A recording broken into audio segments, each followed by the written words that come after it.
Hello everyone and welcome back to Old Man Stories. I'm aware that many of you use these videos to fall asleep, so before you doze off, I thought it would be a fun idea if each of you could leave a comment letting me know which part of the world you're listening from. Also, give a like and subscribe to the channel if you're enjoying the episodes, okay? Let's get comfortable, relax, and begin. I never thought I'd share this, but I can't keep it to myself anymore. Maybe someone here has experienced something similar, or maybe you'll think I'm making this up. I wouldn't blame you. If I hadn't lived through it, I wouldn't believe it either. I used to manage a truck stop in a small town in Iowa, right off I-80. This was back in 2016, and I was so excited about the job. The pay was better than anything else around, and after working my way up from cashier to assistant manager at a local grocery store, this felt like my big break. The truck stop was brand new, one of those big corporate chains with a convenience store, restaurant, showers, and laundry. What they didn't tell me during the interview was that the construction had been controversial.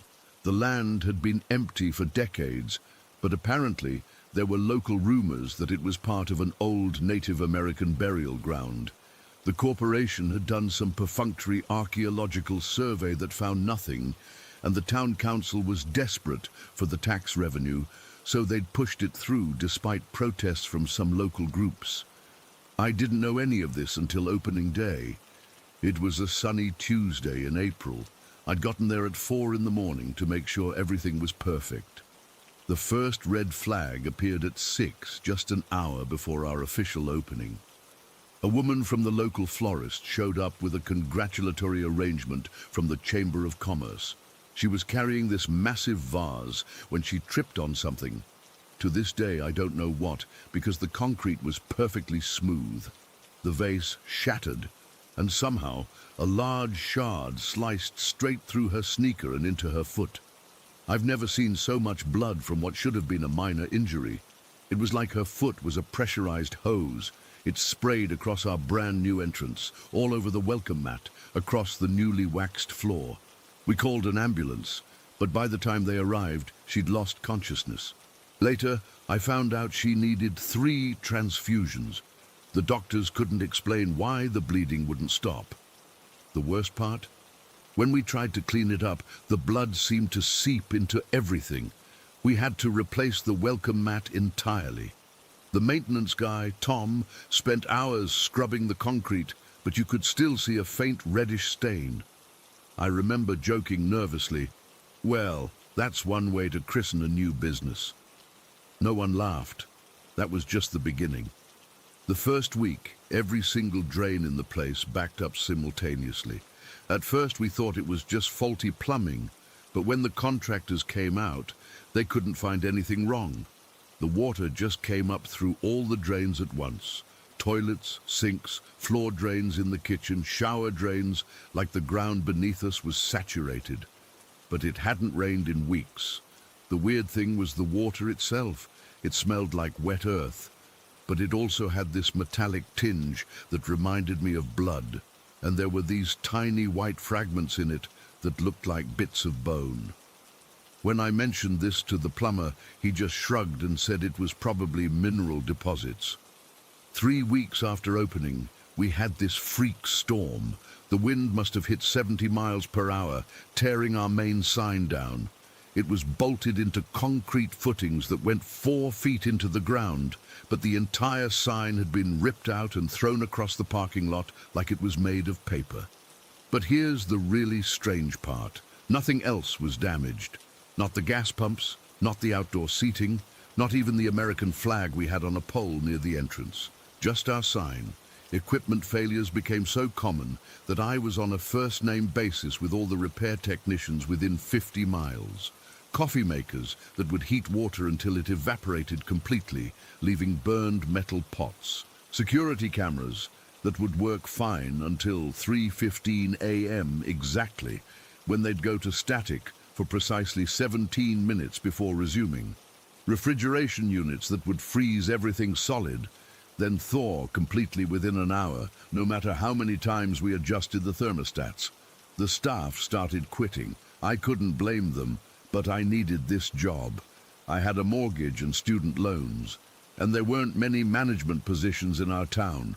So I stuck it out, telling myself that these were just normal hiccups in a new business. Then the first death happened, about 6 months after we opened. A trucker, regular guy, mid-50s, drove for one of the big shipping companies, had checked into one of our shower rooms. When he didn't come out after an hour, another driver knocked. No answer. We used the emergency key and found him on the floor.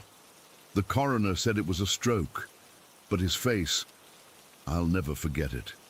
His eyes were wide open, and his face was frozen in this expression of absolute terror, like he'd seen something so horrifying that his heart just stopped.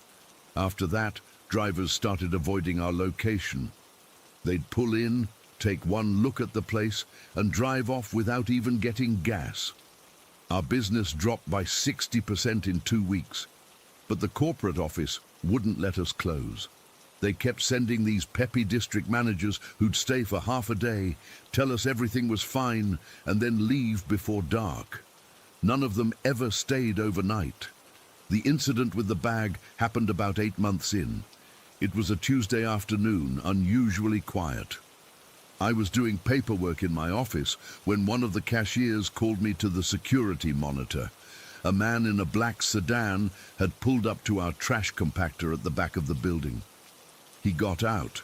Tall guy, baseball cap pulled low, sunglasses, and hefted a black garbage bag from his trunk into the compactor, but he didn't activate it. He just drove off. I went outside to check, thinking maybe he didn't know how to use it. The bag was sitting there, and it was heavy, really heavy. I called Tom, our maintenance guy, and we debated whether to open it. In the end, curiosity won out. Inside were hundreds, maybe thousands of pages, each typed with addresses. Just addresses all over the United States, but with these weird notations next to them. Things like under porch, thrift down, or behind water heater, wall cavity, or storm drain, 20th north. It was like a catalogue of hiding places. We were flipping through them, completely confused, when the security camera caught the same sedan pulling back into our lot. Tom and I panicked, stuffed everything back in the bag and ran inside. Through the camera, we watched the guy search frantically through the compactor, find the bag, and then, this is the part that still makes no sense, he carried it over to our maintenance shed and somehow got it onto the roof. The shed was maybe 10 feet tall with no ladder, but he just, I don't know, it was like he scaled it in seconds. Then he left, drove away like nothing happened. We waited an hour before Tom got a ladder and retrieved the bag. That night, I called the local police. Our chief, Bill Harmon, was a friend of my dad's, so I thought he'd take it seriously. He came out, looked through some of the pages and laughed. Said it was probably some kind of scavenger hunt list, or maybe props for a game. When I insisted it seemed suspicious, he patted my shoulder and told me I was watching too many crime shows. 2 days later, a body was found at the small garbage dump across the street from us. A young woman, bound, unclothed, with signs of torture.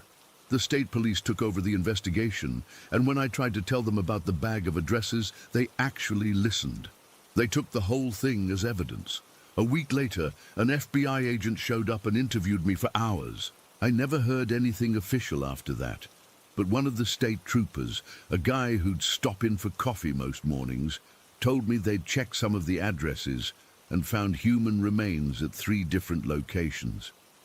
The thing is, they were old remains from different decades, like the list was some kind of collection, a record.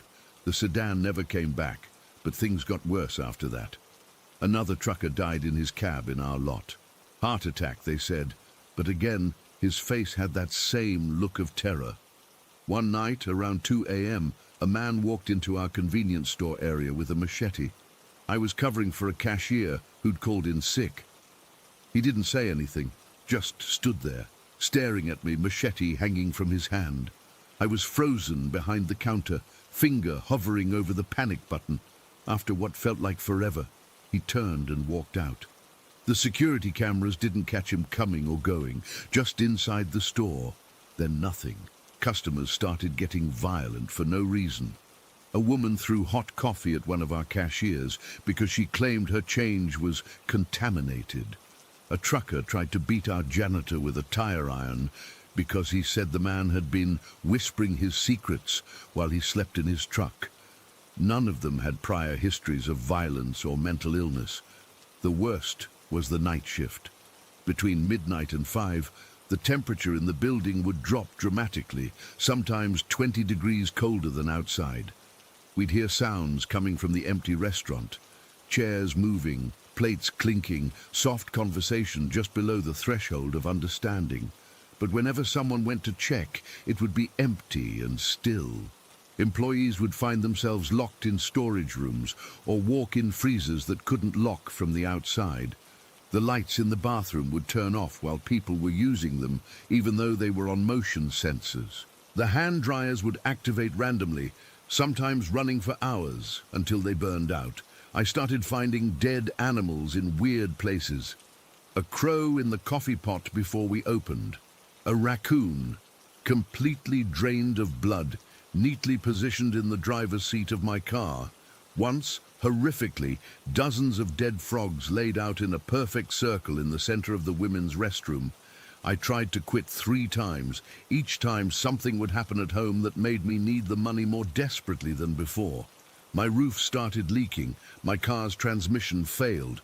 My mom was diagnosed with cancer. It was like the place knew I wanted to leave and was making sure I couldn't. The breaking point came exactly 1 year after we opened, April 16th, 2017. I'd been working since 4 a.m. again, a sad anniversary of that first bloody day. Around noon, this old Native American man came in. He wasn't from any of the local tribes I was familiar with. He didn't buy anything, just walked slowly around the entire store, touching things occasionally. When he got to the register, he looked at me with these intense eyes.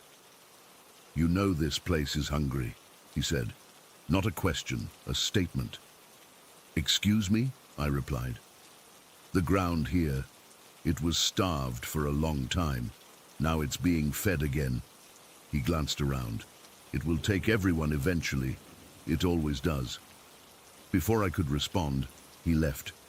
I watched him through the window, expecting him to get in a car, but he just walked into the field behind our lot and somehow disappeared from view. I'm not saying anything supernatural happened. It was probably just the angle or the tall grass, but one moment he was there and the next he wasn't. That afternoon, I was doing inventory in our back stockroom when I heard a splash. I turned around and water was coming up through the floor drain again. But this time it wasn't water, it was blood, actual fresh blood, filling the room at an impossible rate. I scrambled for the door, but it wouldn't open. The blood was up to my ankles, warm and thick, when I finally wrenched the door open and tumbled out. I ran back in with the maintenance guy, but there was nothing there. The floor was completely dry. Tom thought I was losing it, and maybe I was. But I know what I felt. I know what I smelled. That metallic, organic scent that's unmistakable. I walked out that day and never went back. Left my keys on the counter, didn't even clean out my office. I called corporate from my car and quit over voicemail. The truck stop is still there. They replaced me with some guy from another state who didn't know the history. I heard through the grapevine that they've gone through 4 managers in the past 3 years. The last one disappeared 2 months ago. His car was still in the parking lot, but he was just gone. The police did a cursory investigation, but with no signs of foul play, they basically shrugged it off. "Adults have the right to leave," the new chief said in the local paper. "I've thought about going to the media with all this, but who would believe me? I don't have the bag of addresses anymore. The FBI took it. I don't have pictures of the blood or the dead animals. I wasn't exactly thinking of documenting everything at the time. All I have is my word." Last week, I got a letter in the mail. No return address. Inside was a single sheet of paper with my home address typed on it, followed by the words, "Under bedroom floor, 6th down." I haven't slept since. I keep thinking about those pages, all those addresses, all those potential bodies. I wonder if someone's going to find me one day, typed neatly on a list in a black garbage bag. I haven't gone to the police. What would I say? That I got a creepy letter? That I used to manage a haunted truck stop? That I'm afraid there might be bodies buried under my house, but I'm too scared to check, so I'm telling you instead, because I need someone to know. If something happens to me, at least there's a record somewhere. At least someone might connect the dots. I've thought about moving, but somehow I know it wouldn't help. The truck stop found me once. It would find me again. The ground is hungry, just like the old man said, and I think it's still feeding. Story 2. I've replayed this day in my mind 1,000 times, trying to make sense of it. It's been almost 2 months, but I still get goosebumps thinking about it. I don't talk about it much. Who would believe me anyway? But I need to get this off my chest, so here goes. It was mid-July, one of those brutally hot Florida days where the humidity makes you feel like you're swimming through the air. My best friend Tyler and I decided to drive from Naples to Fort Lauderdale just to get out of town for the day. Nothing special planned, just a change of scenery, maybe hit up a few shops, grab some food somewhere nice. We left around 11 in the morning. My old Honda Civic isn't anything fancy, but the AC works, and that's all that matters in Florida summer. Tyler brought snacks, those disgusting gas station burritos he somehow loves, and some energy drinks. He's always been the junk food guy between us. "Sophia," Tyler sang as he fiddled with my phone, trying to find the perfect road trip playlist. "We need some Fleetwood Mac for this trip." "Whatever you want," I said, focusing on the road as we merged onto Alligator Alley, that long, straight stretch of I-75 that cuts right through the Everglades. If you've never driven Alligator Alley, it's basically 70-something miles of nothing but swamp on both sides. There's something eerie about it. Just this narrow ribbon of civilization cutting through one of the wildest places in America. The road gets its name from the alligators that sometimes sun themselves along the canal banks that run parallel to the highway. About 40 minutes into the drive, we were deep in the Everglades. Traffic was light that day. We'd occasionally pass another car or get passed by someone in a hurry, but mostly it was just us, the road, and miles of sawgrass marshes stretching to the horizon. The sun was intense, reflecting off the canal water in bright flashes whenever there was a break in the roadside vegetation. We were chatting about nothing important, Tyler's disaster date from the previous weekend, my annoying boss at the coffee shop, the usual stuff. The conversation drifted to whether we should move in together to save money, something we'd been considering for months. That's when I spotted it, just off the shoulder of the eastbound lane. A large, dark blue suitcase standing upright in the grass, maybe 20 feet from the pavement. It looked bizarrely out of place against the wild backdrop of the Everglades. "Dude, look at that," I said, slowing down a little. "Someone lost their luggage." Tyler turned down the music and peered out the window as we drove past it. "Whoa, that's weird. It looks expensive too, like one of those Samsonite hard shells." "Wonder how it got there," I said, glancing in my rearview mirror as the suitcase disappeared behind us. "Did it fall off someone's car?" "Free luggage," Tyler joked, doing that eyebrow wiggle thing he does when he thinks he's being funny. "Want to turn around and grab it?" I snorted. "Yeah, right. It's probably full of dirty underwear or drugs. This is Florida, after all." "Or maybe it's full of cash," Tyler said, leaning back in his seat and taking a swig of his energy drink. "Like in the movies, some cartel drop gone wrong." I rolled my eyes. "You watch too much Netflix." "What?" "It could happen," he protested, laughing. "Maybe there's $1 million in there. We could be passing up our ticket to early retirement." Or our ticket to prison when we get caught with cartel money, I countered. Fine, be practical, Tyler sighed dramatically. But when we're still working crappy jobs at 40, remember the mysterious suitcase of opportunity we passed up. We kept driving, the conversation shifting to other topics. We spent about 10 minutes debating whether we should stop at one of the airboat tour places that dot the highway. Tyler wanted to, claiming he'd never actually seen a wild alligator up close, despite living in Florida his whole life.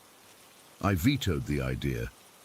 It was too hot, and I didn't feel like spending money on something so touristy. Looking back, I wish we had stopped for that airboat tour.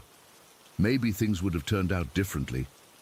We reached Fort Lauderdale around 1:30 and spent the afternoon wandering around Las Olas Boulevard, popping into shops, and eventually grabbing an early dinner at some overpriced seafood place Tyler had read about online. The food was decent, but not worth what we paid. We decided to head back to Naples around 6, wanting to make it home before it got too late. The drive back was quieter.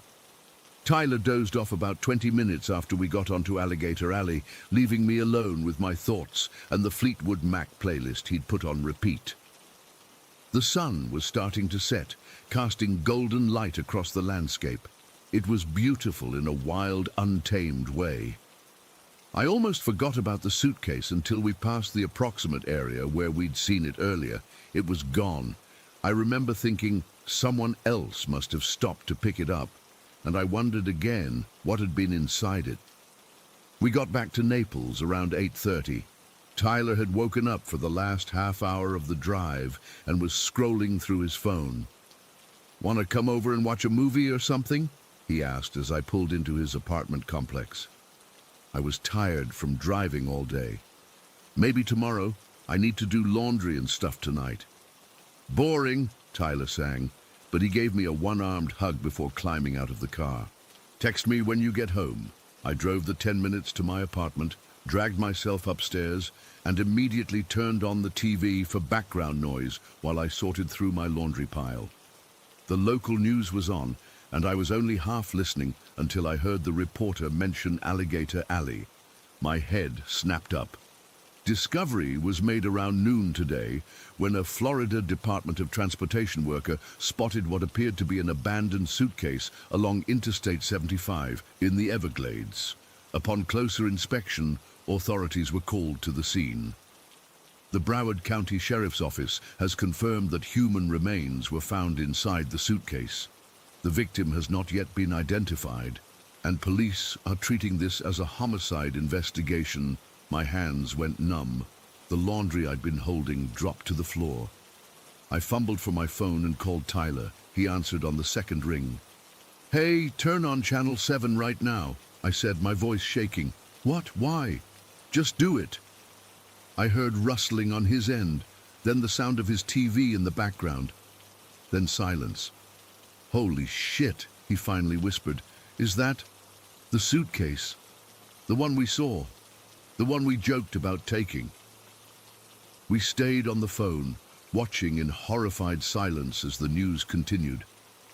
The reporter was standing on the shoulder of Alligator Alley, police vehicles and crime scene tape visible behind her. The exact spot where we'd seen the suitcase. According to sources close to the investigation, this appears to be a targeted killing, possibly connected to organized crime activity. The body shows signs of trauma consistent with an execution-style murder.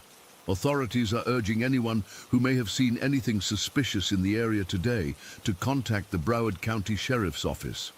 "We need to call them," I said, panic rising in my throat. "We saw it. We drove right past it." "And say what exactly?" Tyler's voice had an edge I'd never heard before. "Hey, we saw that murder suitcase but decided not to stop because we thought it might have dirty underwear in it. We joked about it having cartel money."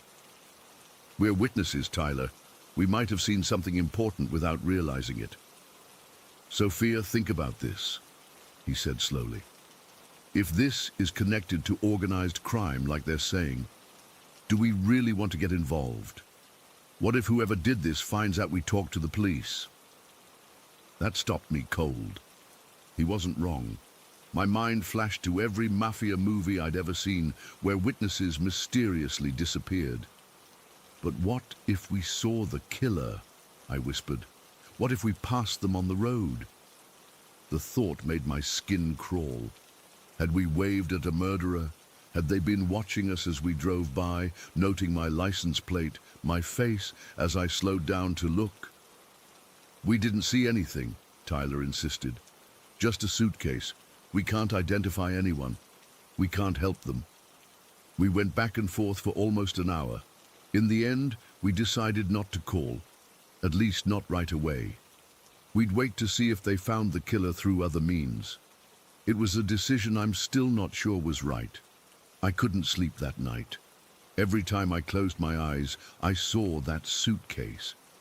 But now, in my mind, it was slightly open, a pale hand visible through the gap. I know that's not what we saw. The suitcase had been firmly closed, but my imagination wouldn't stop torturing me. The next morning, I called in sick to work and spent the day glued to the news. They didn't release much new information, just that the victim was male, in his 30s, and that they were following several leads. By evening, though, the story had developed. The victim had been identified as Antonio Vega, a known associate of the Moretti crime family operating out of Miami. The reporter mentioned something about a drug territory dispute, though details were vague. What wasn't vague was the description of how he died, multiple gunshot wounds before being stuffed into the suitcase. I called Tyler again. "Are you watching this?" I asked when he picked up. "Yeah," he said quietly. "This is bad, Sophia. Really bad. Should we call now? Anonymous tip, maybe? And say what? That we saw the suitcase hours before the highway worker reported it? That doesn't help them. Maybe we saw a car parked there earlier. Maybe we don't remember it now, but if they asked specific questions, or maybe," Tyler said, his voice dropping even lower, "whoever dumped the body saw us slow down and look. Maybe they remember my face or your car. If we go public as witnesses, they'll know exactly who we are." My blood ran cold at the thought. What if the killer had been watching from the tree line? What if they'd been parked nearby, making sure no one stopped? That night, I had a nightmare that I was driving down Alligator Alley alone. In the dream, I actually stopped for the suitcase. As I approached it, it began to tremble, and when I touched the zipper, a bloody hand shot out and grabbed my wrist. I woke up screaming, drenched in sweat. Over the next few days, more details emerged. The murder was indeed connected to an organized crime war brewing in South Florida. 3 more bodies turned up in Miami within a week, all connected to rival factions. The news called it the biggest mob conflict in Florida since the 90s. Tyler and I kept our heads down. We didn't talk about it on the phone anymore, paranoid that someone might be listening. When we met in person, we'd go somewhere public and noisy, where no one could overhear us. We became obsessed with checking if we were being followed, looking over our shoulders constantly. 2 weeks after our drive, the police announced they had a suspect in custody, some low-level enforcer for a rival family. They'd found him through security camera footage from a gas station 5 miles from where the suitcase was found. I should have felt relieved, but I didn't. Something about it felt too neat, too convenient. The guy they arrested was barely 22, looked completely terrified in his mugshot. Would a crime family really trust someone that young and inexperienced with such an important hit? A month passed. The story faded from the headlines, replaced by hurricanes and political scandals. Tyler seemed to be moving on, but I couldn't. I developed this weird obsession with true crime forums, reading everything I could find about the Moretti family and their enemies. I'd stay up until 3 in the morning, laptop glowing in my dark apartment, scanning through posts about similar cases. That's when I saw it. A photo on one of the forums, posted by someone claiming to be a former police officer. It showed the suitcase from the crime scene, taken from a distance, but clear enough to make out details. It wasn't the same suitcase. The one in the photo was dark blue, yes, but it had a distinctive pattern on the front, some kind of embossed logo or design. The one Tyler and I saw had been completely plain. I was sure of it. I called Tyler immediately, not caring that it was the middle of the night. "The suitcase in the news isn't the same one we saw," I said when he answered, groggy with sleep. "What? Sophia, it's 3 in the morning. Listen to me. I saw a crime scene photo. It's not the same suitcase." There was a long pause. "Are you sure?" he finally asked, sounding more awake. "Positive. The one they found had this pattern on it. Ours was plain." "Ours? It wasn't ours, Sophia." His voice had an edge to it. "And what do you mean you saw a crime scene photo? Are you still obsessing over this?" "I'm not obsessing," I snapped, even though I clearly was. "I'm trying to make sense of what we saw." Tyler sighed. "Look, maybe there were 2 suitcases. Maybe someone moved it. Maybe you're misremembering. It doesn't matter now. The guy who did it is in jail. But what if he's not the real killer? What if—" "Stop!" Tyler cut me off. "Just stop, okay?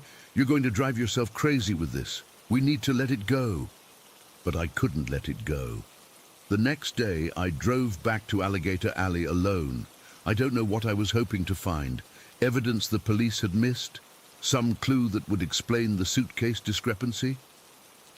I parked at one of the rest areas and walked along the shoulder, trying to find the exact spot where we'd seen the suitcase. It was stupid and dangerous. Cars zooming past at 70 miles per hour, the July heat making the asphalt shimmer. I didn't find anything, of course. Whatever evidence had been there was long gone. As I was walking back to my car, I noticed a black SUV with tinted windows parked a few spaces away from mine. I hadn't seen it arrive. A man in sunglasses sat in the driver's seat, not moving, just watching. When I got closer, he started his engine and slowly drove away. Paranoia exploded in my mind. Had he followed me there? Was he connected to the murder? I practically ran to my car, fumbling with my keys, certain I was about to be gunned down in broad daylight. Nothing happened. The SUV disappeared down the highway, and I drove home, constantly checking my rearview mirror to make sure I wasn't being followed. That night, I got a text from an unknown number. "Stop looking." Just those 2 words. My hands shook so badly I dropped my phone. I tried calling Tyler, but he didn't answer. I drove to his apartment in a panic, banging on his door until a neighbor threatened to call security. Tyler finally appeared the next morning. He claimed he'd been at a friend's house, his phone dead. He dismissed the text as a wrong number or a prank. "You're letting your imagination run wild," he said, but he wouldn't quite meet my eyes. A week later, Tyler told me he was moving to Atlanta for a job opportunity. He said he'd been planning it for months, that it had nothing to do with what we saw. He was gone within days, leaving behind half his furniture and a box of books he asked me to ship to him later. He hasn't returned my calls since. It's been almost 2 months now since we saw that suitcase. The man they arrested for the murder was released due to lack of evidence, just as I suspected would happen. The case remains officially unsolved. I've stopped driving on Alligator Alley. I take the long way around now, adding nearly an hour to any trip east. I've deleted my social media accounts and changed my phone number. I'm moving next month, though I haven't told anyone where I'm going. Sometimes I convince myself I'm overreacting, that it was just a coincidence. The suitcase we saw wasn't the murder suitcase. It was just some luggage someone lost, nothing sinister. The text was a wrong number. Tyler really did get a job in Atlanta, but then I'll catch a glimpse of a black SUV with tinted windows in my rearview mirror, and the panic returns. Or I'll see a well-dressed man watching me too intently in a coffee shop. Or I'll come home to find something slightly out of place in my apartment. A chair moved an inch. A book I don't remember leaving on the counter. I don't know if any of it is real or if I've simply let fear consume me. Either way, I can't shake the feeling that by slowing down to look at that suitcase, by catching a glimpse of something we were never meant to see, Tyler and I set something in motion that can't be stopped. All I know for certain is that sometimes the things you casually drive past can change your life forever. And I'm not sure I'll ever feel safe again. Story 3. I still don't know what I saw that day. It's been almost 3 months, and I've gone over every detail in my head 1,000 times. I haven't told anyone the full story until now. Not my parents, not my friends, no one. They'd think I'm crazy or making it up for attention. But I know what I saw, and it wasn't normal. I live in Fallbridge. It's this tiny town in the middle of nowhere that most people couldn't even point to on a map. We've got one grocery store, 3 gas stations, and a diner where everyone ends up on Friday nights because there's literally nothing else to do. My dad always jokes that Fallbridge is where excitement goes to die. And honestly, he's not wrong. So anyway, it was a Thursday afternoon in late October. I'd just gotten my license a few months earlier, and my mom let me use her Honda Civic to drive to my friend Mia's house to work on our biology project. It wasn't far, maybe a 10-minute drive, and I knew the route well. I was sitting at the stop sign at Black Willow Drive and Miller Road. It's this weird 3-way intersection surrounded by woods on one side and fields on the other. There's never any traffic there, but I always stop anyway because Sheriff Dawson is notorious for hiding out and ticketing teenagers. So I'm sitting there, phone in my lap, playing some song I don't even remember now, just checking both ways before I turned. That's when I felt it. This weird, heavy feeling, like when you can tell someone's staring at you in class. The hair on my arm stood up, and I got this sudden chill despite the heater running. I glanced in my rearview mirror first, thinking maybe Sheriff Dawson was behind me after all. Nothing there. Then I checked the passenger side mirror, and that's when I saw it. At first I thought it was just a shadow or maybe a deer. We get tons of deer around here, especially in the fall. But this was bigger, much bigger. It was partially hidden in the brush along the roadside, maybe 30 feet from my car. I could only see part of it, but what I could see made no sense. It looked like a wolf, except wolves don't exist in our part of the state, and wolves definitely aren't the size of a small horse. This thing was massive. Its shoulder height alone had to be at least 4 feet, maybe more. It had thick, coarse-looking fur that was a mottled grey, almost blue in the afternoon light. But it was the eyes that really got me. They were this bright gold colour, almost glowing, and they were fixed directly on me. I couldn't move. I literally sat there, hands frozen on the steering wheel, just staring back at this thing. And it stared right back, not like an animal would, with that vacant, instinctual look. This thing was looking at me like it knew me, like it was thinking about me. There was intelligence there, calculation. I remember thinking, that's not possible. Animals don't look at people like that. And then it did something that still gives me nightmares. It tilted its head slightly, just like a person would when they're curious about something. Just this small, deliberate movement that was so human, it made my stomach turn. No wild animal does that. After what felt like forever, but was probably only a few seconds, it slowly turned its massive head away and stepped back deeper into the brush. I couldn't see it anymore, but I swear I could feel it moving away, like some pressure had been lifted. I hit the gas so hard the tires squealed. My hands were shaking so badly I could barely hold the steering wheel. I blew right through the stop sign and didn't slow down until I got to Mia's house. When I got there, I sat in the driveway for like 5 minutes, trying to calm down enough to act normal. Mia asked why I looked so freaked out, and I just made up some story about almost hitting a deer. I couldn't tell her the truth. What would I even say? Hey, I just saw a wolf the size of a pony that looked at me like it knew my name? No way.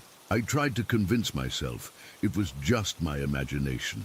Maybe it was just a big dog. or maybe the shadows made it look bigger than it was. But I knew I was lying to myself.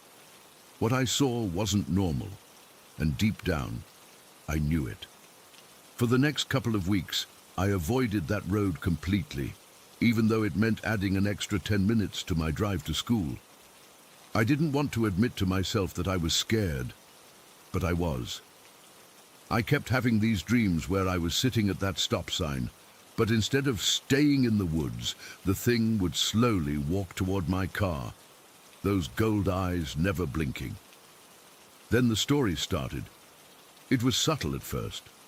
Mr. Hanson, who owns the farm off County Line Road, mentioned at the diner that something had gotten into his chicken coop and killed half his flock. Not eaten them, just killed them and left them there.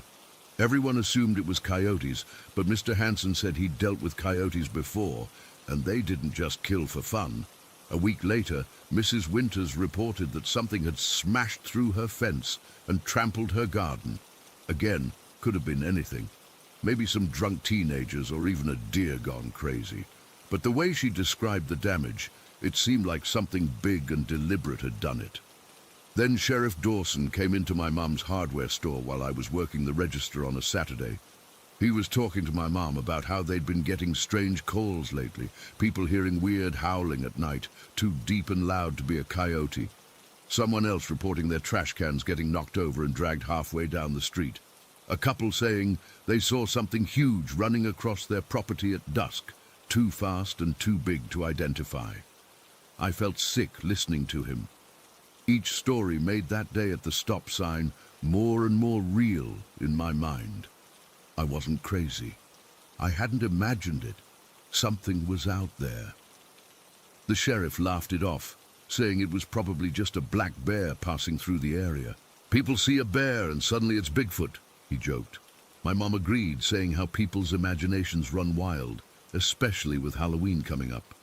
But I noticed how Sheriff Dawson's laugh didn't reach his eyes, and how he kept glancing out the window while they talked. He was worried, even if he wouldn't admit it. I almost told them right then. The words were on the tip of my tongue. I saw it. I know what everyone's talking about. But I didn't. Who would believe me? The weird teenager claiming to have seen a monster wolf with human eyes? Yeah, right. So I kept quiet and tried to forget about it. But then came the night at Gibson's Field, and everything got worse. It was the weekend before Halloween, and a bunch of us were having a bonfire in Jason Gibson's back field. His parents were cool with it, as long as we didn't get too loud. There were maybe 15 of us there, sitting around the fire, drinking sodas, and okay, a couple of beers that someone's older brother had bought, just hanging out. It was around 11:30 when Mia's boyfriend Tyler said he thought he saw something moving at the edge of the trees that lined the back of the field. We all laughed and started telling ghost stories, trying to freak each other out. Typical high school stuff. But then we heard it. This low, rumbling growl that seemed to come from everywhere and nowhere at once. It wasn't a dog or a coyote. It was deeper, more primitive somehow, like something ancient. Everyone got quiet real fast. Jason's dog, this big German shepherd that's usually super brave, started whimpering and trying to crawl under the lawn chairs. The fire seemed suddenly smaller, the darkness beyond it deeper and more threatening. "What the hell was that?"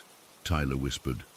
Before anyone could answer, we heard a crash from the direction of Jason's barn, like something heavy had knocked into the metal siding. Then came the sound of splintering wood. Jason jumped up. "My dad's going to kill me if someone's messing with the barn," he said, but his voice was shaking. He grabbed a flashlight, and a few of the guys, including Tyler, decided to go check it out. I knew they shouldn't go. I knew what might be out there, but I couldn't make myself say anything. How could I explain the feeling of dread that had settled in my stomach? The rest of us sat in silence, watching their flashlight beams bounce toward the barn. They were about halfway there when Tyler's flashlight beam caught something big, moving fast along the tree line. From where I was sitting, I could only see a dark shape, but it was enough to confirm my worst fears. "Holy shit!" Tyler yelled, and then they were all running back toward us, their faces pale in the firelight.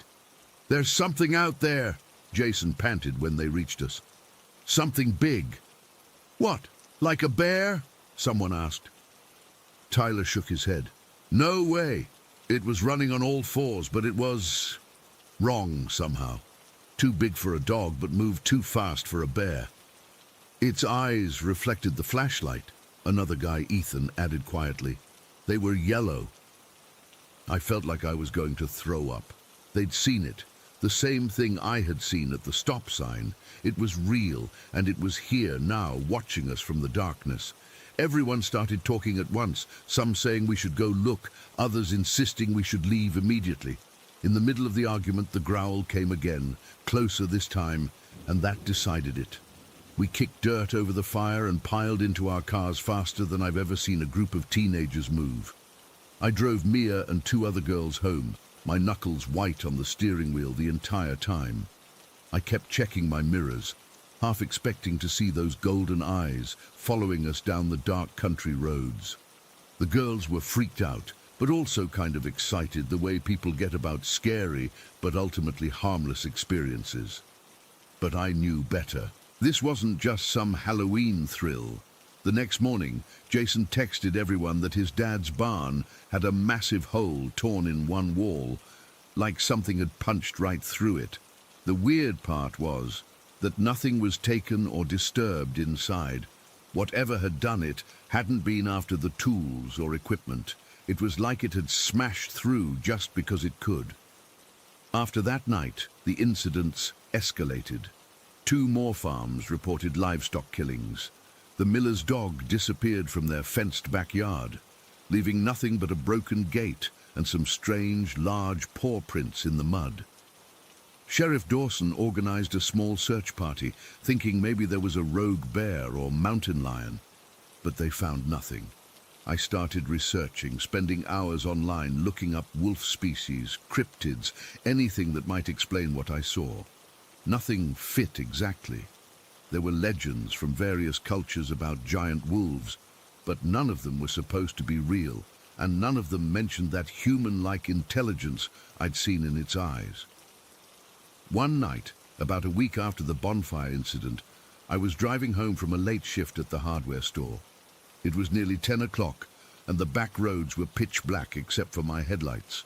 I was about a mile from home when my car's engine suddenly sputtered and died. I tried to restart it, but nothing happened. Just that clicking sound of a dead battery, which made no sense because the car was practically new. My phone showed no service, not unusual for that stretch of road, but definitely not what I wanted to see right then. I sat there for a few minutes trying to decide what to do. My house was close enough to walk to, but the thought of being outside, alone in the dark, made my skin crawl. But I couldn't just sit there all night either. I grabbed my flashlight from the glove compartment and reluctantly stepped out of the car. The night was silent except for the normal cricket sounds and the occasional rustling of leaves in the breeze. I started walking, keeping to the middle of the road where I could see better. I'd gone maybe a quarter mile when the crickets suddenly went quiet. All at once, like someone had flipped a switch, the silence was deafening. I stopped walking, my breath catching in my throat. Something was wrong. That's when I heard it, a soft huffing sound, like heavy breathing, coming from the trees to my right. My flashlight beam trembled as I slowly turned it toward the sound. There, at the edge of the light, was a pair of golden eyes, about 4 feet off the ground. They reflected the light like a cat's eyes, but there was that same unsettling intelligence in them that I'd seen before. The thing didn't move, didn't growl, just watched me from the darkness. I couldn't run. I knew instinctively that running would be the worst thing I could do, so I started backing away slowly, keeping my flashlight beam on those eyes. For several terrifying seconds, it just watched me retreat.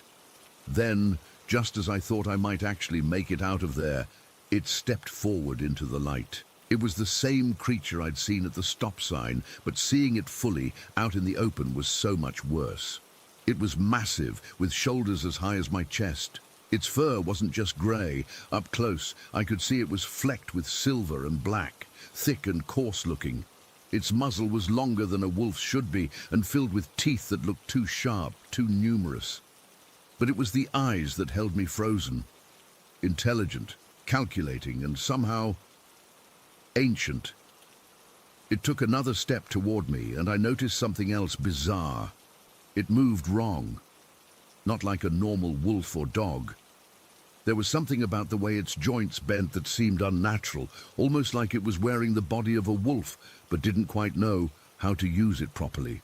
I don't remember dropping the flashlight, but it must have fallen from my hand, because suddenly we were in darkness, with only the distant moonlight illuminating the creature's outline. I heard it move closer, felt its breath, hot and rank, on my face. Then, from somewhere down the road, came the sound of a car engine. Headlights appeared around the bend, cutting through the darkness. The creature's head snapped toward the light, and it let out a low, annoyed sound. Not quite a growl, more like a person sighing in frustration. In the second it was distracted, I bolted, running straight for the approaching car. I heard movement behind me, but didn't dare look back. The car slowed as I waved my arms frantically, and to my immense relief, it was Sheriff Dawson. He rolled down his window, looking confused. "Riley, what are you doing out here? Are you okay?" I was gasping for breath, unable to form words. All I could do was point back down the road. Sheriff Dawson frowned, then got out of his car, hand on his holster. "What is it? Did you see something?" I nodded, still trying to catch my breath. "There," I managed. "Big, like a wolf, but wrong." He stared at me for a long moment, then reached into his car and pulled out a massive flashlight.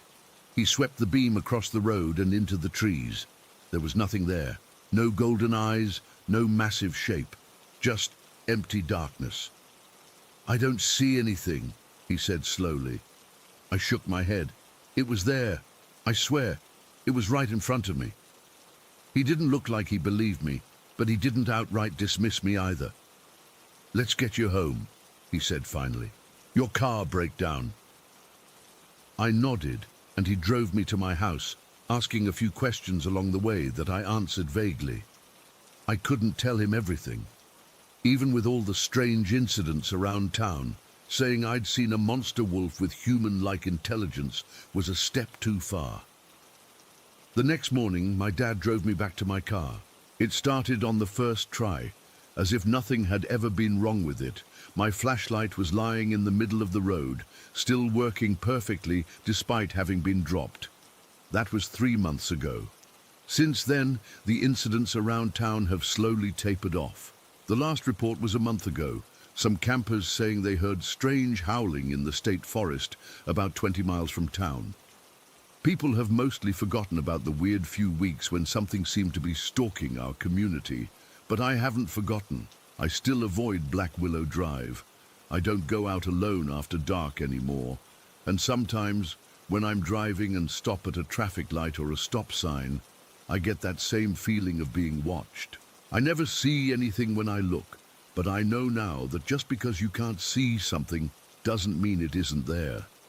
I don't know what that creature was, or why it seemed to take an interest in me specifically. I don't know if it's really gone or just moved on temporarily. All I know is that it was real, it was intelligent, and it wasn't something that should exist in our world.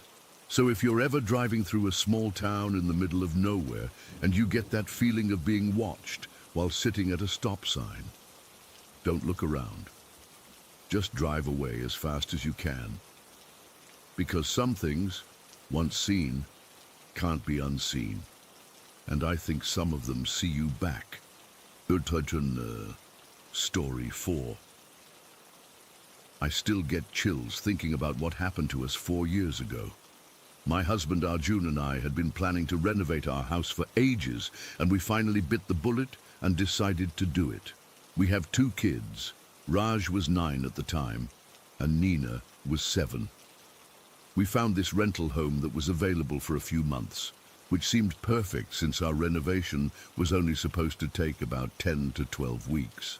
The house was older, probably built in the 70s, and when we first went to look at it, I remember feeling uncomfortable.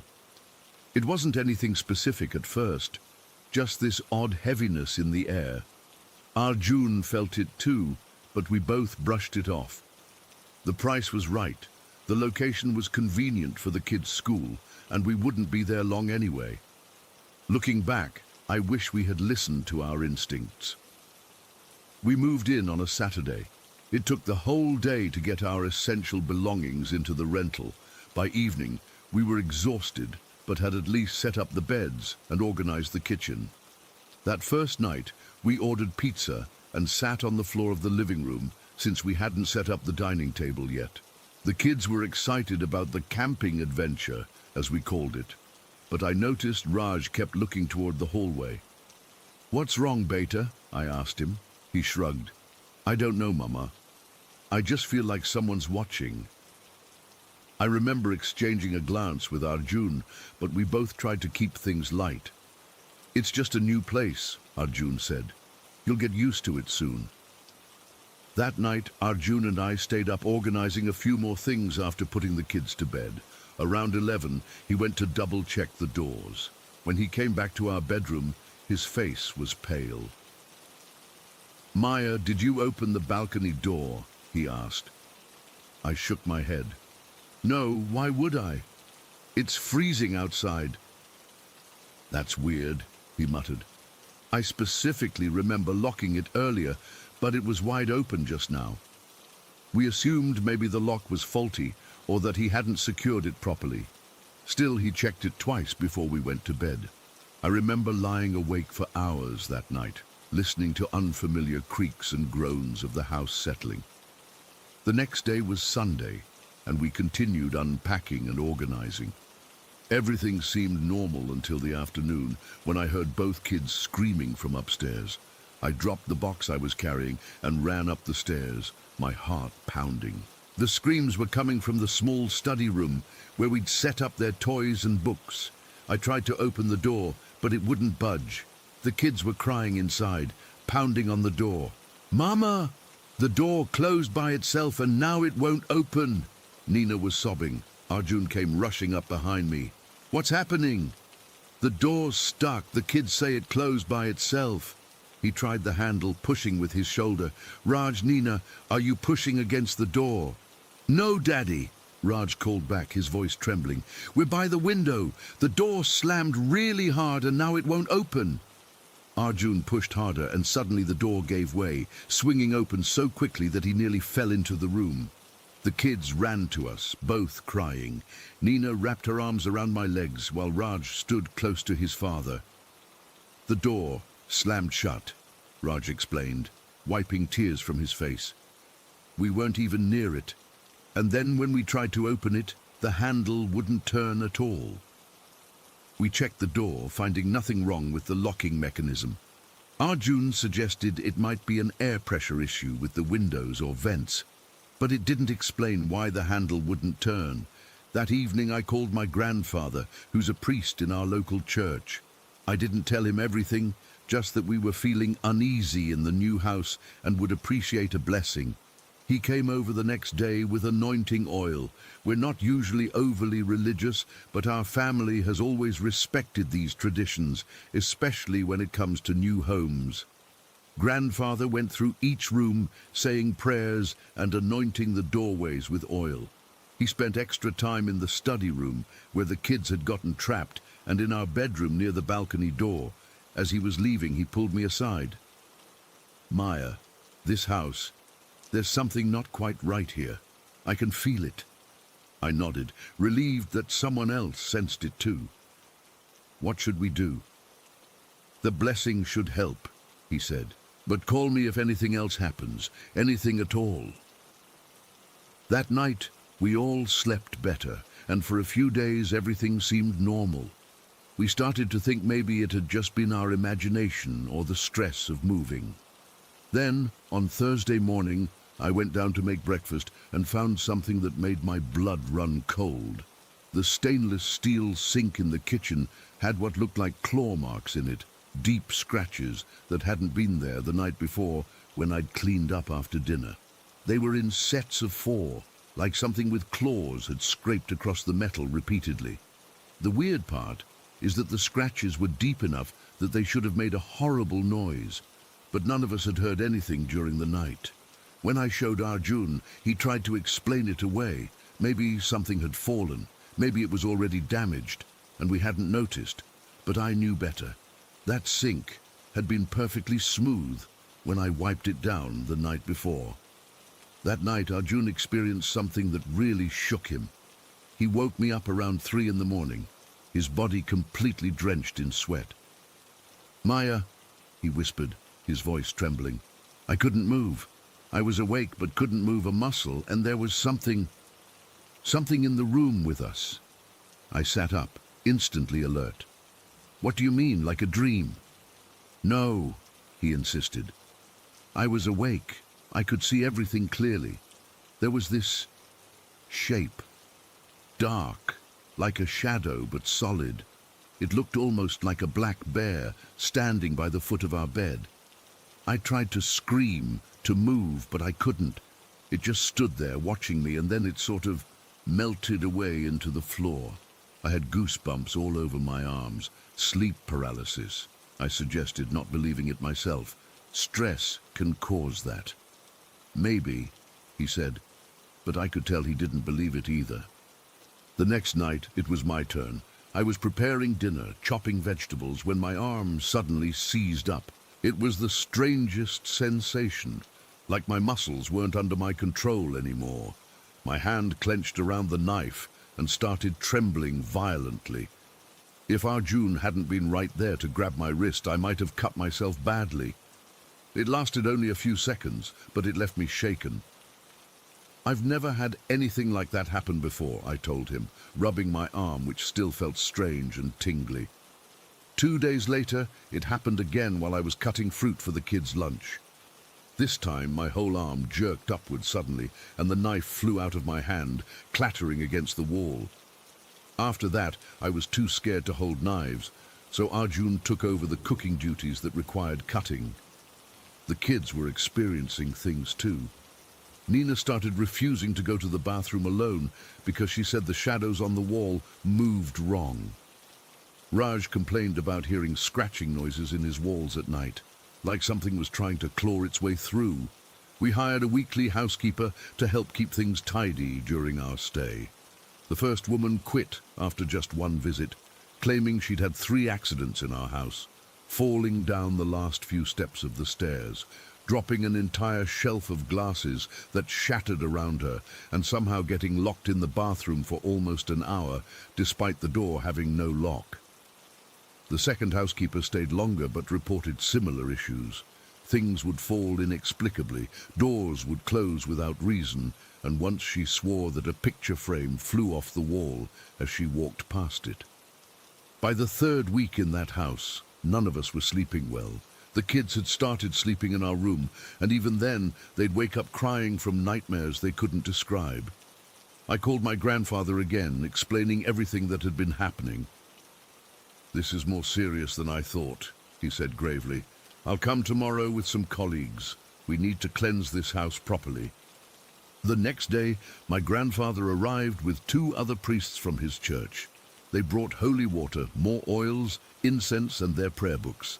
They spent nearly 5 hours going through the entire house, praying in every corner, sprinkling holy water and anointing every doorway, window, and threshold.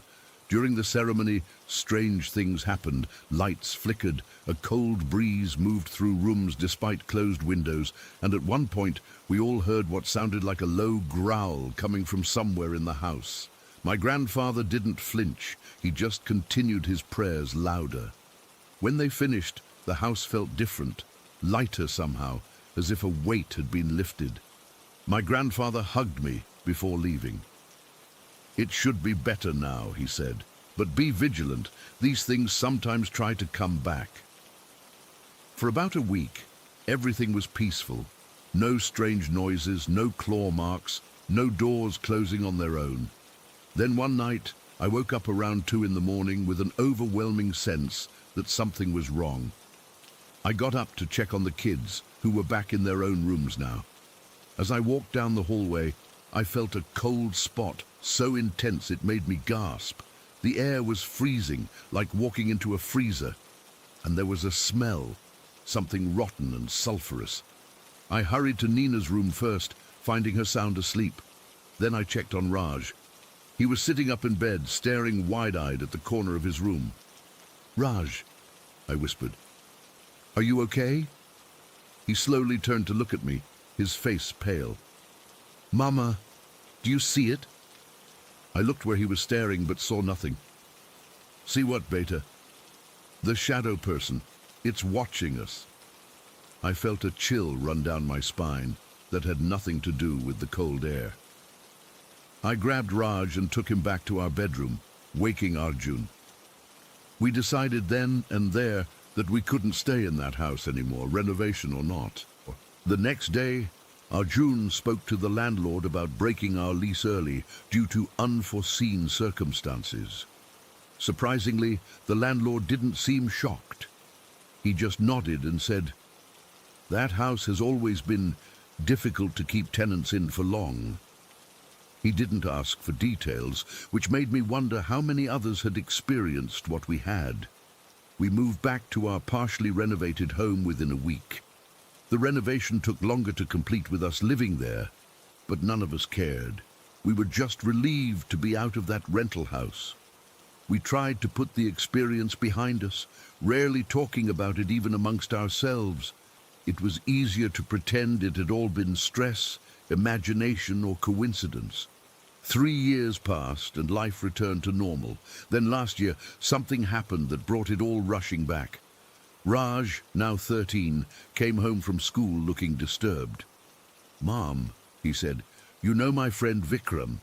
His family just moved into that house we used to rent." My heart sank. "The one we stayed in during the renovation?" He nodded. "Vikram was telling me some weird stuff is happening there. His little sister said she saw a black shadow shaped like a bear in her room, and their kitchen sink has these strange scratches in it that his mom can't explain." I called Arjun immediately, and that evening we had a long discussion about whether we should say something to Vikram's family. We decided to tread carefully. After all, how do you tell someone their house might be haunted without sounding crazy? Arjun suggested we invite them over for dinner to get to know them better first. During that dinner, Vikram's mother Priya mentioned casually that they'd been having some strange experiences in their new home. When I carefully asked what kind of experiences, she described incidents eerily similar to what we'd gone through. Unexplained noises, doors closing by themselves, feelings of being watched.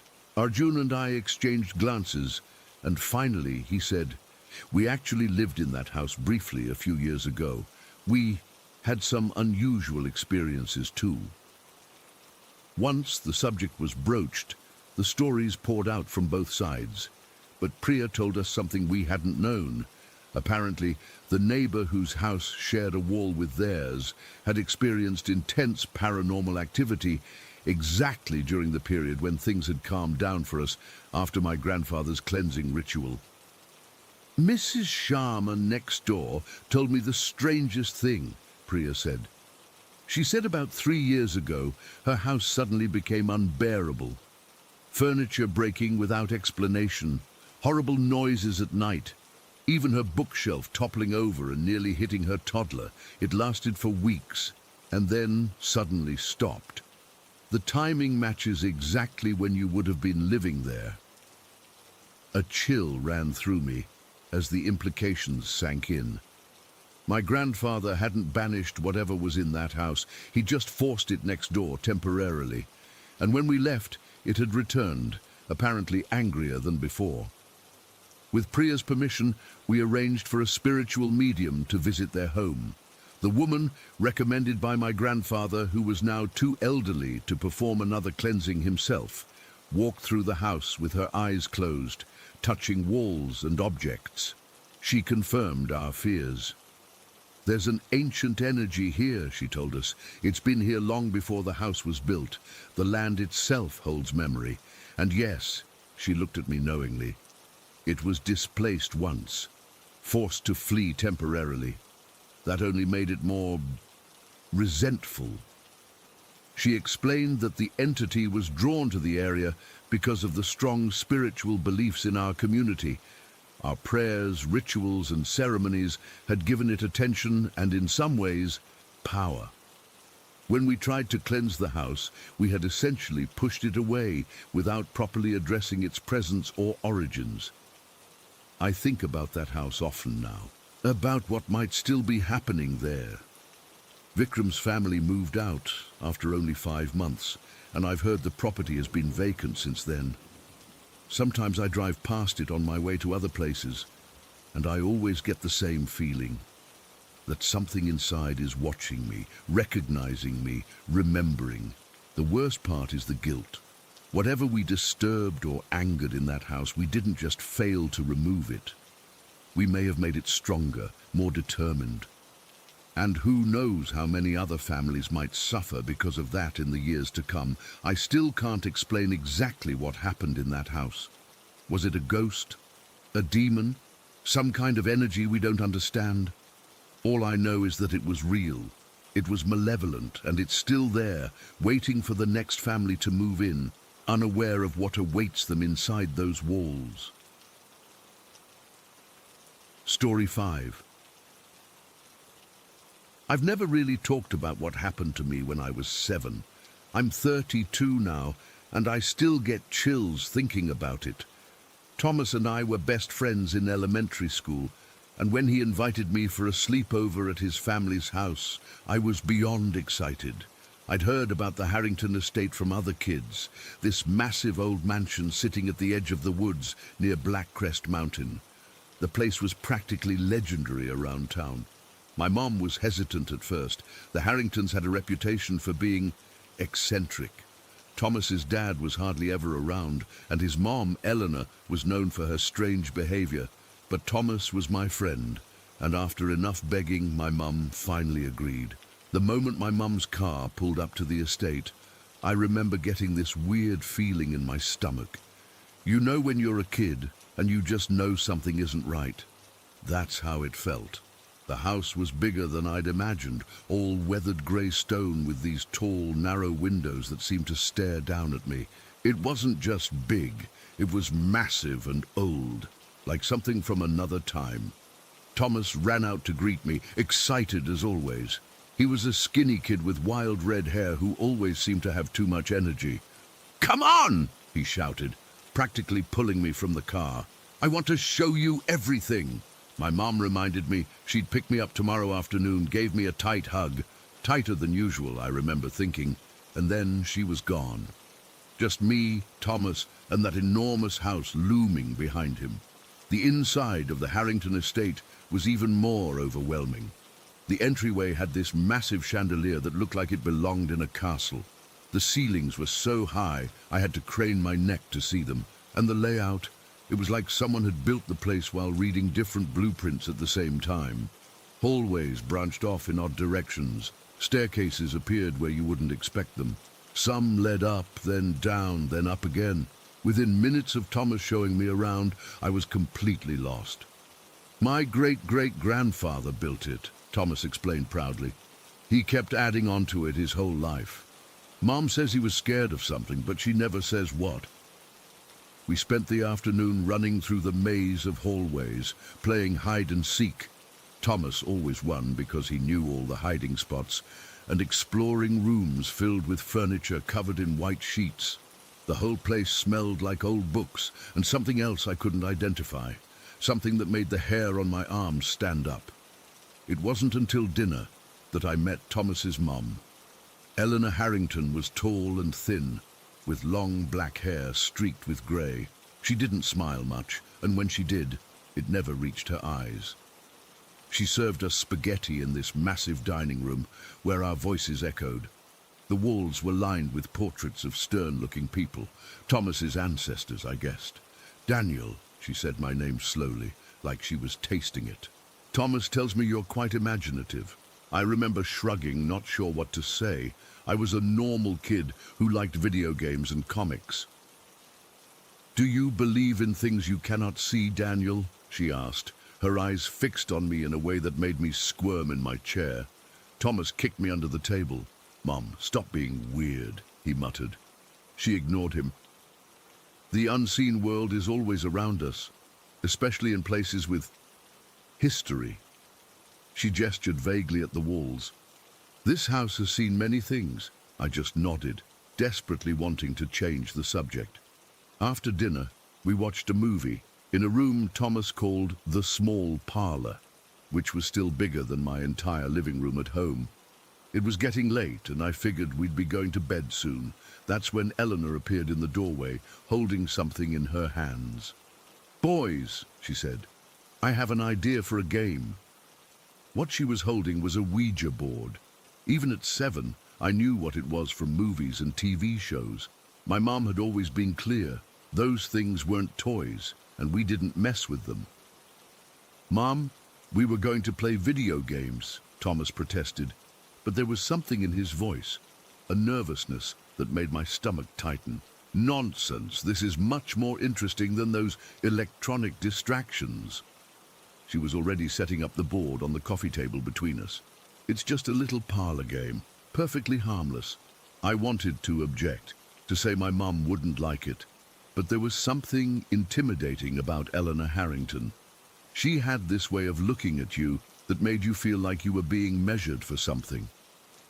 Now, boys, place your fingers lightly on the planchette, she instructed, positioning her own long, pale fingers on the heart-shaped piece of wood. We need to ask the spirits if anyone wishes to communicate. Thomas and I exchanged glances, but did as we were told. Her hands were cold when they brushed against mine. Is there anyone who wishes to speak with us tonight? Eleanor asked, her voice suddenly different, lower, almost reverent.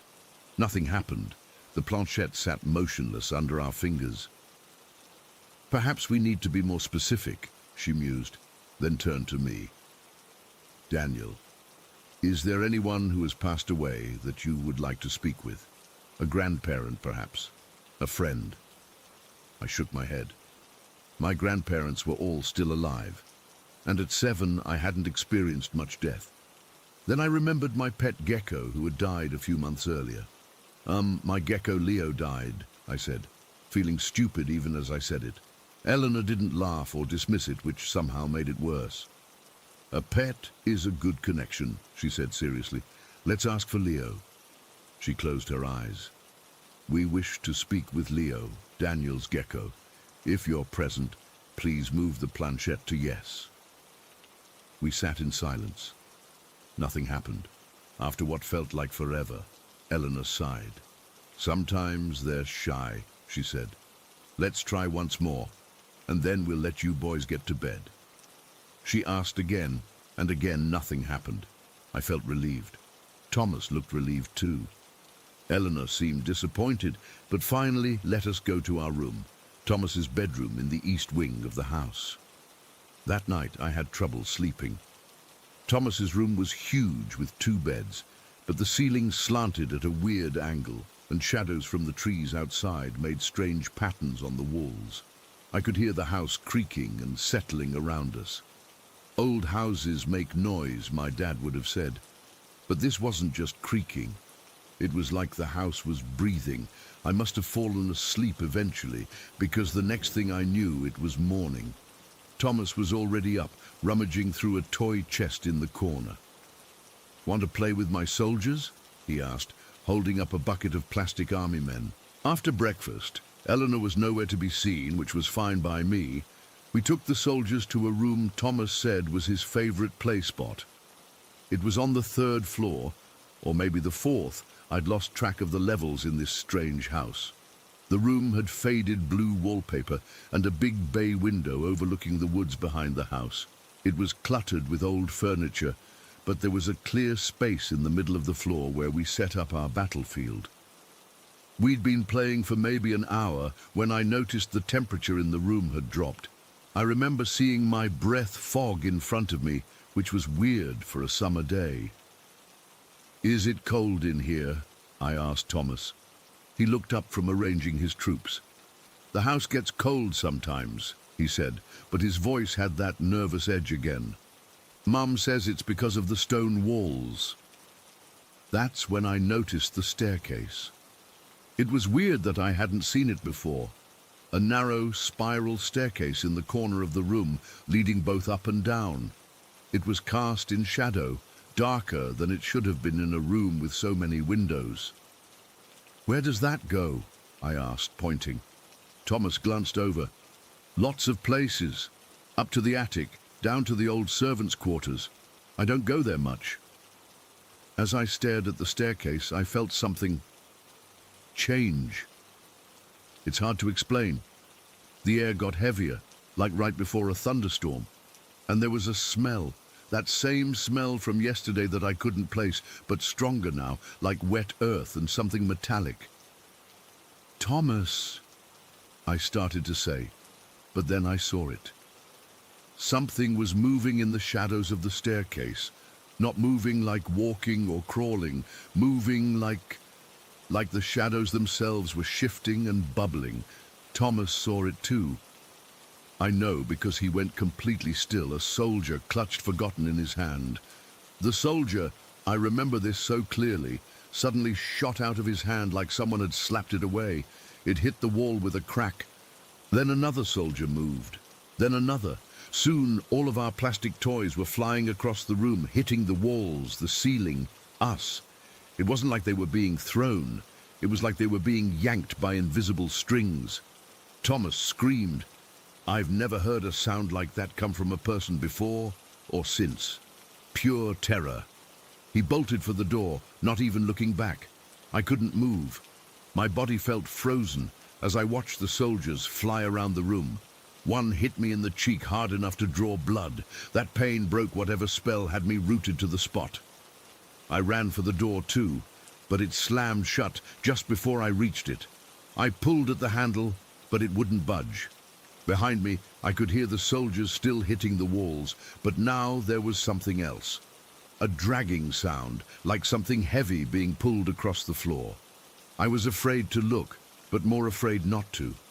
I turned around slowly. The shadows on the staircase were flowing out, spreading across the floor like spilled ink. And they weren't empty shadows. There were shapes in them, constantly forming and dissolving. Faces, maybe. Hands. I couldn't tell for sure. What I did know was that whatever it was coming for me. I yanked at the door again with all my strength, and this time it flew open. I didn't question why, I just ran. The hallway outside seemed darker than before, the walls closer together. I ran blindly, taking turns without thinking, just trying to get away from that room. I realized quickly that I was lost. The Harrington estate was a labyrinth, and in my panic I'd taken so many random turns that I had no idea where I was. Some stairways went up, only to lead to more stairs going down.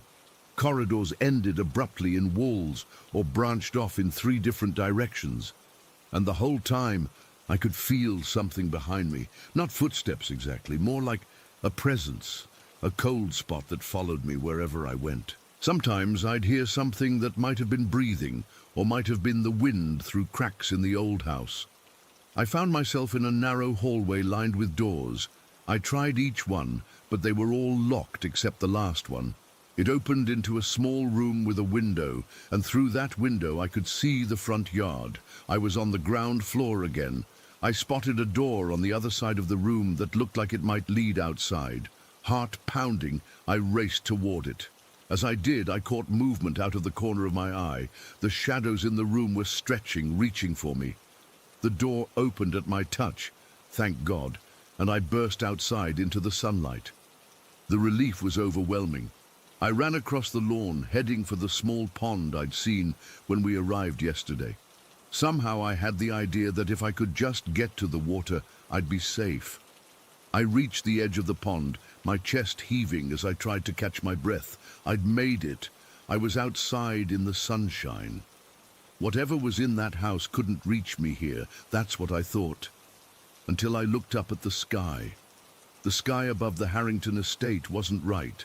The blue was too deep, too dark, and the clouds were moving too fast, swirling in patterns that clouds shouldn't make. As I watched, horrified, they seemed to form shapes, the same kind of half-seen faces and figures I'd glimpsed in the shadows on the staircase. The realization hit me like a physical blow. I wasn't safe. Whatever it wasn't confined to the house. It was everywhere around me. That's when I heard the laughing. Not human laughter, nothing like it. It was like the sound of branches breaking, of metal scraping against stone, of something ancient and wrong finding amusement in my terror. I fell to my knees beside the pond, overwhelmed by a feeling of hopelessness so intense it was physical. I couldn't escape. There was nowhere to run, nowhere to hide. The thing, whatever it was, had me. I don't remember much after that. My next clear memory is of my mom's car pulling up the driveway hours earlier than planned. She was furious, her face red as she marched up to the house. Apparently, Thomas had called her on the house phone, hysterical, saying something about his mom making us use a Ouija board. Eleanor came out to meet her, looking annoyed but not surprised. They argued on the front steps while I sat in my mum's car, unable to stop shaking. Thomas was nowhere to be seen. I never went back to the Harrington estate. My mum made sure of that. She even requested that I be moved to a different class at school to avoid Thomas. I didn't fight it. Whatever friendship we'd had was destroyed that day. I found out years later that the Harringtons moved away shortly after that weekend. The estate sat empty for a long time before being bought by some historical society. They tried to turn it into a museum, but it never took off. Too many accidents during renovation, the news said. The place is abandoned now, slowly being reclaimed by the woods around it. I've thought a lot about what happened that day. Was it the Ouija board? Did Eleanor Harrington somehow open a door to something that should have stayed closed? Or was it the house itself? Sometimes I think about Thomas's great-great-grandfather, building and building, adding rooms and staircases that made no sense. What was he trying to keep out or keep in? I don't have answers. All I know is what I experienced. The shadows that moved wrong, the sky that wasn't right, that horrible laughter that wasn't laughter at all. And the feeling that's never quite left me since that day, the feeling that reality is thinner in some places than others, and that something waits on the other side. Something patient, something hungry, something that knows my name. Story 6. I've never really talked about this with anyone outside my family. It's been 23 years since I first moved into that house in Willow Creek. And to this day, I can't look down those stairs without feeling like something is watching me from below. Something that wants me to fall. I was only 7 when my parents bought the Victorian on Maple Street. It was this massive old thing built in the early 1900s, all creaking floorboards, ornate woodwork, and way too many rooms for just the 3 of us.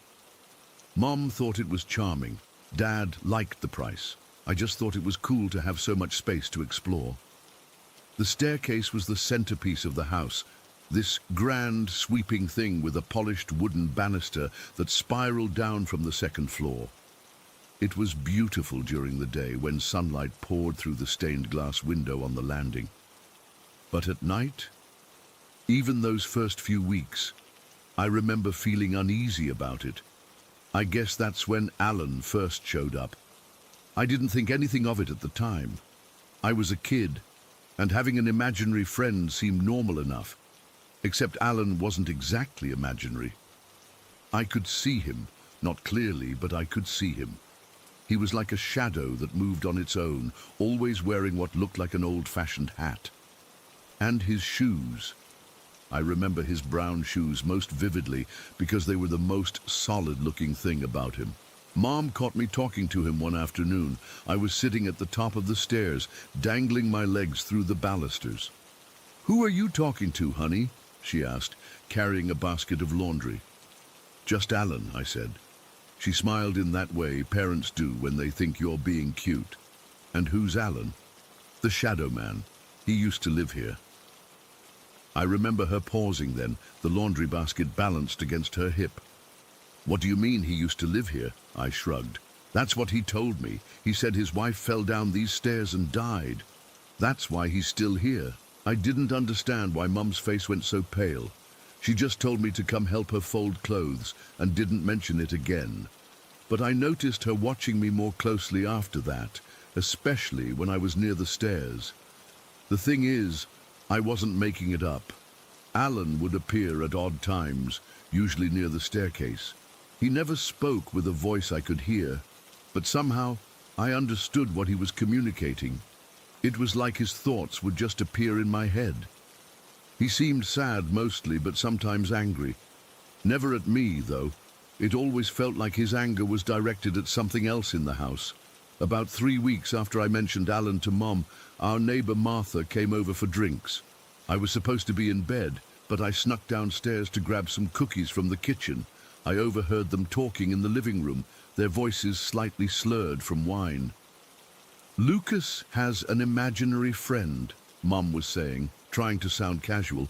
He calls him Alan and says he used to live in this house.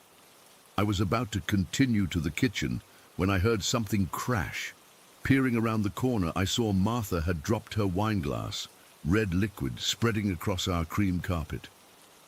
"What's wrong?" Mom asked. Martha's face was ghost white. Diana, the couple who owned this house before it was renovated and sold. Their names were Alan and Margaret Wilson. Mom laughed nervously.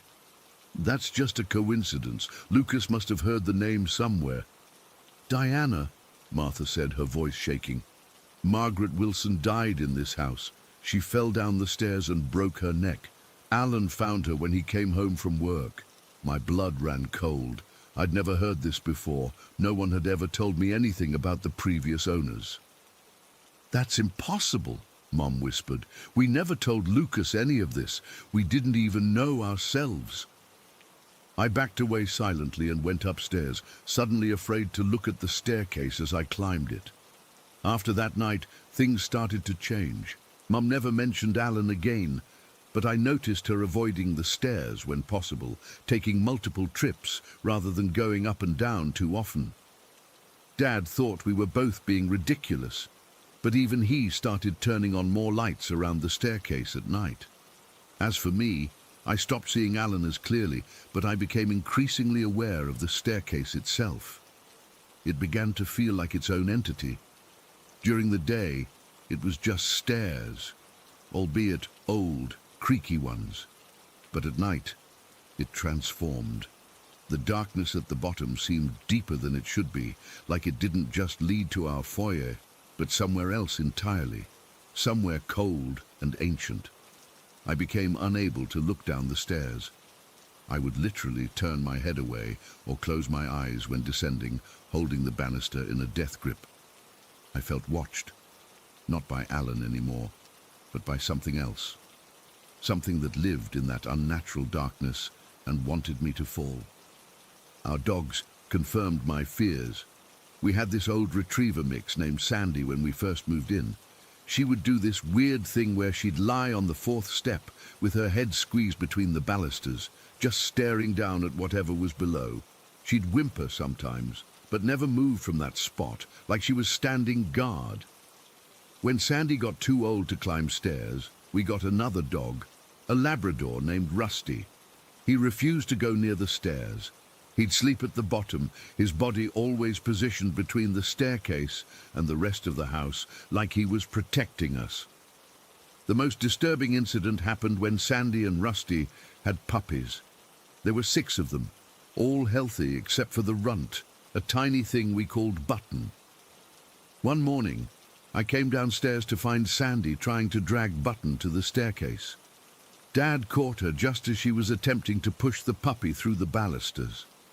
It was like she was trying to offer it to whatever was down there. Dad said it was just animal instinct, weak offspring get culled in the wild. But I knew better. I'd seen the way Sandy looked down those stairs, alert and wary. Whatever she was doing, it wasn't a mercy killing. It was a sacrifice. We found homes for all the puppies after that, including Button. 3 years later, Sandy was found dead at the bottom of the stairs, lying in a pool of blood with her neck broken. Dad said she must have slipped in the night. Mom didn't say anything at all. Rusty became more aggressive about keeping us away from the stairs after that. He'd physically block Mom or me if we tried to go down them alone at night. We got a third dog after Rusty died, a hunting dog, this big German pointer who wasn't afraid of anything. That dog would chase bears if given the chance, but put him near our staircase and he'd freeze, hackles raised, trembling like he was facing something terrifying. The weird thing was, he had no problem with other stairs. We took him to my grandparents' house once and he ran up and down their staircase all day, happy as could be, but touched the first step in our house and he'd go rigid with fear. I grew up in that house, always aware of the staircase as this malevolent presence in our lives. I got better at hiding my fear as I got older, but I never stopped feeling it. When I turned 18, I left for college and swore I'd never live there again. But life has a way of bringing you back to the things that scare you most. When I was 27, my job relocated me, and I ended up moving back to Willow Creek. Mom and Dad had divorced by then, and Dad offered to let me stay at the house while he was working overseas. I told myself I was being stupid. I was an adult now. There was no shadow man, no malevolent staircase. Just an old house with bad memories. For the first few weeks, I kept all the lights on at night and tried to ignore the familiar sense of dread whenever I had to use the stairs. I convinced myself it was just childhood fears resurfacing. Then came that night in October. I'd been living in the house for about a month. I'd had a few beers and was feeling nostalgic, so I called my old friend Mike, who remembered my childhood stories about the house. Remember how scared I was of those stairs? I laughed, trying to sound like I was over it. Dude, you wouldn't even look down them, Mike said. You said there was something waiting at the bottom. Yeah, well, kids imagine all sorts of shit. You gonna go look down them now, tough guy? He joked. After we hung up, his challenge stuck with me. Why was I still afraid? I was 27 years old. It was time to face this stupid childhood fear once and for all. I took another beer from the fridge for courage and walked to the top of the staircase. The house was quiet except for the humming of the refrigerator and the soft ticking of the grandfather clock in the hall. I stood there for a long moment, staring at the wall in front of me, working up the nerve to look down. This is ridiculous, I muttered to myself. Just look down the damn stairs. I took a deep breath, squared my shoulders, and began to turn my head toward the staircase. I never saw what was below. Just as I started to turn, something pushed me, hard from behind. It wasn't a gentle nudge or a bump. It was a forceful shove right between my shoulder blades, with such strength that I went flying forward. If I hadn't grabbed the banister at the last second, I would have tumbled headfirst down those stairs. My beer bottle wasn't so lucky. It shattered on the steps below, glass and foam everywhere. I hung there, heart pounding, knuckles white around the banister. I knew, with absolute certainty, that I was alone in the house. The doors were locked, the windows closed. There was no one behind me who could have pushed me, but something had. Something wanted me to fall, just like Margaret Wilson had fallen all those years ago. I scrambled away from the stairs and spent the night on the couch, lights blazing, waiting for morning. I moved out the next day, leaving most of my stuff behind. I didn't care. I just needed to get out. Dad sold the house 6 months later. I never told him what happened that night. What would I say? That the staircase tried to kill me, that maybe it had killed Margaret Wilson too, that perhaps Alan hadn't been mourning his wife all those years, but warning me about something much older and more malevolent that had simply used her death to mask its presence. I don't know what haunts that staircase. I never figured out if it was Margaret's ghost or Alan's, or something that was there long before either of them. Something that might still be there, waiting for the next family to move in, the next person to walk down those stairs alone at night. All I know is that 23 years after I first set foot in that house, I still can't look down a staircase without feeling watched. And sometimes, just sometimes, I think I catch a glimpse of brown shoes at the edge of my vision, hurrying to keep up with me, warning me perhaps that some things don't stay confined to the houses they haunt. Story 7. I still find it hard to talk about what happened to us in that house. It's been over 20 years now, but some nights I still wake up drenched in sweat, thinking I heard someone calling my name in my daughter's voice. My therapist says writing about it might help, so here goes. In 1999, I thought I'd found the perfect fresh start for my family. My husband and I had divorced the previous year, and I wanted to move my children, Marcus and Serena, somewhere peaceful where we could heal. When I found the century-old Victorian house in Pine Grove for just $70,000, it seemed like fate. 3 stories, a massive attic, and even a basement with a wine cellar, all for less than half what similar properties were going for. Now I understand why it was priced so low. We moved in during the summer. Marcus was 14, Serena just 10. The first 6 months were normal, peaceful even. The kids settled into their new schools. I started working from home as a translator, and we began making the old house our own. We spoke primarily Korean at home, a way to stay connected to my heritage and make sure my children remained fluent. Looking back, I think that's when things started changing. It began with small things, items going missing and turning up in strange places. At first, I blamed the kids, or thought maybe I was just being forgetful with the stress of the move and divorce. Serena's favorite teddy bear disappeared from her bed, only to show up 3 days later inside the piano bench, which hadn't been opened in weeks. My reading glasses vanished from my nightstand and reappeared balanced on top of the refrigerator. Marcus's video game controller went missing for days before we found it neatly placed in the mailbox outside. "Mom, I swear I didn't move my homework," Marcus told me one morning, panic in his voice as he frantically searched his backpack. "I left it on the desk last night after you helped me." We found his math assignment folded into a perfect paper airplane in the bathtub. No one admitted to doing it. Around the 3-month mark, the mimicry started. I was in the kitchen making dinner when I distinctly heard Marcus call me from upstairs. "Mom, can you come here a second?" "Just a minute," I called back, turning down the stove.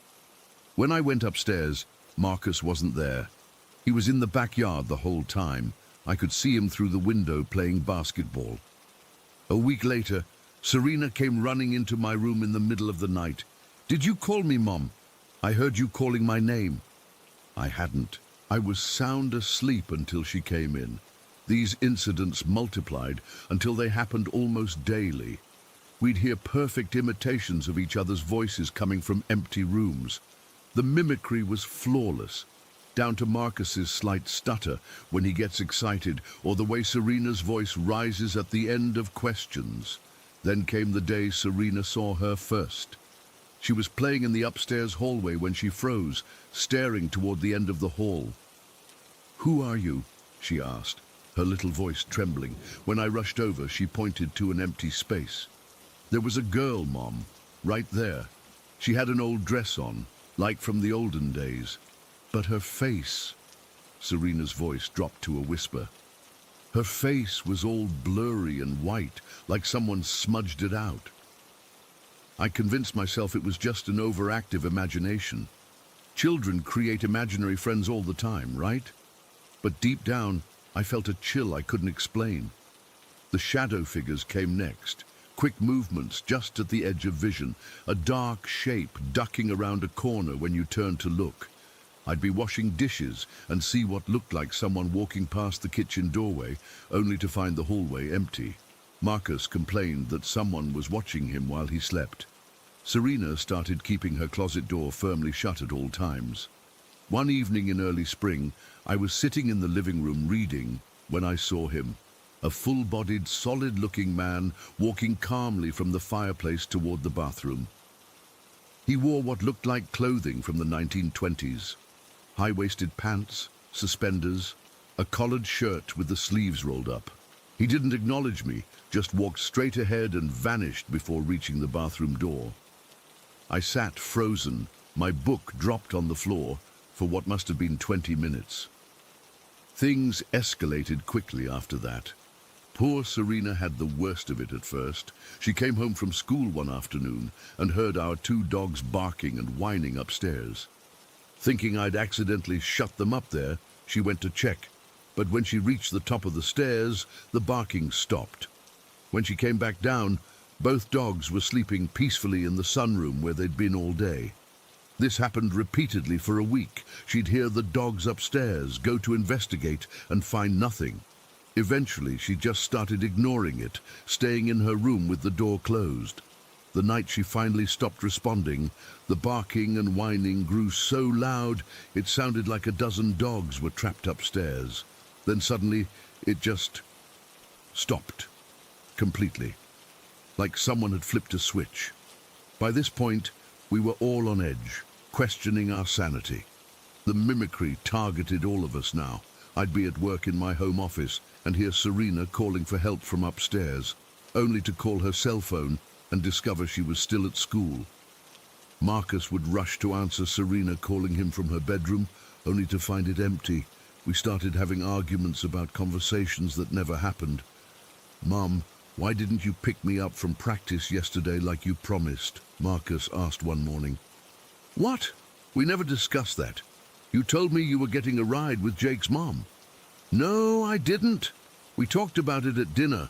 You specifically said you'd be there at 5. These phantom conversations happened so often, we began doubting ourselves constantly. Did we talk about this, or is it happening again? Became a common question in our house. The dreams started soon after. I'd dream of a man standing at the foot of my bed, watching me with cold, angry eyes.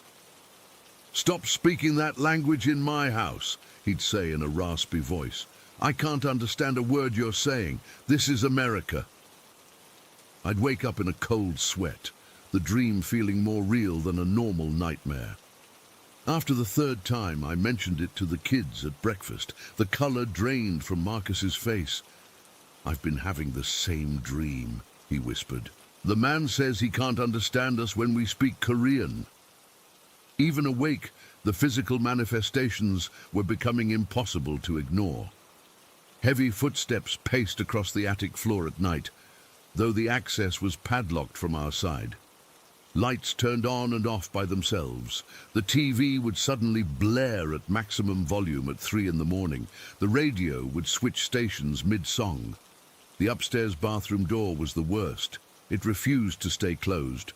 We'd shut it firmly, even propped a chair against it once, but within minutes it would slowly swing open again with a long, drawn-out creak. Every single time. By our 9th month in the house, we were all sleeping poorly and jumping at shadows. Each of us seemed to have attracted a specific entity. I had my angry man who hated our Korean conversations. Serena had her blurry-faced girl. Marcus kept seeing an elderly woman sitting in the corner of his room at night, just watching him. My sister came to visit during spring break and lasted exactly 2 nights before demanding a hotel room. "There's a woman," she told me, eyes wide with fear over coffee the second morning. "She walks past my room every night at exactly 2:17. I hear her footsteps, then see her through the crack in the door. She goes down the stairs and disappears at the bottom." "What does she look like?" I asked, my hands shaking so badly I spilled coffee on the table. "Long nightgown, dark hair down her back. She's always looking down like she's searching for something. Eleanor, I think she's following a routine, like she doesn't know she's dead." That theory haunted me. We later found newspaper clippings in the town library about a young woman who had been murdered in the house in the 1950s. The article mentioned she was found at the bottom of the stairs in her nightgown. I couldn't sleep for days after that discovery. Not everything was malevolent. And when Serena couldn't find her science project that was due the next day, she was crying in her room when she felt a tug on her sleeve. Following what felt like a small hand pulling her, she was led to the linen closet, where her project had somehow been placed behind the towels. She swore she saw the blurry-faced girl smiling before disappearing, but these benign interactions were becoming rarer as the hostility grew. One night, I was alone in the kitchen when every single cabinet door flew open simultaneously with a bang. Another night, Marcus woke up gasping, claiming someone had been sitting on his chest, making it impossible to breathe. The breaking point came during a thunderstorm in late autumn. We'd been in the house for almost a year, and I'd been renovating bit by bit. That weekend, I'd finally cleared out the last of the old furniture from the attic, including several trunks of vintage clothing I'd donated to a historical society. Something about that act seemed to unleash fury in the house. The storm knocked out power, so we were sitting in the living room with candles when it started. First, a low moan that grew into a wailing sound, coming from everywhere and nowhere at once. The temperature dropped so suddenly we could see our breath. All three of us huddled together on the couch as heavy footsteps stomped around us in circles. "We need to get out," I whispered. But as I said it, every door in the house slammed shut simultaneously. The wailing grew louder, and the candles flickered wildly despite there being no draft. Serena screamed when she saw the little girl standing in the doorway, but this time her face wasn't blurry. It was contorted in rage, the eyes black and empty. Behind her stood shadows of other figures, so many I couldn't count them all. "My clothes!" The girl's voice came as a hiss that somehow cut through the wailing. "You took my clothes, the only things that were still mine." I realized with horror she meant the vintage clothing I'd donated. The clothing these spirits still considered theirs, perhaps their last connection to their physical existence. Marcus grabbed my arm so tight it left bruises. "Mom, we need to run. Now!" The little girl took a step forward, and all the shadows behind her moved in unison. The family photos on the wall began shattering one by one, glass flying everywhere. We made a break for the front door, which flew open just as we reached it, as if something wanted us out as badly as we wanted to leave. We ran to the car in our pajamas in the pouring rain and drove straight to a motel. We never spent another night in that house. We returned only once in daylight with 2 friends to help us gather essential belongings. The house felt cold but quiet, as if it was simply watching us, waiting for us to leave again. I sold the house 2 months later at a significant loss, disclosing only that we were moving for personal reasons. I sometimes wonder about the family who bought it, if they still live there, if they've experienced what we did. I've never had the courage to go back and find out. To this day, I sometimes hear mimicry of my children's voices calling me when I'm alone. I've moved 3 times since then, but wherever we go, sometimes I still hear those perfect imitations. And some nights, I still dream of that angry man telling me not to speak Korean in his house. I don't know if they followed us, or if the experience just left such deep scars that our minds recreate the terror. All I know is that house never truly let us go, and I'm afraid it never will. Story 8. I never believed in ghosts. Sure, I'd watch horror movies and get spooked like anyone else, but I always thought people who claimed to experience paranormal stuff were just looking for attention or had overactive imaginations. That was before we moved to Millfield. My husband Daniel and I had been saving for years to buy our dream home. We both fell in love with older houses, the character, the craftsmanship, the history. When we found the listing for the Victorian on Maple Street, it felt like fate. It needed work, lots of it, but the price was right because of that.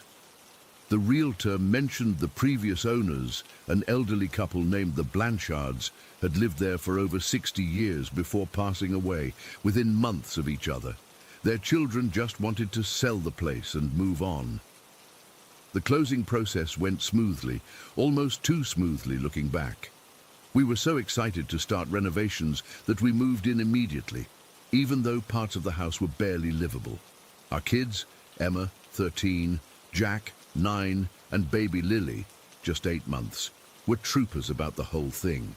Emma and Jack thought living in a construction zone was an adventure. The first month was exhausting but normal. Daniel took time off work to tackle the major projects, and I juggled baby Lily while ripping up old carpet and scraping wallpaper. The house was a mess, but we could see the potential taking shape. We found some cool stuff too, old newspapers from the 40s used as insulation, a few antique bottles in the walls, even a silver dollar from 1889 under the floorboards in the front parlor. Then it happened. I remember the exact date, April 12th. Daniel had taken the older kids to get supplies at the hardware store, and I was home alone with Lily, who was napping upstairs in our bedroom. I was in the kitchen trying to strip ancient contact paper from the cabinets when I heard it. Footsteps, clear as day, coming up the main staircase. Heavy, deliberate steps that made the old wood creak. At first I thought Daniel must have come back early, but then I heard my name. Rebecca. It wasn't Daniel's voice. It was deeper, raspier, like someone who'd smoked for decades. And it was coming from the stairs. Rebecca. I froze, grip tightening on the scraper in my hand. I knew I was alone in the house except for Lily. I knew there was no way someone could have gotten in without me hearing the doors. The footsteps continued up the stairs, and then I heard them moving down the hallway, toward our bedroom, toward Lily. I've never moved so fast in my life. I dropped the scraper, grabbed my phone from the counter, and ran to the kitchen drawer where we kept a large chef's knife. With the knife in one hand and phone in the other, I sprinted up the back stairs, my heart pounding so hard I could feel it in my throat. When I reached our bedroom, the door was closed. I know I had left it open to hear Lily if she woke up. My hands were shaking so badly I could barely turn the knob. When I pushed the door open, the room was empty except for Lily, still sleeping peacefully in the portable crib. But the air felt wrong, heavy and cold. So cold I could see my breath, even though it was April and the heat was running. And there was a smell I couldn't place, like old books mixed with something metallic. I didn't hesitate. I scooped Lily up, still wrapped in her blanket, grabbed my keys from the dresser, and ran downstairs and out to the car. I sat there with the doors locked, knife on my lap, Lily against my chest, until Daniel came home 30 minutes later. Daniel thought I was overreacting, of course. We searched the house together, every closet, under every bed, the attic, the basement. Nothing. No signs of intruders. He pointed out that old houses settle and make noises, but I knew what I heard. Someone had called my name. Someone had walked up those stairs. I might have convinced myself it was a one-time thing, some weird auditory hallucination from paint fumes or stress, except it kept happening. About a week later, all of us were in the living room, watching a movie when organ music started playing. Not from our TV or phones. It was coming from somewhere inside the house. It wasn't loud, more like someone practicing in a distant room, playing the same few measures over and over. Daniel went to investigate while I kept the kids with me. He found nothing, and the music stopped as abruptly as it had started. Later that week, we were having dinner with our neighbors, the Hendersons, who had lived next door for 20 years. I casually mentioned the organ music, trying to sound like I was just curious, not terrified. Mrs. Henderson nodded like it was the most normal thing in the world. Oh, that would be Mrs. Blanchard. She played the organ at First Baptist for over 40 years. She must have seen my face pale because she quickly added, I mean, it's probably just something in the pipes or the heating system that sounds similar. Old houses, you know. But it wasn't just the organ. The footsteps became a regular occurrence, always with the same pattern. Heavy steps, but with a slight drag and irregular timing between them. Later, we learned Mr. Blanchard had suffered a stroke in his 70s and walked with a limp for the last decade of his life. Then the kids started seeing things. It began with Jack waking up one night, crying that a man was standing in his doorway watching him. Emma said she kept seeing someone walk past her room out of the corner of her eye, but when she looked, no one was there. Even Lily, who was too young to talk, would stare and babble at empty corners of rooms, her eyes tracking something we couldn't see. Daniel and I tried to rationalize it. The house was unfamiliar to them. The renovation made things look different in different lights. Kids have active imaginations, but deep down, I knew something was wrong with our house. Still, we kept renovating. What else could we do? We'd sunk everything we had into this place, and I tried to make peace with whatever was happening. I even started talking out loud when I was alone, saying things like, "We're just trying to restore the house, not destroy it," hoping whatever presence was there would understand. For a while, things seemed to calm down. The footsteps and music became less frequent. I started to relax, thinking maybe we had reached some kind of understanding with whatever shared our home. Then came the day we decided to work on Emma's bedroom. The floor was sagging slightly, and Daniel discovered one of the support beams had water damage from an old roof leak. We needed to open up part of the wall to replace it. It was a bigger job than we expected, and by the end of the day, we had a 6-foot section of wall completely demolished. That's when everything changed. That very night, Jack came running into our room at 3 in the morning, shaking and crying. He said he'd gotten up to use the bathroom and saw Dad standing by the torn-up wall in Emma's room. Except when he said, "Hi, Dad," the figure turned, and it wasn't Daniel. It was a tall, black shadow with no face. Daniel assured him it was just a nightmare and tucked him back into bed. We probably would have left it at that, except the very next day, Emma reported the exact same thing. She'd gone to her room to get a book and thought she saw her dad standing by the damaged wall, but when she looked again, it was a dark figure that seemed to dissolve into the shadows. I still get chills, remembering the 3rd day, when I was giving Lily a bath. She suddenly pointed over my shoulder toward the bathroom door and said, clear as day, "Dada." It was one of her first real words. I turned, expecting to see Daniel, but no one was there. Lily kept pointing and saying "Dada" with increasing distress until she was screaming. I grabbed her from the tub, not even bothering to dry her off, and ran to find Daniel, who was in the garage the whole time. Within a week of tearing out that wall, all 3 of our children had seen the same thing in the same spot, and that's when the physical attack started. I was alone in the kitchen making lunch when I felt a sudden, sharp, burning sensation on my right arm, like someone had dragged their nails down my skin. When I looked, there were 3 red scratch marks, perfectly parallel, about 3 inches long. They weren't deep, but they were definitely real. Raised welts that stung like hell. There was no way I could have scratched myself like that, and there was nothing nearby I could have brushed against.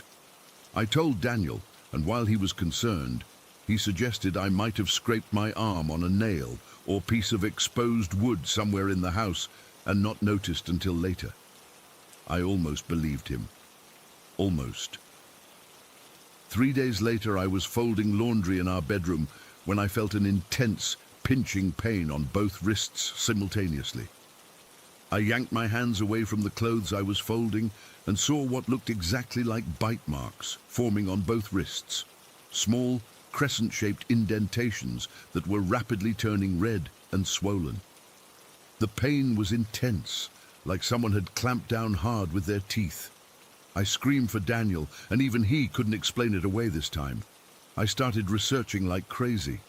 I joined online forums about haunted houses, read books about paranormal activity, even consulted with a local woman who claimed to be sensitive to spirits.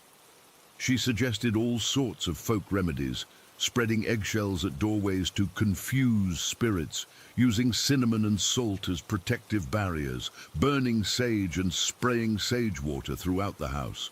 I tried it all, feeling ridiculous but desperate. Nothing worked.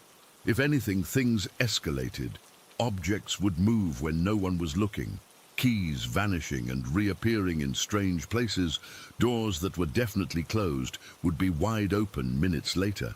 The kids started sleeping in our room because they were too terrified to be alone. I finally broke down and went to the local historical society to learn more about our house and the Blanchards. The volunteer there, an older woman named Martha, remembered them well.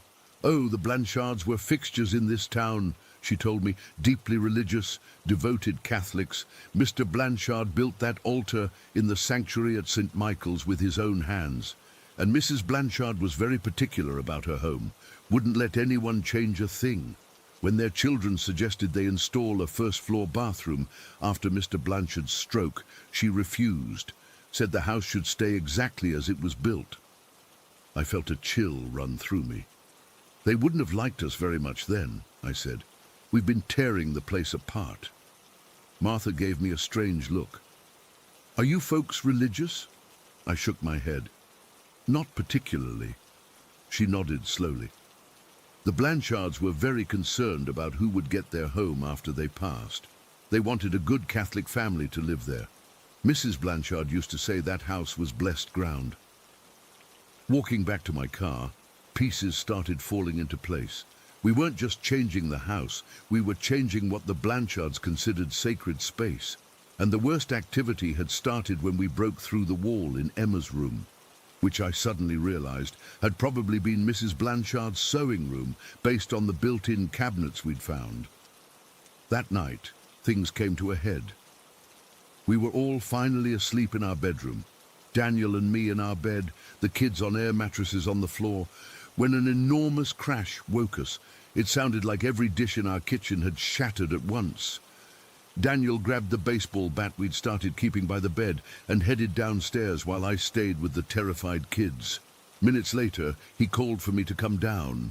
Every cabinet in the kitchen was open. Every single dish, glass and mug we owned was on the floor, broken into pieces. It would have taken someone several minutes to pull everything out and smash it all. But Daniel had been downstairs within seconds of the crash. As we stood there in shock, the temperature plummeted. I could see our breath in the kitchen. And then, right before our eyes, a knife from the butcher block lifted into the air and flew across the room, embedding itself in the wall, mere inches from Daniel's head. That was it. We packed up what we could carry, put the kids in the car and drove to a hotel. We never spent another night in that house. We sold the place 3 months later at a significant loss, making no attempt to hide why we were leaving. I don't know if the new owners have experienced anything. They haven't reached out, and frankly, I don't want to know. We've been in a different house, in a different town, for 2 years now. The kids rarely talk about what happened, though Emma still sleeps with her light on. Daniel and I have mostly moved on, though we both refuse to buy antiques or anything with history attached to it. But sometimes, late at night, I still hear footsteps with that familiar drag. And last week, I found 3 red scratches on my arm when I woke up. I'm trying to convince myself it's just my imagination, that I scratched myself in my sleep. But deep down, I know better. Something followed us from that house, something that isn't finished with us yet. And I don't know what to do about it. Story 9. I never used to believe in ghosts or spirits or any of that paranormal stuff. As an MMA fighter, I dealt in the physical, the tangible world of combat sports where everything could be explained by training, skill, and sometimes just plain luck. My name's Jackson Reynolds, and what happened to me at Willow Creek Manor changed everything I thought I knew about reality. Last year, my girlfriend of 4 years, Alyssa, decided she needed space, which I later found out meant she needed space to hook up with her co-worker. Finding this out sent me into a pretty dark place. I was already dealing with a shoulder injury that had sidelined my fighting career, and the breakup was like pouring gasoline on a fire. I needed a place to stay fast, and my buddy Miguel mentioned his roommates had a room available at Willow Creek Manor, this big old house on the outskirts of town. The rent was surprisingly cheap, which should have been my first red flag. But I was desperate and depressed, so I took it without asking too many questions.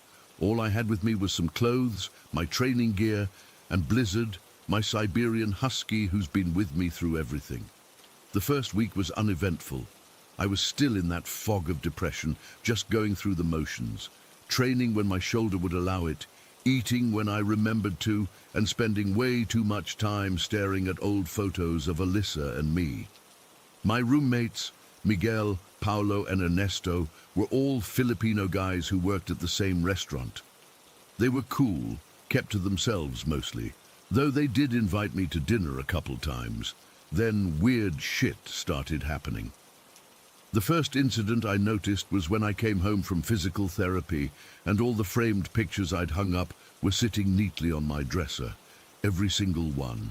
At first I thought maybe the landlord had been in to check something and took them down, but why? And when I asked my roommates, they all swore they hadn't been in my room. What was strangest was that none of the glass in the frames was broken. They were just removed, like someone had carefully taken each one down. I rehung them all, thinking maybe I hadn't secured them properly. The next day, same thing. All pictures down, neatly stacked, no broken glass. After it happened a third time, I just gave up and left them on the dresser. I was too exhausted mentally to deal with it. Then came the water incident. I'd been having trouble sleeping, so I brought a jug of water to keep by my bed. One night, I placed it right in the middle of my bed while I went to brush my teeth. I distinctly remember putting it there because I'd just changed my sheets and was worried about spills. I closed the bathroom cabinet, turned around, and the jug was sitting in the middle of my bedroom floor. I stood there for what felt like minutes, trying to make sense of it. There's no way that jug moved itself across the room. No way. I thought maybe I was losing my mind from the depression, maybe misremembering where I'd put it.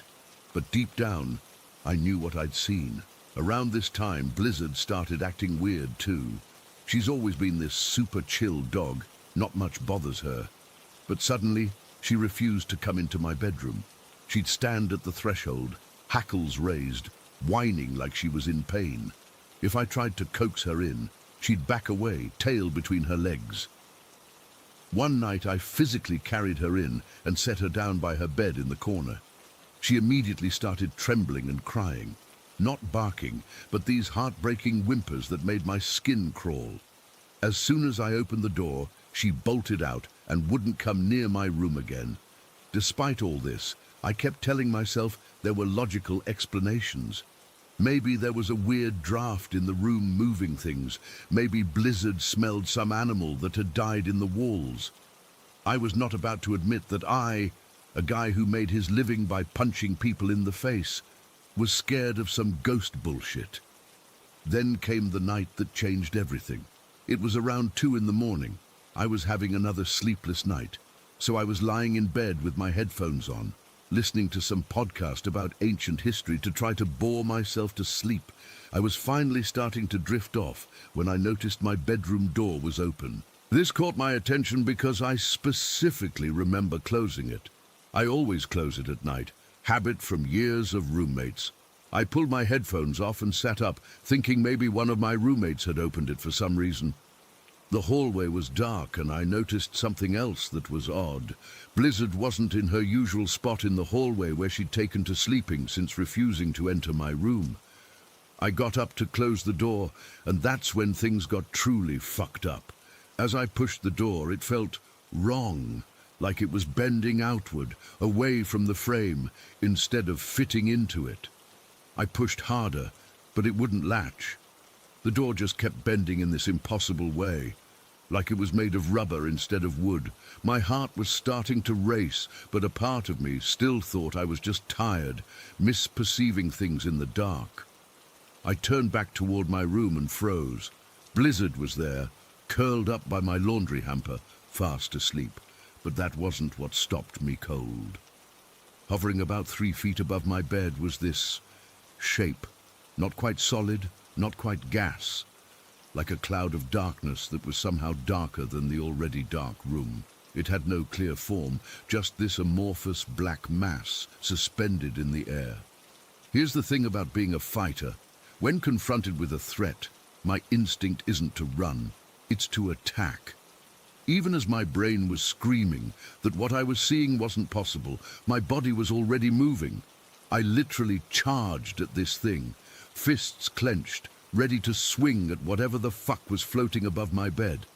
And then I was back in bed, flat on my back, headphones still on, but completely unable to move. Sleep paralysis. I'd experienced it once before in college, so I recognized the sensation. That terrible feeling of being completely conscious, but unable to move a single muscle. My breath was coming in shallow gasps, the only part of me that seemed to be working. And the cloud was still there, hovering above me now, seeming to pulse and expand as I stared up at it. I tried to scream, but nothing came out. I tried to move my arms, my legs, anything, nothing responded. I was trapped, watching this impossible dark shape looming over me. I don't know how long I was stuck like that. It could have been minutes or hours. Time loses all meaning when you're terrified and paralyzed. But eventually, I managed to move my finger, then my hand, and finally broke free of the paralysis with a giant gasp, like I'd been underwater. I scrambled up, turning on every light in the room. The cloud was gone. My heart was pounding so hard, I could hear it in my ears. I was covered in sweat, shaking uncontrollably. And there was Blizzard in the exact spot I'd seen her before I charged at the entity, curled up by the hamper, now awake and watching me with concerned eyes. It took me until morning to calm down enough to think rationally. I told myself it had to be sleep paralysis, combined with some kind of waking dream. The logical part of my brain insisted there had to be an explanation that didn't involve the supernatural. At breakfast, I casually mentioned to Miguel that I'd had a weird night with some sleep paralysis. The look that passed between him and Paolo made my stomach drop. "What?" I demanded. They exchanged another glance, and then Paolo sighed. "That room you're in, it used to belong to our landlord's brother." "So?" "He moved out because he said he was being followed." "Followed by what?" I asked, though I already knew the answer. "A spirit," Miguel said quietly. "An evil one. He said it had been with him since he was a child." They proceeded to tell me the whole story. Apparently, the brother had been haunted by this entity for years. According to their family belief, it was the result of a curse placed on their family by a witch doctor who had been upset with their uncle back in the Philippines. The brother had recently moved to Hawaii thinking he could escape it. "And you didn't think to mention this before I moved in." I was furious. I'd been going through hell while they sat on this information. "We thought it was just his superstition, man," Paolo said defensively. "We never saw anything when we were in that room." Then Ernesto, who had been quiet until now, spoke up. "I saw it." We all turned to look at him. "When I first moved in, I stayed in that room for 3 nights. On the 3rd night, I had sleep paralysis. There was a dark cloud above me. I couldn't move. I prayed until it went away, and the next day I switched rooms with Paolo. I felt sick, and none of you thought to warn me?" They looked ashamed, and I couldn't stand to be around them. I grabbed Blizzard's leash and left, spending the day walking around town trying to figure out what to do. I ended up at St. Michael's Church. I'm not religious at all, but I was desperate for answers, for help. The priest there, Father Thomas, listened to my story without judgment. Instead of dismissing me, he gave me sage and taught me the Lord's Prayer. "Cleanse your room," he instructed. "Burn the sage in every corner while reciting the prayer. Command any negative energy to leave in the name of God." Was I skeptical? Hell, yes. but I was also desperate. That night, I did exactly as Father Thomas had instructed. I felt ridiculous walking around my room with burning sage, reciting prayers I barely remembered from childhood. But I did it thoroughly, spending nearly an hour making sure every inch of the room was cleansed. Nothing happened that night, or the next. For a week things were normal. Blizzard still wouldn't enter my room, but the pictures stayed on the walls, and my water jug stayed where I put it. I started to believe it had worked, or that the whole thing had been in my head. Then came one last incident. It was exactly 3 in the morning. I know because I checked my phone when the crash woke me up. My entire entertainment center had collapsed. The TV was face down on the floor, somehow unbroken, DVDs everywhere, the stand itself completely fallen apart, as if someone had removed all the screws and bolts. As I stood there staring at the mess, the doorbell rang at 3 a.m. Despite every horror movie rule screaming in my head not to, I went to answer it, Blizzard close on my heels, growling low in her throat. At the door was a man I'd never seen before, looking confused and disoriented. "Is Ernesto here?" he asked. It turned out to be the brother, the one who had previously occupied my room, the one the entity had supposedly been following. He'd flown back from Hawaii unexpectedly, not telling anyone he was coming. He seemed surprised when I told him what time it was, claiming his watch said it was only 9 p.m. I moved out the next day, found an apartment in North Carolina, and never looked back. I've never experienced anything like that again, and I hope I never do. I still fight professionally when my shoulder allows it. I still have Blizzard. I'm even dating again, but I'm not the same person I was before Willow Creek Manor. I can't dismiss the paranormal anymore or laugh at ghost stories, because I know now that there are things in this world we can't explain, things that exist beyond what we can see or touch. I don't know what that entity was or why it attached itself to me. I don't know if it was really connected to some family curse or if it was something else entirely. All I know is what I experienced was real, and sometimes late at night I still wake up with the feeling that something is hovering above me in the darkness. I turn on the light immediately now. I don't take chances anymore, because once you've seen the other side, you can never unsee it. Story 10. I still can't explain what happened that day at Mark's house. It's been 12 years, and I've gone through every possible explanation in my head. I'm not a superstitious person, never have been, but what we experienced that afternoon in Evergreen Manor wasn't normal. It wasn't a prank, it wasn't our imagination, and it definitely wasn't squirrels. For context, I was 10 years old at the time. Mark had been my best friend since kindergarten, and I practically lived at his house after school. Evergreen Manor was this massive colonial-era home in our small town of Oak Ridge, the kind of place that had history in every creaking floorboard. It had been in Mark's family for 3 generations. His grandparents had lived there, then his parents, and now Mark was growing up there too. Mark was what his parents called a surprise child. They'd had him later in life, so he was an only child in this huge house with way too many rooms. The place was impressive but intimidating. Original wooden floors that moaned when you walked on them, thick cobblestone foundations, and these ancient doors with skeleton key locks. Most of the doorknobs in the upstairs rooms were missing, replaced with these little metal loops you could hook your finger through to pull the doors open. Only 2 actual doorknobs remained in the entire house, one on the front door and one on the door that led to the staircase. Mark's parents both worked full-time jobs, so almost every day after school, we'd hang out at his place unsupervised until around 6 o'clock. We'd usually camp out in the living room on the first floor, playing video games and stuffing ourselves with whatever snacks we could find. The house had central air, but to save money, Mark's parents would close all the upstairs doors during summer to keep the cool air downstairs. That detail becomes important later. It started gradually. We'd be in the middle of a Halo match or something, completely focused on the game, when we'd hear it, heavy footsteps moving across the second floor.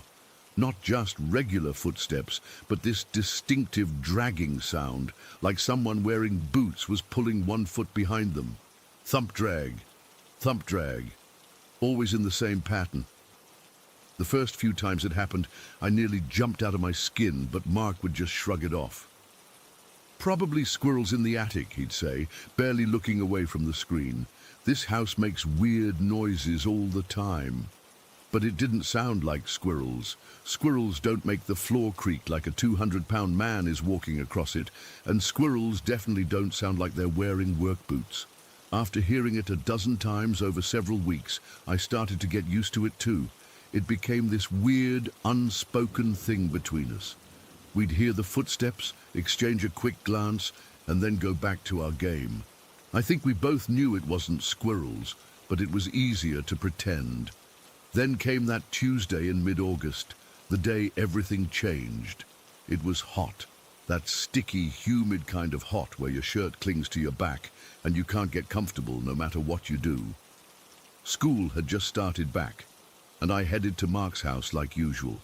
We grabbed some Capri Suns from the fridge and settled in for our daily Halo session.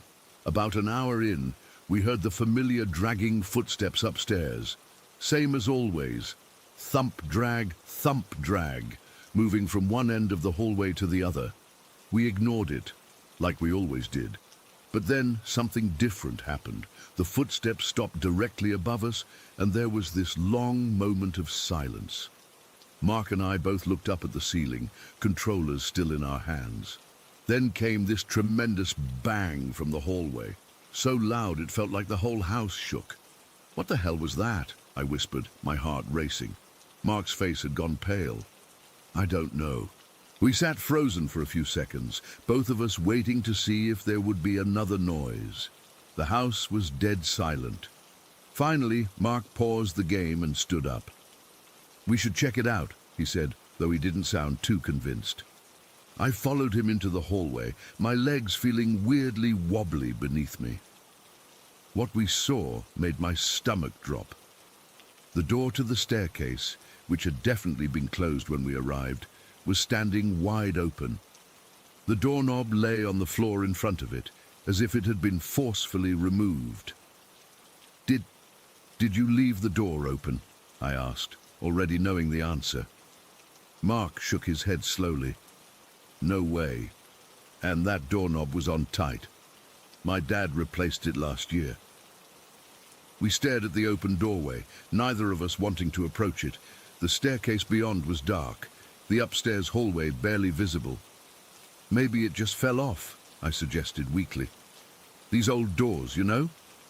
Mark picked up the doorknob. The metal rod that connected it to the door mechanism was completely intact. This wasn't a case of old hardware giving out. The entire assembly had been pulled out of the door. "We need to check upstairs," Mark said finally. Every instinct told me this was a terrible idea, but I couldn't let my friend go up there alone. We climbed the stairs together, the old wood creaking under our feet. At the top was a long hallway with 4 bedroom doors and a bathroom, all closed just as they should have been, except they weren't all closed. As we reached the top step, I realized every single door along the hallway was open. Every single one.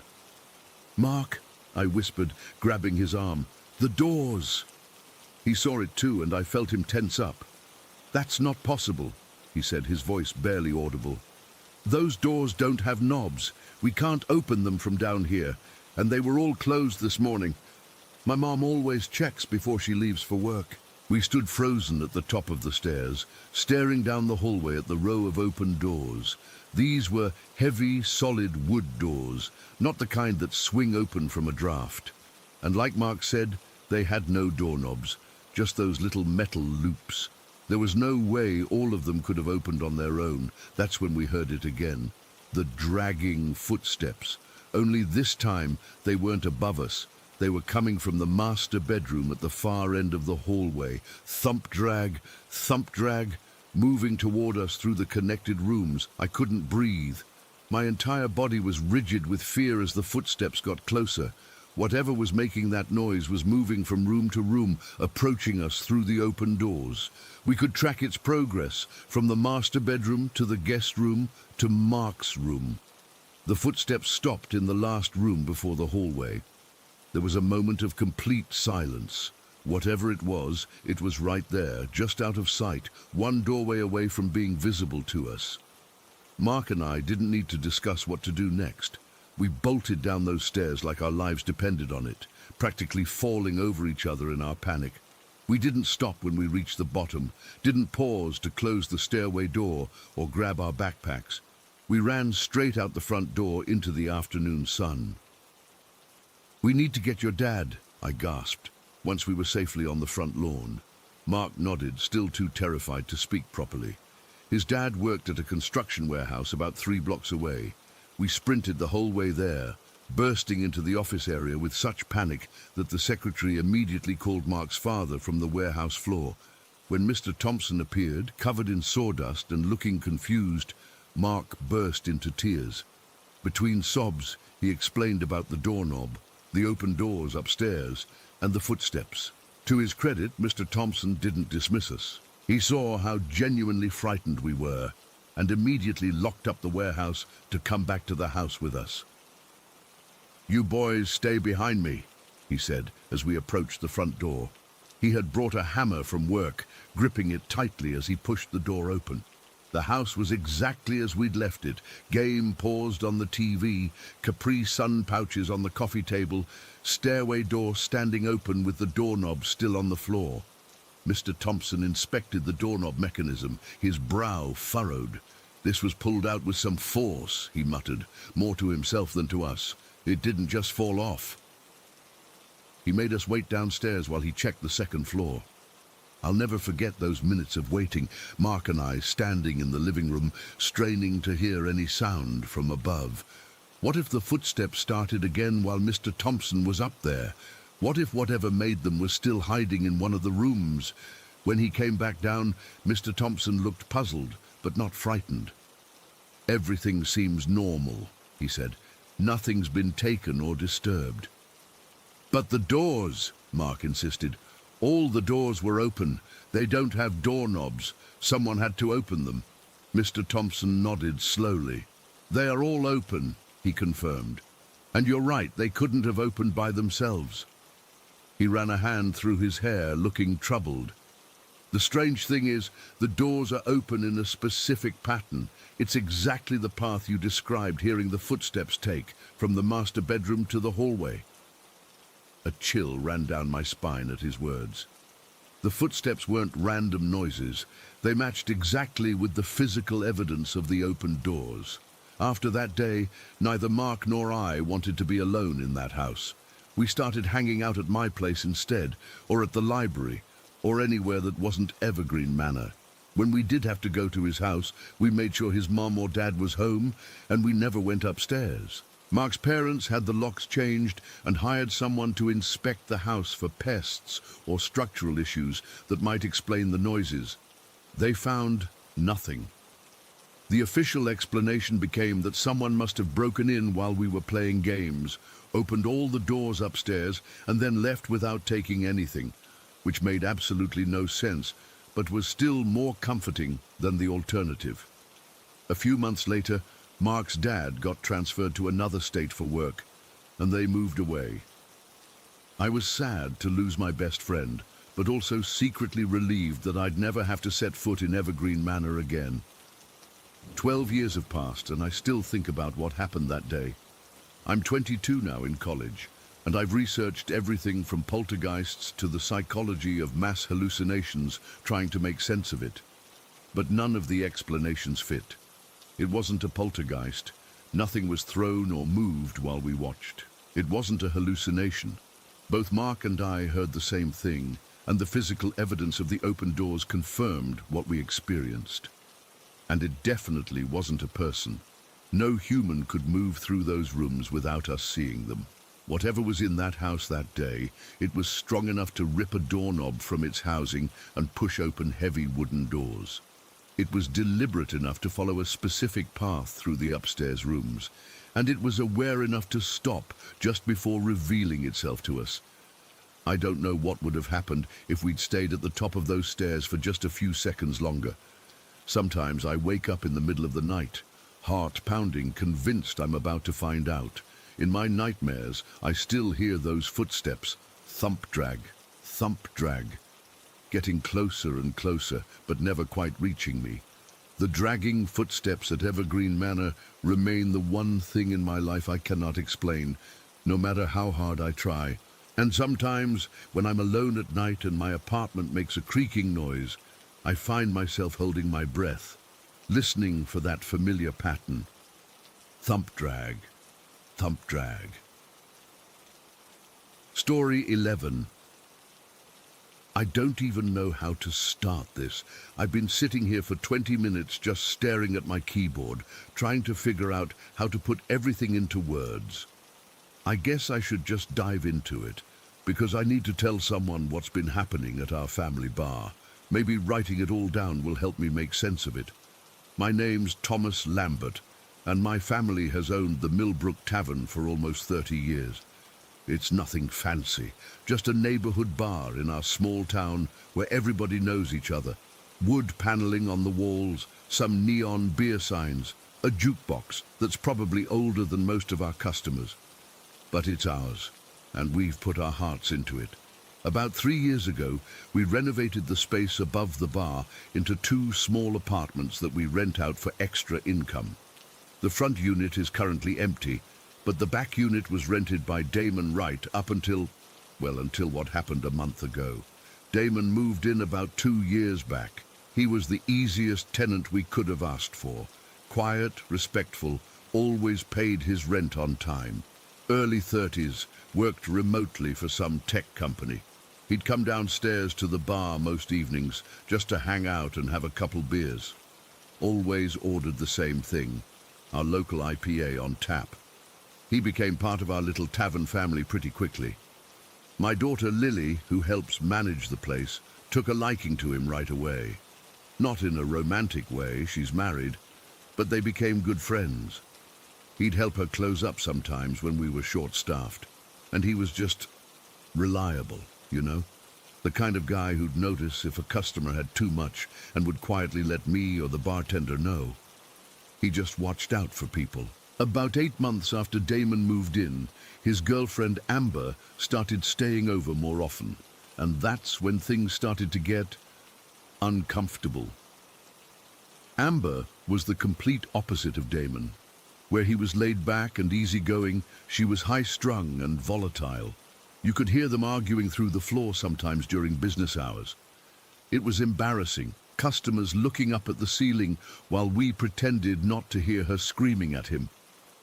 I remember one night she came storming down the stairs and into the bar, making a scene about how Damon had been texting some girl. She knocked over 2 drinks before I managed to calm her down and convince her to go back upstairs. Damon came down later that night and apologized, paid for the spilled drinks, even though it wasn't his fault. "She's going through some stuff," was all he said. That was Damon, always making excuses for her, always seeing the best in people. Around 6 months ago, I started noticing a change in Damon. He stopped coming down to the bar as often. When he did, he'd sit alone in the corner booth instead of at the bar where he usually chatted with everyone. He lost weight, had dark circles under his eyes. His rent, which had always been in my mailbox on the first of the month like clockwork, started coming late. First a few days, then a week, then 2. I went up to check on him one afternoon, knocked on his door. It took him forever to answer, and when he did, I barely recognized him. His apartment was a mess, not like him at all. He'd always been tidy. There were empty whiskey bottles on the counter, clothes everywhere. He'd clearly stopped shaving or caring much about his appearance. "Everything okay, Damon?" I asked. "You know you can talk to me if something's wrong."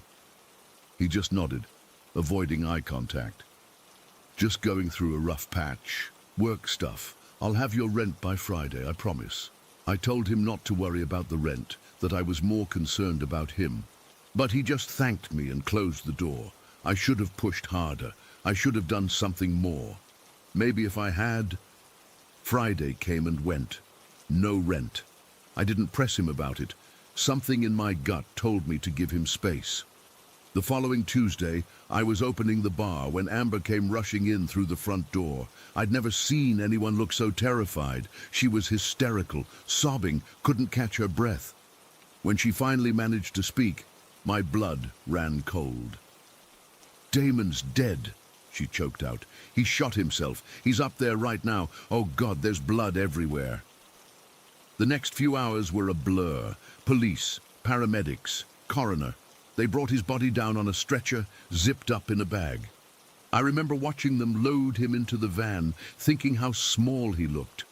All I could think was that I should have done more. I should have seen this coming. The police interviewed Amber, who said she'd been staying with a friend for a few days after another fight. She'd come back that morning to get some clothes and found him. According to the coroner, he'd been dead for about 15 hours. The gun was registered to him. He'd bought it a few months earlier, apparently. We closed the bar that day out of respect. I sat with Lily at one of the tables, both of us numb with shock. Neither of us knew what to say. Damon didn't have much family, just a sister in California who came to collect his things. She said he'd had depression on and off for years, that Amber had been emotionally abusive, that he'd been laid off from his job 3 months ago but was too ashamed to tell anyone. All these things we never knew. We reopened the bar 2 days later. Life goes on, right? But that's when the strange things started happening. It was small stuff at first. The tap handle for Damon's favorite IPA would be down in the morning, like someone had pulled a beer after hours. I checked the keg levels, and sure enough, they were lower than they should have been. I installed new security cameras, thinking maybe someone had a key they shouldn't have, but the footage never showed anything. Then there were the doors. We close at midnight on weeknights, 2 a.m. on weekends. At least 3 times now. At exactly 11:58 or 1:58, the front and back doors have locked themselves. I mean, the deadbolts actually turn.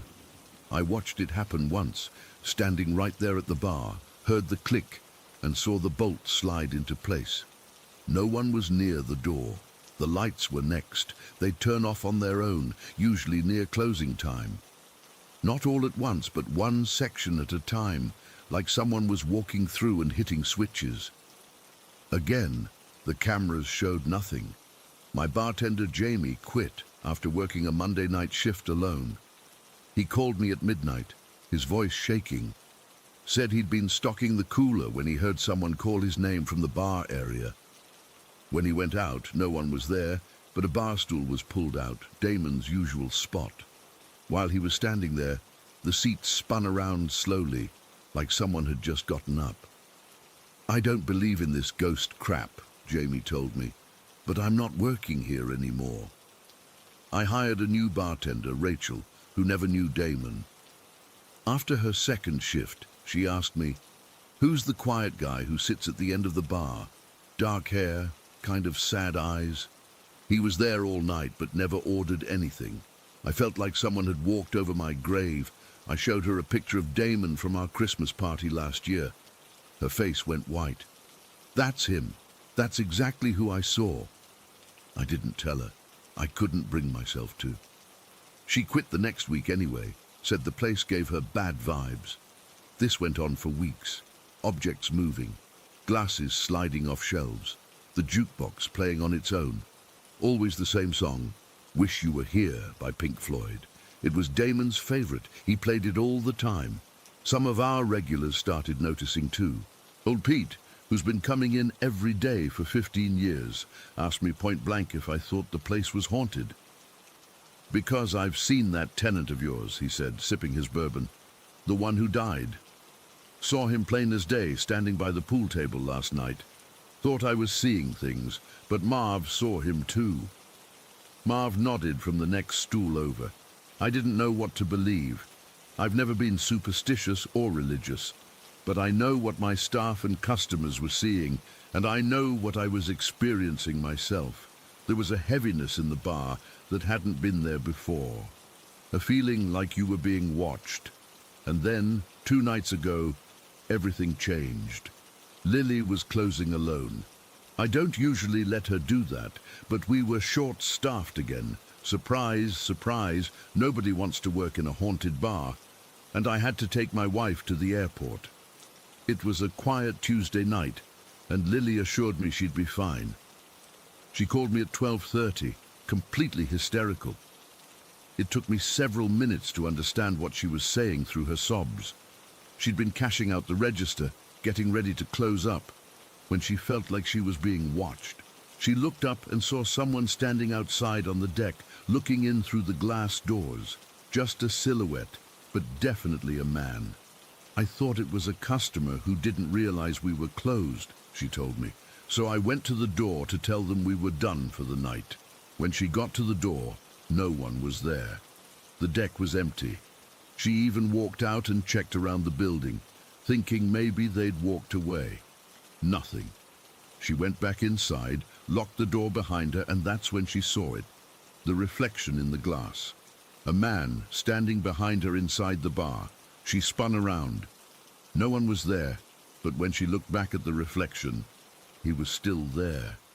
Dad. It was Damon, she whispered into the phone. I swear to God it was him. He was trying to tell me something. He looked desperate. I told her to get out of there immediately. Don't worry about closing procedures. Don't finish counting the money. Just leave. She did, driving straight to my house where she spent the night, too terrified to be alone. The next morning, we went back together to finish closing up and prep for the day. That's when we discovered that the basement door had been broken into. Someone had jimmied the lock and ransacked our liquor storage and beer cooler. They'd stolen about $2,000 worth of high-end liquor and our cash box with the previous day's take. I immediately checked the security footage. 2 men had broken in at exactly 3:06 a.m. They were in and out in 15 minutes, knew exactly where everything was kept. It hit me like a ton of bricks. If Lily had followed normal closing procedures, she would have still been there at 3 a.m., alone in the bar when those men broke in. They were clearly familiar with our setup, probably former employees or regular customers, and they knew our closing routine. Lily and I sat at the bar, watching the footage replay, both of us speechless. Finally, she took my hand. He was warning me, she said quietly. Damon. He scared me on purpose so I'd leave early. He was protecting me. I'm not a man who cries easily, but I broke down right there. Whether it was relief that my daughter had been spared a potentially dangerous encounter, or the realization that the spirit of our friend might still be watching over us, I couldn't say. Since then, the hauntings have continued, but they don't seem malevolent anymore. We've all begun to see them as Damon's way of staying connected to the place and people he loved. The bartenders have started greeting him when they come in for their shifts. Some of the regulars leave an empty seat at the bar for Damon. Lily even pours out a small IPA at closing time and leaves it on the bar overnight. It's always empty in the morning. I still catch myself looking for him sometimes, expecting to see him come down the stairs and take his usual seat. I wish I could talk to him, tell him how sorry I am, that I didn't see his pain, that I didn't do more to help him when he was alive.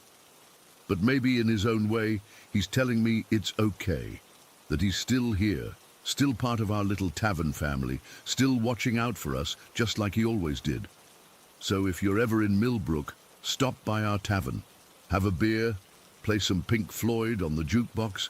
You might not see anything unusual, but if you feel someone watching you, or if you catch a glimpse of a quiet guy with sad eyes in the corner of the room, that's just Damon.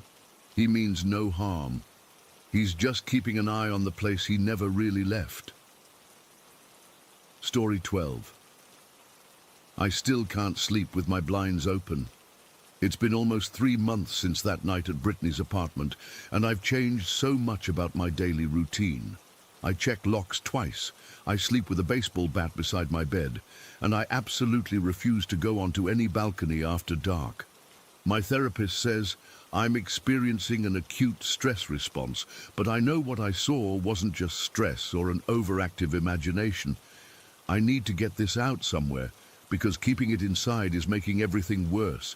It was supposed to be a simple favor for a friend. Brittany needed an overnight sitter for her 3 daughters while she went to a work conference 2 hours away. She'd planned to drive back the same night, but decided to stay over when the final networking dinner ran late. The timing wasn't ideal, since it was my 28th birthday. But Brittany and I have been friends since college, and her girls are absolute sweethearts. I figured I could still have a nice quiet birthday with pizza, cupcakes, and a movie night with the kids. That evening started off perfectly normal. I arrived at Pineview Apartments around 5 in the afternoon. The building itself is only about 6 years old, a mid-rise complex with 4 floors and balconies that face each other across a central courtyard area. Brittany's unit is on the 3rd floor, offering a decent view of the complex grounds and the other apartments across the way. When I got there, the girls, Lily, 5, Zoe, 6, and Madison, 8, were already excited about our evening together. Brittany had laid out everything I'd need: emergency numbers, bedtime routines, allergy info, the usual stuff.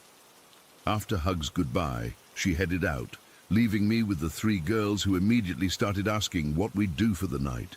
"It's Emma's birthday," Madison announced to her sisters, though they'd already been told. "We should make it special." We ordered pizza, half cheese, half pepperoni, and had the birthday cupcakes Brittany had picked up from my favorite bakery. The girls gave me handmade cards, and everything was going exactly how a laid-back birthday evening should. After dinner, we moved to the living room. The apartment was cozy but modern, with an open floor plan. The living room had large sliding doors that opened onto the balcony, with a view of the identical balconies across the courtyard, maybe 30 feet away.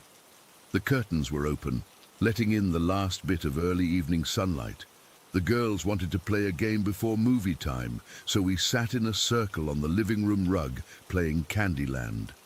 That's when things started getting weird. Lily, the youngest, suddenly looked up from the game board and stared at the empty space beside me. "Summer says hi," she announced casually. I smiled, assuming Summer was an imaginary friend. "Well, hi back to Summer. She likes your hair," Lily continued, still looking at the empty space. "She says it reminds her of the sun." "That's sweet," I replied. "What does Summer look like?" Lily tilted her head, considering. "Like wood. But she's real, just not alive." I noticed Madison tense up immediately. Her face paled, and she shot Lily a stern look. "Stop it," Madison hissed. "We don't talk about that." Zoe, the middle child, looked uncomfortable, but didn't say anything. The sudden tension was palpable, and I tried to diffuse it. "It's okay to have imaginary friends," I said gently. Madison looked at me with surprisingly adult eyes. "Summer isn't imaginary, but we don't talk about her anymore. Mom said so." I didn't know what to make of this exchange, but I decided not to push it. Kids can get attached to strange concepts sometimes, and I figured this was just one of those family things I wasn't privy to. Maybe a scary movie character they'd accidentally seen, or some neighborhood legend the kids had picked up. I redirected their attention back to the game, and the moment passed. About 20 minutes later, as the sun was setting, Lily wandered over to the glass doors leading to the balcony. She pressed her face against the glass, looking out at the darkening complex. "There's a ghost," she said matter-of-factly, pointing across the courtyard to one of the opposite balconies. "Lily, don't start," Madison warned from her spot on the floor. But something in Lily's posture made me uneasy. There was no fear in her voice, just that eerie certainty that children sometimes have. I got up and walked over to her. "What do you see, sweetie?" I asked, looking across at the rows of balconies. "On that one," she pointed to a balcony directly across from Brittany's, on the same level. "The ghost is watching us." I squinted, but couldn't see anything unusual. The apartment opposite had its lights on, but the curtains were mostly drawn, and I couldn't see anyone on their balcony. Zoe got curious and joined us at the window. She took one look at where Lily was pointing, and her entire demeanor changed. Her face went slack, her eyes widened, and she took several steps backward, nearly stumbling over the coffee table. "Zoe," I said, alarmed by her reaction. "What's wrong?" Zoe didn't answer. She just kept backing away, her eyes fixed on something across the way. Her expression wasn't just scared, it was a look of pure horror I'd never seen on a child's face before. She looked like she'd seen something her mind couldn't process. That's when I felt the first real surge of fear. I looked back at the balcony Lily had pointed to, focusing harder this time, and that's when I saw it. At first, I thought it was just a tall person standing there, but as my eyes adjusted, I realized what I was seeing wasn't right. It was massive, at least 7 feet tall, maybe taller. Its proportions were all wrong. The arms were too long, hanging almost to where knees should be. The head seemed slightly too large for the body, and it was just standing there, perfectly still, staring directly at us. "It's just shadows from the balcony furniture," I said automatically, though I didn't believe it for a second. I was trying to reassure the girls while processing what I was seeing. "It's moving," Madison whispered. She had joined us now, and all 3 girls were staring across the courtyard. She was right. The figure moved its head, turning it in a way that reminded me of a bird. Not a smooth human motion, but something jerky and mechanical. Then it raised one of its impossibly long arms, but not like a person would. The movement was broken, disjointed, like watching a stop-motion animation with frames missing. My heart was pounding so hard I could hear it in my ears. Whatever that was, it wasn't human. But I couldn't let the girls see how terrified I was. "Okay, I think it's movie time," I said with forced cheer, reaching to close the curtains. "Who wants popcorn with the movie?" "But Summer," Lily started. "Not now, Lily," I interrupted, perhaps too sharply. I pulled the curtains closed with shaking hands, blocking our view of the balconies across the way. While the microwave was running for the popcorn, I snuck a peek through a small gap in the curtains. The figure was still there, but it had changed position. Now it was pressed against the railing of the balcony, leaning forward at an impossible angle, as if trying to get a better look into our apartment. No human could lean that far without falling. I quickly closed the gap in the curtains and focused on setting up the movie. We settled on Frozen, something familiar and comforting. I arranged the girls on the couch, as far from the balcony doors as possible, and tried to keep my voice steady as we talked about our favorite characters. Throughout the movie, I kept glancing at the curtains, half expecting to see them move or to hear something on our own balcony. The girls seemed to gradually relax as the movie progressed, but I couldn't shake the image of that thing from my mind. Its unnatural proportions, the way it moved. It was like someone had tried to create a human form, but got all the details wrong. After the movie, it was bedtime for the girls. They share a room with bunk beds for the older 2 and a separate twin bed for Lily. As I was tucking them in, Lily looked up at me with those innocent eyes. "Summer says the tall man won't hurt us if we don't look at him," she whispered. My blood ran cold. Did Summer tell you about the tall man before?" Lily nodded. "Summer knows him. He comes to look sometimes." Madison propped herself up on her elbow from the top bunk. "Mom said we're not supposed to talk about them," she hissed. "They come more when we talk about them."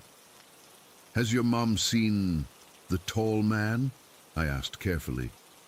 Madison hesitated, then nodded. "Once. She didn't believe us at first either." "What did she do?" "She called the police," Zoe piped up from the bottom bunk. "But he was gone when they came. They said it was probably just someone from another apartment being weird. That didn't sound like just someone being weird to me. No human moves the way that thing moved." Well, we're going to keep the curtains closed tonight, I said firmly. And in the morning, everything will be fine. I left their nightlight on and kept their door cracked open, then went back to the living room. It was just past 10, and Brittany wouldn't be back until around 8 or 9 the next morning. The thought of staying awake all night was daunting, but there was no way I could sleep after what I'd seen. I sat on the couch, trying to distract myself with my phone, but my eyes kept drifting to the curtains. Finally, I couldn't stand it anymore. I had to check. Moving quietly to the edge of the curtain, I peered through a tiny gap. The balcony across the way was empty. A wave of relief washed over me, but it was short-lived. As I was about to let the curtain fall back, I caught a glimpse of movement. The figure wasn't on the balcony anymore. It was inside the apartment opposite, standing just behind their sliding door, still visible through their partially open curtains. Even from this distance, I could tell it was looking directly at me. It raised its hand again, and this time the movement looked more deliberate, almost like a wave, but too rigid, too wrong. I backed away from the window, my heart racing. I checked that the balcony door was locked, then the front door, then all the windows. I turned on every light in the living room and kitchen. Then I grabbed a knife from the kitchen drawer and sat on the couch facing the curtains. Every half hour or so, I'd work up the courage to check the balcony again. Sometimes the figure was gone. Sometimes it was back on the balcony. Once, I saw it standing at the very edge of the railing, impossibly balanced, its long arms hanging at its sides. Each time I looked, it seemed to be in a slightly different posture, but always facing our apartment, always watching. Around 3 in the morning, exhaustion was setting in, but adrenaline kept me alert. I checked again, and this time, the balcony across the way was empty. I scanned the other balconies nearby, but there was no sign of the figure. Maybe it was finally gone. Then I heard it. A soft, scraping sound from outside our own balcony, like something was dragging across the concrete. I froze, knife clutched in my hand. The sound came again, followed by a gentle tapping on the glass of the sliding door. There was no way I was opening those curtains now. I sat perfectly still, barely breathing, listening. The tapping came once more, then silence. I must have dozed off despite my terror, because I jerked awake to sunlight streaming through the gaps in the curtains. It was just past 6 in the morning. I jumped up and cautiously peeked outside. Our balcony was empty. The balcony across the way was also empty, and in the daylight it looked completely normal.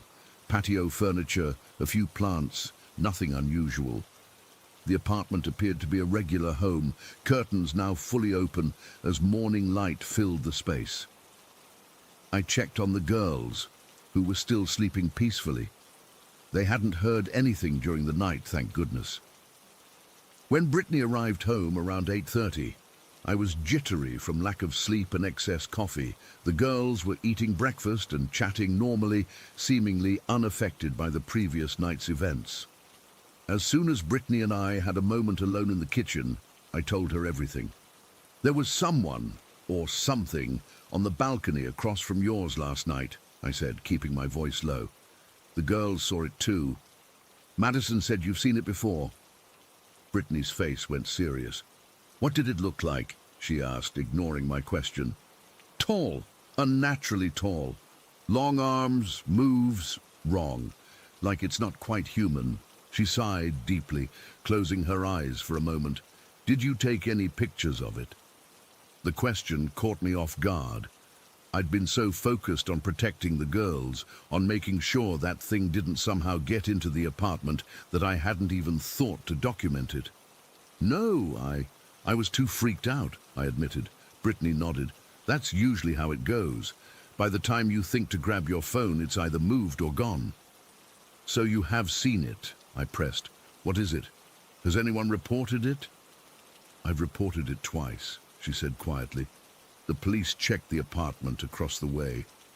A couple lives there, both under 6 feet tall. They weren't even home the second time it happened. The police think it's kids playing pranks with mannequins or something. That wasn't a mannequin, I insisted. It moved. I know, she said simply. That's why we're moving at the end of the month. I've broken my lease. Management thinks I'm crazy, but I don't care. And what about Summer? I asked. Lily mentioned someone named Summer who looks like wood but real. Brittany's expression darkened. We don't talk about that, she said firmly. And I'd appreciate if you didn't bring it up again, especially around the girls. She wouldn't say anything more about it, no matter how I pressed. Before I left, she thanked me for staying up with the girls and apologized that my birthday night had been so disturbing. She acted like she was handing me a secret burden, something I now had to carry along with her. It's been 3 months, and I still check my balcony every night before bed. I've researched the Pineview apartments online and found nothing about strange sightings or occurrences there. I've even driven by the complex a few times, looking up at the balconies, wondering if anyone else has seen what I saw. Brittany and the girls have moved to a house in the suburbs now. We still get together sometimes, but neither of us brings up that night. The one time I tried, she quickly changed the subject, giving me a look that clearly said, "Let it go." But I can't let it go, because I know what I saw wasn't human. And sometimes, when I'm falling asleep, I swear I hear a soft tapping on my bedroom window, even though I live on the 2nd floor with no balcony or fire escape.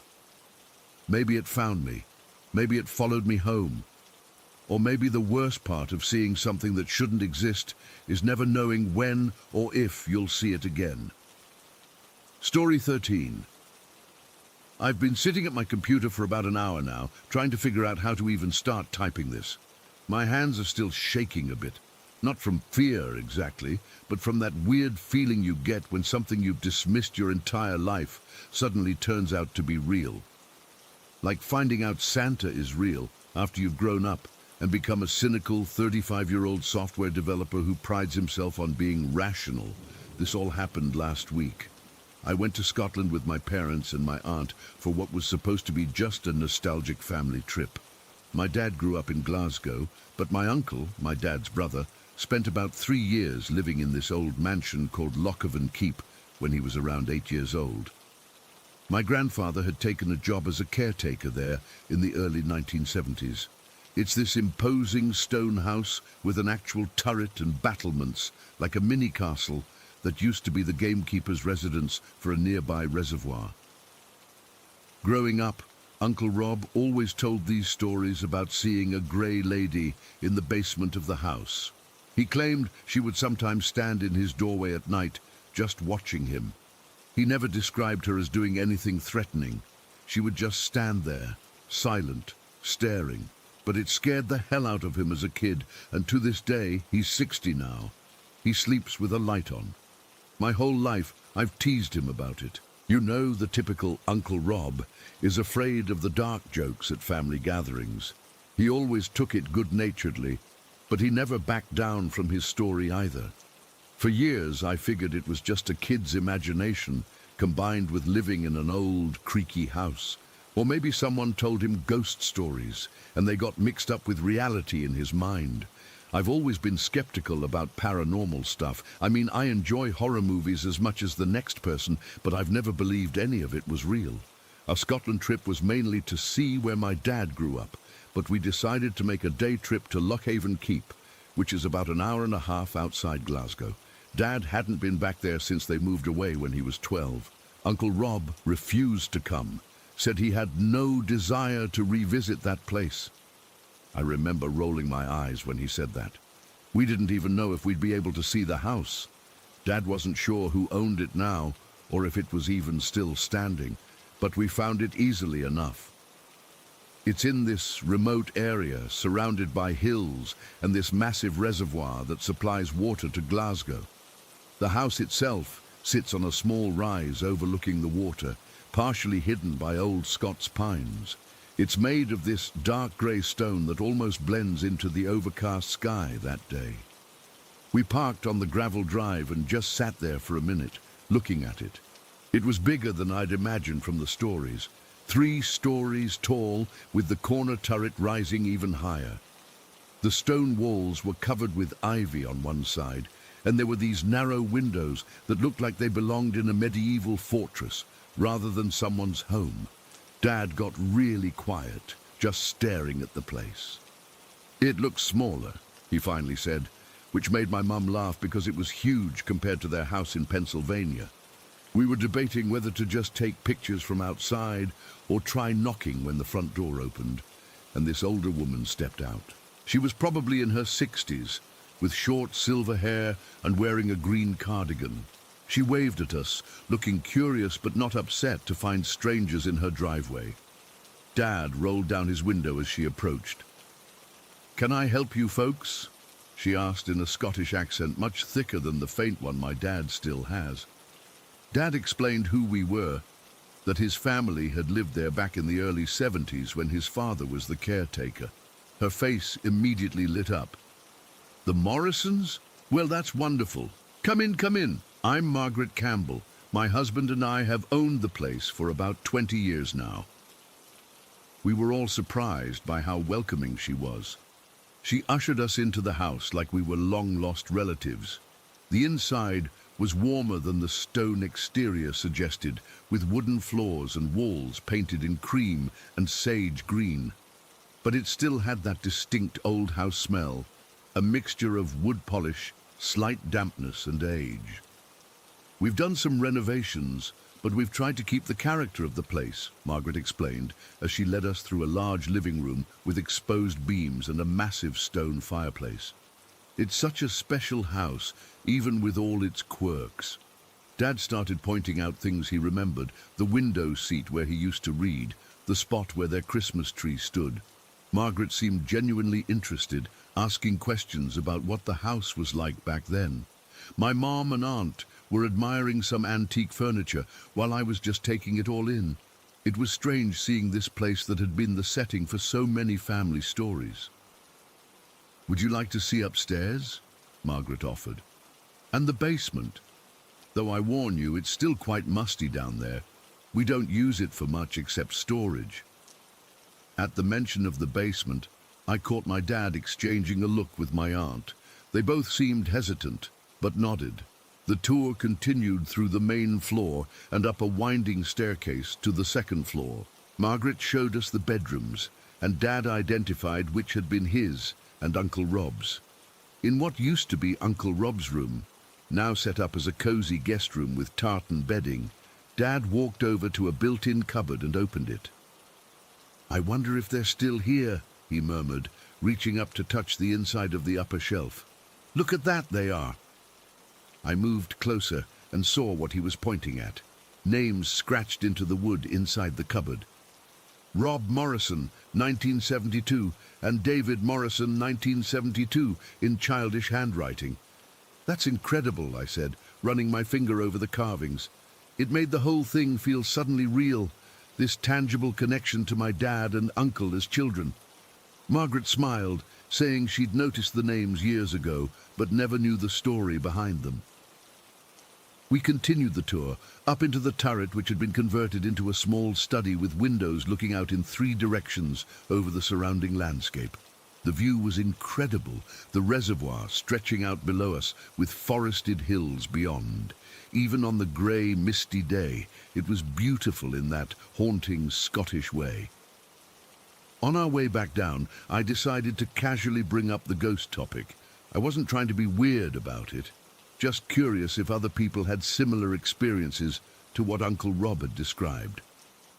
"So, this is kind of random," I said as we descended the spiral staircase from the turret, "but my uncle used to tell stories about this place being haunted. Did you ever experience anything strange here?" Margaret stopped on the stairs and turned to look at me. There was no surprise or amusement on her face, just a sort of knowing look. "Oh, you mean old Tam? He rattles around up in the tower sometimes. Harmless old fellow." We all stopped. Dad cleared his throat. "Actually, Rob mentioned something in the basement, a figure he called the Grey Lady." The change in Margaret's expression was instant, and unmistakable. Her eyebrows shot up and she said without hesitation, "Oh, the Grey Lady. Yes, she's down there." The casualness of her response sent a chill through me. Not, "What Grey Lady?" or "That's just a story," but immediate recognition, like we were discussing a known feature of the house, as real as the turret or the fireplace. Dad's face went pale. My mom reached over to squeeze his arm. There was this heavy silence for a moment as we all absorbed what had just happened.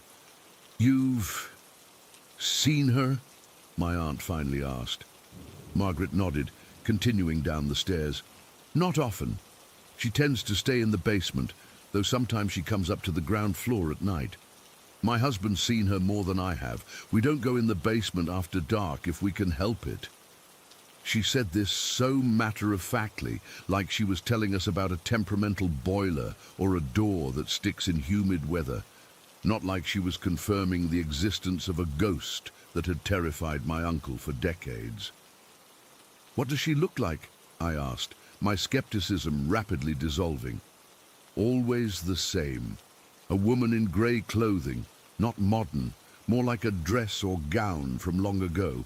You never see her face clearly. She just stands there, watching. The previous owners mentioned her when we bought the place. Said she'd always been there long as anyone can remember." Margaret led us down to the main floor again, but none of us were really focusing on the house anymore. We were all processing this confirmation of something we'd all dismissed as my uncle's childhood imagination. Or at least, I had dismissed it. Maybe my dad and aunt had always half believed. "Would you like to see the basement?" Margaret asked, gesturing toward a heavy wooden door off the kitchen. Dad hesitated, then shook his head. "I think we've taken up enough of your time. We should probably be heading back to Glasgow." The abrupt change in his demeanor was striking. My dad, who's normally curious and talkative, suddenly couldn't wait to leave. I glanced at my aunt, who looked equally uncomfortable. Only my mum seemed confused by their reaction.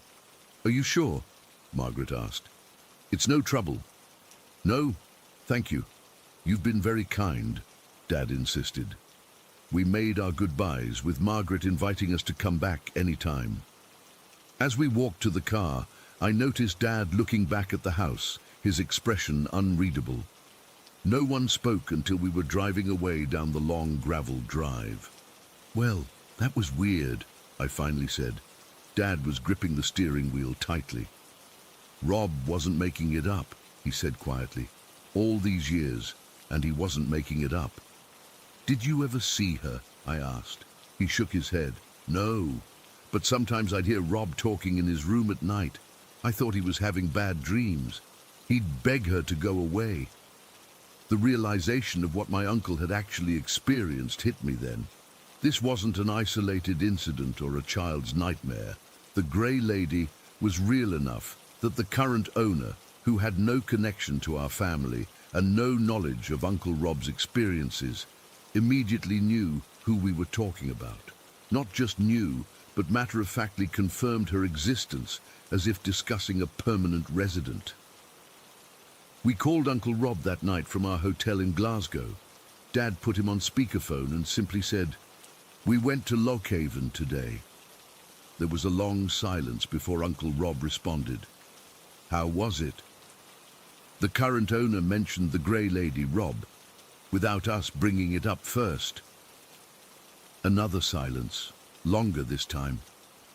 When Uncle Rob finally spoke, his voice sounded strained. "What did they say about her?" Dad recounted our conversation with Margaret. As he spoke, I could hear Uncle Rob's breathing getting heavier on the other end of the line. "I told you," he said when Dad finished. "I told all of you for years. She would stand in my doorway almost every night, sometimes closer, sometimes right next to my bed." His voice cracked. "No one ever believed me." I felt terrible then. All the times I'd joked about his fear of the dark, all the eye rolls when he'd mentioned the Grey Lady at family gatherings. We'd dismissed something that had traumatized him as a child and continued to affect him his entire life. "I'm sorry, Uncle Rob," I said. I should have believed you. It doesn't matter now, he replied, but I could tell it did. We talked a bit longer, with Uncle Rob asking specific questions about the house, whether certain features were still the same, whether we'd gone in the basement. He seemed relieved when Dad said we hadn't. After we hung up, I couldn't stop thinking about it. I've spent the past week researching the history of Lockhaven Keep, trying to find any information about who the Grey Lady might have been. The house dates back to the 1850s, originally built for the gamekeeper of the estate that became the reservoir.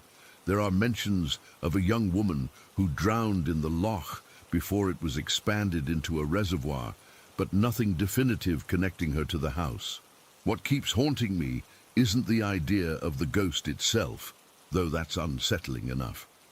It's the casual way Margaret acknowledged her presence. Not as a story or a legend, but as a known entity, recognized by different families across different decades. The Grey Lady wasn't just my uncle's nightmare.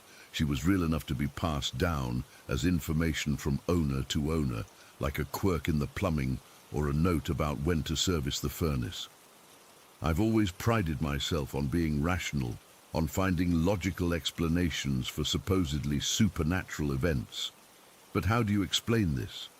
How do you explain a complete stranger immediately recognizing the specific specter that terrorized your uncle 40 years ago, when she had no way of knowing about his experiences? I don't know if I believe in ghosts now. I don't know what I believe. But I do know that something is in that basement at Lockhaven Keep, something that has been there for generations, silently watching. And for the first time in my life, I understand why my Uncle Rob has slept with the lights on for the past 50 years. Story 14. I've never been the type to believe in ghosts. Growing up in a pretty practical household, my parents always taught me that there was a logical explanation for everything. I carried that mindset with me into adulthood. Mysterious sounds were just old pipes, strange shadows were just tricks of the light. But what happened to me 3 months ago in my flat at Arlington House has completely shattered everything I thought I knew about reality. I moved into the Arlington House flat about a year ago. It's this gorgeous 18th century building that's been divided into several apartments. My flat is on the second floor with these incredible high ceilings and huge windows that let in beautiful morning light. The real estate agent mentioned something about a famous artist having lived there in the 1800s, but honestly, I was more focused on the built-in bookshelves and the clawfoot bathtub. The history was just a nice bonus that I thought might impress visitors. The first few months were completely normal. I settled in, arranged my furniture, and started to feel at home. I work from home as a graphic designer, so I spend a lot of time in my flat. I got to know every creak of the floorboards, every weird shadow cast by the streetlights outside. Nothing ever seemed out of the ordinary, until that night in January. I remember it was a Tuesday. I'd been working late on a deadline project, finally crawled into bed around 1 in the morning, exhausted but also kind of wired from staring at my computer screen for too long. It took me about an hour to finally fall asleep. I woke up at exactly 3:14, according to the glowing numbers on my bedside clock. At first, I wasn't sure what had woken me. The room was dark except for the faint glow from a street lamp filtering through my curtains. I was lying on my side, facing the wall, when I got this weird feeling. You know that sensation when you suddenly realize you're not alone? I rolled over, thinking maybe I'd left the TV on in the living room, and that's what had disturbed me. That's when I saw him. Standing at the foot of my bed was a small boy. He looked about 7 or 8 years old. But what immediately struck me as wrong, beyond the obvious fact that there was a child in my locked apartment in the middle of the night, was what he was wearing. He had on what looked like a formal dinner suit, almost like a tiny tuxedo, but with an old-fashioned cut to it. His hair was neatly parted to the side. Even in the dim light I could see his pale skin almost glowing against the dark fabric of his clothes. My first thought, weirdly enough, wasn't fear. It was confusion. I remember thinking I must be having a dream or experiencing sleep paralysis. I'd had sleep paralysis once before in college and had seen shadowy figures then. So I closed my eyes, took a deep breath, and tried to will myself to either wake up properly or fall back into normal sleep. When I opened my eyes again, he was still there, still completely motionless, just staring at me with these dark, hollow-looking eyes. That's when the fear kicked in. My heart started racing so hard I could hear it pounding in my ears. I couldn't move. I literally could not get my body to respond to the panicked signals my brain was sending. All I could think was, this can't be real, this can't be real. I closed my eyes again and started counting in my head. 1, 2, 3. I got to 15 before I felt it. My mattress depressed. Someone was climbing onto my bed. I kept my eyes squeezed shut, but I could feel the weight shifting across the mattress, moving behind me. I was still lying on my side, and I felt the presence settle right behind my back. Then I felt what seemed like small arms wrapping around me from behind, and a cold, God, it was so cold, breath against my ear. Then he whispered, his voice high-pitched but somehow hollow, like it was coming from the bottom of a well. Come and play with my friends. He's called Colorful Ivy. The way he said it wasn't like he was talking to me. It was like he was talking about me to someone or something else in the room, like he was introducing me to someone I couldn't see. That's when I completely lost it. Pure instinct took over, and I slammed my head backward as hard as I could. I felt nothing, no impact, just cold air. I scrambled up, throwing myself across the bed and fumbling for the lamp on my nightstand. I knocked over a glass of water, my phone, a book. Everything came crashing down before my shaking hands finally found the switch. Light flooded the room. There was no one there. My door was still closed and locked from the inside. My windows were shut tight against the winter cold. I spent the rest of the night with every light in the apartment turned on, huddled on my couch with a kitchen knife beside me. I didn't sleep. I couldn't. Every time I closed my eyes, I felt those small arms around me again and heard that voice in my ear. When dawn finally came, I convinced myself I'd had some kind of waking nightmare. Maybe stress from work, maybe something I ate. I even Googled hallucinations from sleep deprivation to reassure myself. I didn't tell anyone what happened. What would I even say? Hey, I think a ghost child tried to cuddle me last night. But I couldn't stop thinking about what the real estate agent had said about the previous owner being an artist. So during my lunch break, I started researching the history of Arlington House. It wasn't hard to find information. Turns out Thomas Arlington was quite a famous landscape painter in the mid-1800s. He lived in what's now my flat for almost 20 years and did most of his major works there. I spent hours scrolling through archives of his paintings online. Most of them were exactly what the real estate agent had described: landscapes, buildings, scenes of the countryside. Beautiful stuff, but nothing that explained what I'd experienced. Then I found it. On a small local museum's website was a collection of Arlington's lesser-known works, and there, among the thumbnails, was a portrait. A portrait of a young boy in formal attire, seated on what looked like a window seat. I clicked to enlarge it, and my blood went cold. It was him, the same boy who had stood at the end of my bed. The same formal clothing, the same neatly parted hair, the same solemn expression. According to the caption, the painting was titled Master Henry Blackwood, age 8, 1867.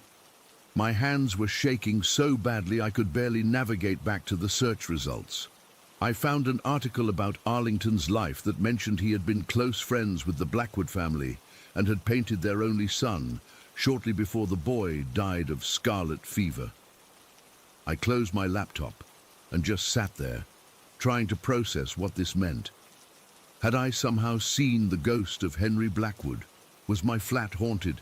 And what did he mean about friends and colorful ivy? I spent the next few days in a state of high alert, jumping at every sound, sleeping with the lights on.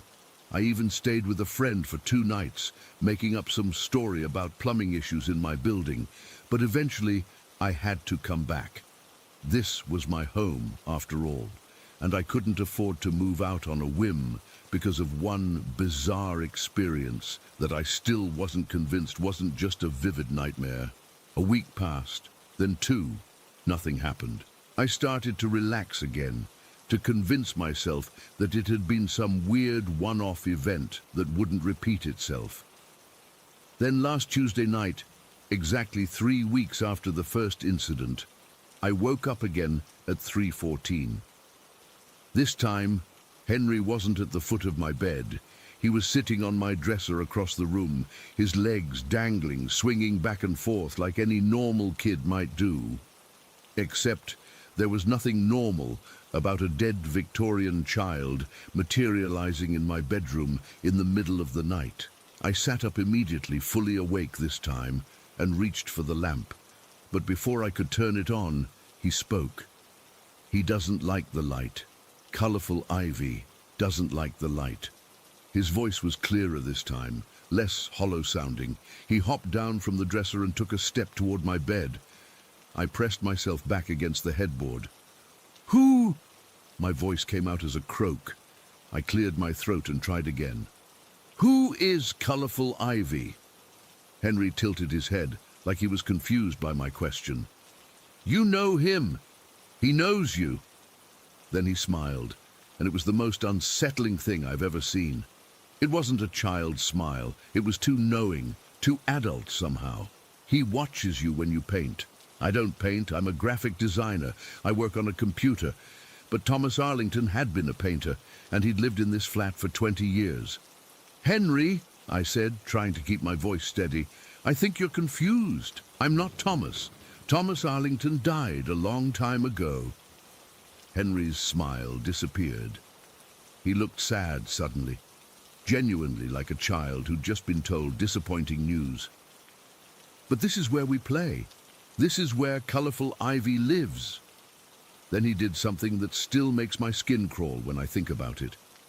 He turned around and looked at the blank wall beside my dresser as if someone was standing there. He nodded, like he was listening to instructions. When he turned back to me, his expression had changed again. He looked serious, almost solemn. "He says it's time for you to see." With that, he walked toward my bedroom door, opened it, which should have been impossible since I always lock it, and disappeared into the hallway. I don't know why, but I followed him. I grabbed my phone for light and crept down my own hallway like an intruder, heart hammering in my chest. I could see Henry's small form ahead of me, heading toward my home office. When I reached the office doorway, Henry was standing in front of my desk, pointing at my computer. "Look," he said, "look what Colorful Ivy made." My computer screen was on, which was wrong because I always shut it down before bed. On the screen was Photoshop, open to a new document that I definitely hadn't created. And on that document was a drawing, a crude, childlike drawing of what looked like 3 figures, a small one that I assumed was Henry, a taller one that might have been an adult, and a third figure that was just a chaotic swirl of colors, bright greens and purples and blues, all twisted together in a vaguely humanoid shape. "Colorful Ivy," Henry said, pointing at the swirling figure. I felt like I couldn't breathe. What does he want?" Henry looked at me with those hollow eyes. "To paint again, through you." Then he just vanished. 1 second he was there, the next he was gone. The computer screen went black at the same moment, plunging the room into darkness except for the glow of my phone. I ran back to my bedroom, grabbed my keys and wallet, and left. I spent the rest of the night in my car in a 24-hour supermarket parking lot. When morning came, I called in sick to work and went to a coffee shop where I researched everything I could about Thomas Arlington, Henry Blackwood, and anything that might explain what Colorful Ivy could be. I found nothing about anyone or anything called colorful ivy. But I did find an old newspaper article from 1870 that mentioned that in his later years, Arlington had become increasingly disturbed and had begun adding strange colored figures to the backgrounds of his paintings that he claimed were visitors from the other side. Art critics of the time dismissed it as the early onset of dementia, and most of those paintings were never exhibited. Arlington died in 1875, reportedly after falling from the second-floor window of his home, my home. The article speculated it was suicide brought on by his deteriorating mental state. I've been staying at a hotel for the past 3 nights. I don't know what to do. I need to go back to my flat eventually. All my things are there, and I can't afford to just abandon my lease and find a new place. But I'm terrified of what might be waiting for me, of who might be waiting for me. Last night, I woke up at 3:14 in my hotel room. My laptop, which I'd left on the desk across the room, was open and glowing. I gathered my courage and walked over to look at the screen. Photoshop was open again. Another childish drawing, this time just 2 figures, Henry and the colorful swirl. And text, clearly typed by someone other than me. "Come home, we miss you." I closed the laptop and haven't opened it since. But I know I can't avoid this forever. Whatever Henry and colorful ivy want from me, they're not going to stop until they get it. I'm going back to Arlington House tonight. I don't know what will happen, but I'll update if I can. If you don't hear from me again, well, maybe check the archives for new paintings appearing under Thomas Arlington's name, or look for news about a graphic designer who mysteriously fell from her second-floor window. Story 15. I never believed in ghosts until we moved to that apartment on Westbrook Road. Now, I don't know what to believe anymore. It's been 9 years since we first moved in, but what happened there still gives me chills, and somehow, it's not over. After my relationship with my boyfriend fell apart, I found myself desperate for a place where my 3 kids and I could start over. The apartment above the little corner store seemed perfect, affordable, spacious enough, and available immediately. Looking back, I should have questioned why the rent was so reasonable. But when you're a single mum with 3 kids and limited options, you take what you can get. The first day we moved in, something felt off. I couldn't put my finger on it, but there was a heaviness in the air. While unpacking, I noticed these strange holes in the walls. They were small, maybe ½ an inch in diameter, and randomly placed throughout the apartment. Some were at eye level, others near the ceiling. I remember thinking they might have been where someone had mounted cameras at some point.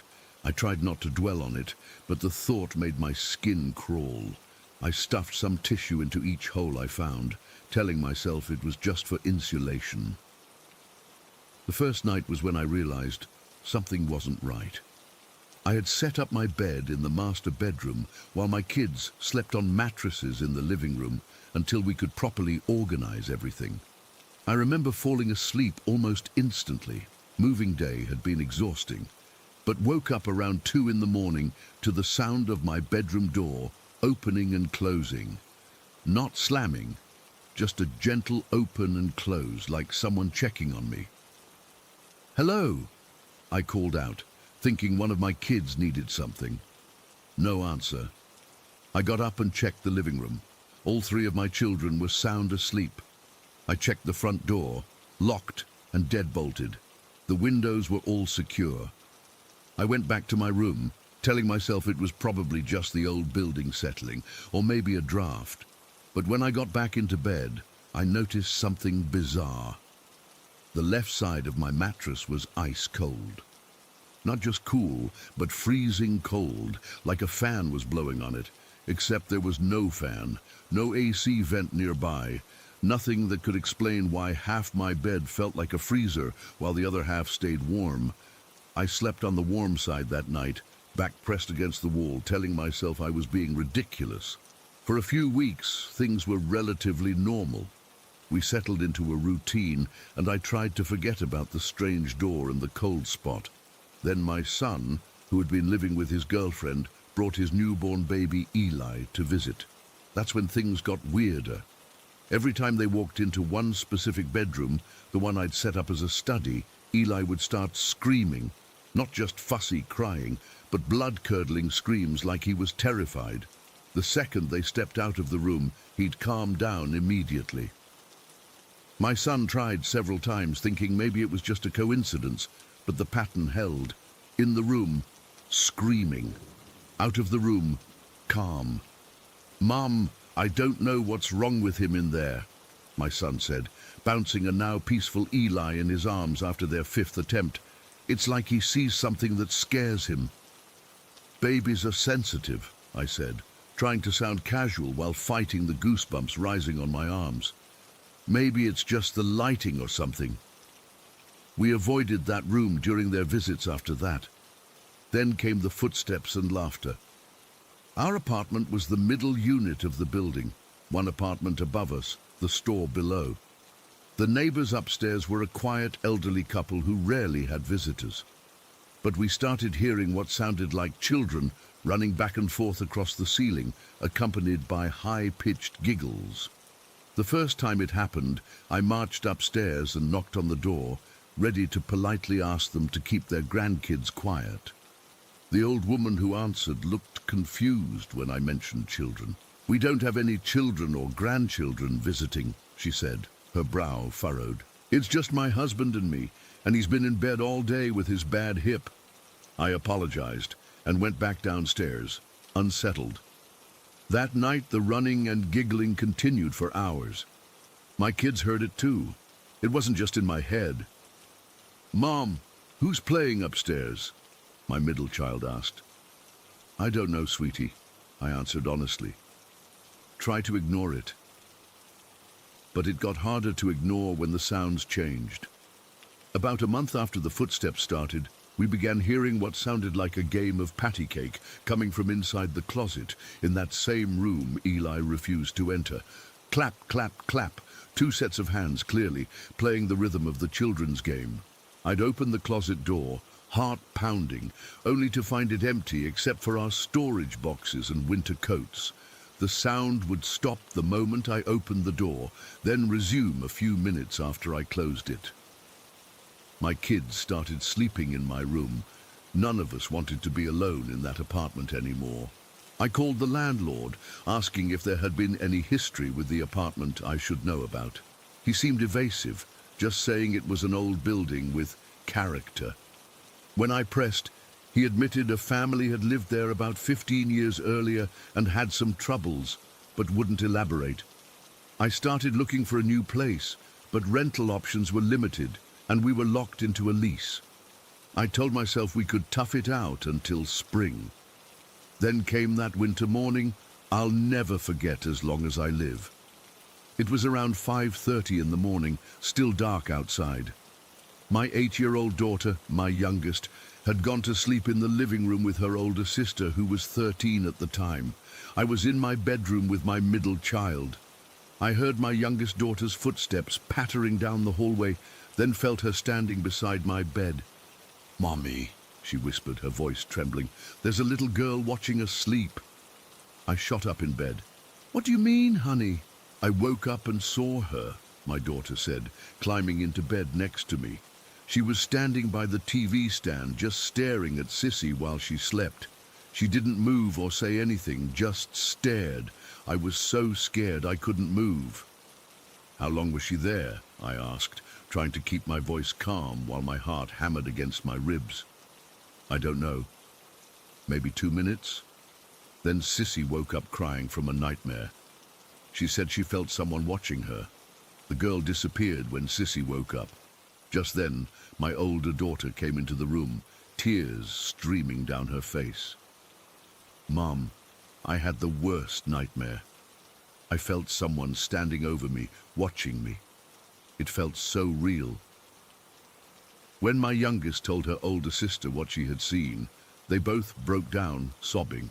Within 10 minutes, they were on the phone with their grandmother, begging her to come pick them up. "What did the girl look like?" I asked my youngest, while we waited for their grandmother to arrive. She was little, maybe 6 or 7. She had long, dark hair and was wearing a white nightgown. Her face was really pale. She didn't look scary, just sad. But it freaked me out because she was just standing there, staring, not moving at all. My older daughter shuddered. I felt cold on one side of my body before I woke up, like someone was standing really close. That was it for me. We stayed with my mother for a week while I frantically searched for a new place. I broke the lease, forfeiting my security deposit, and we moved out by the end of the month. I never told the landlord exactly why we were leaving, just cited personal reasons. I thought that would be the end of it. We moved to a small house about 20 miles away, and for a few months everything seemed normal. Then one evening, my eldest daughter, who was 14 by then, came into the kitchen, white as a sheet. "Mom," she whispered, "I just saw her, that little girl. She was peeking around the TV stand, then she disappeared." Over the years, both my daughters have continued to see her occasionally, always the same. A quick glimpse of a little girl with long dark hair peeking around a corner or a piece of furniture before vanishing. She never does anything threatening, never speaks, just watches. My oldest daughter is 22 now, and she still sees the girl every few months. The strangest part is that my youngest daughter doesn't feel afraid of her anymore. Last year, she told me something that gave me chills. "I don't think she wants to hurt us, Mom," she said. "I think she's checking on us, making sure we're okay. I think maybe something bad happened to her, and now she's making sure it doesn't happen to us." I've tried researching the history of that apartment on Westbrook Road. The most I could find was a brief newspaper article from 19 years ago mentioning a family who lived there, parents and 3 children, including a 7-year-old girl. The article was vague, just saying there had been a domestic incident at the address. I've always wondered if those holes in the walls were connected somehow, if someone had been watching that family through hidden cameras. Sometimes I wonder if our ghost girl is trying to protect my daughters from something similar happening to them. The thought gives me a strange mix of comfort and dread. To this day, I can't explain what happened in that apartment or why this spirit seems to have attached itself to my family.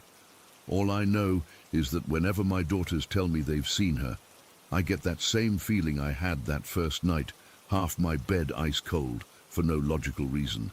Like someone's there, hovering just out of sight. The little girl hasn't shown herself to me directly, at least not in a way I could see. But sometimes, when I'm home alone, I hear the faint sound of patty cake coming from somewhere in the house. Clap, clap, clap, and I know she's still with us, watching, waiting, protecting us from something I don't fully understand.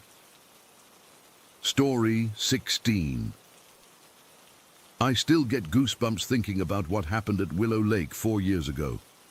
To this day, I can't explain what we encountered there, and honestly, I don't think I want to know.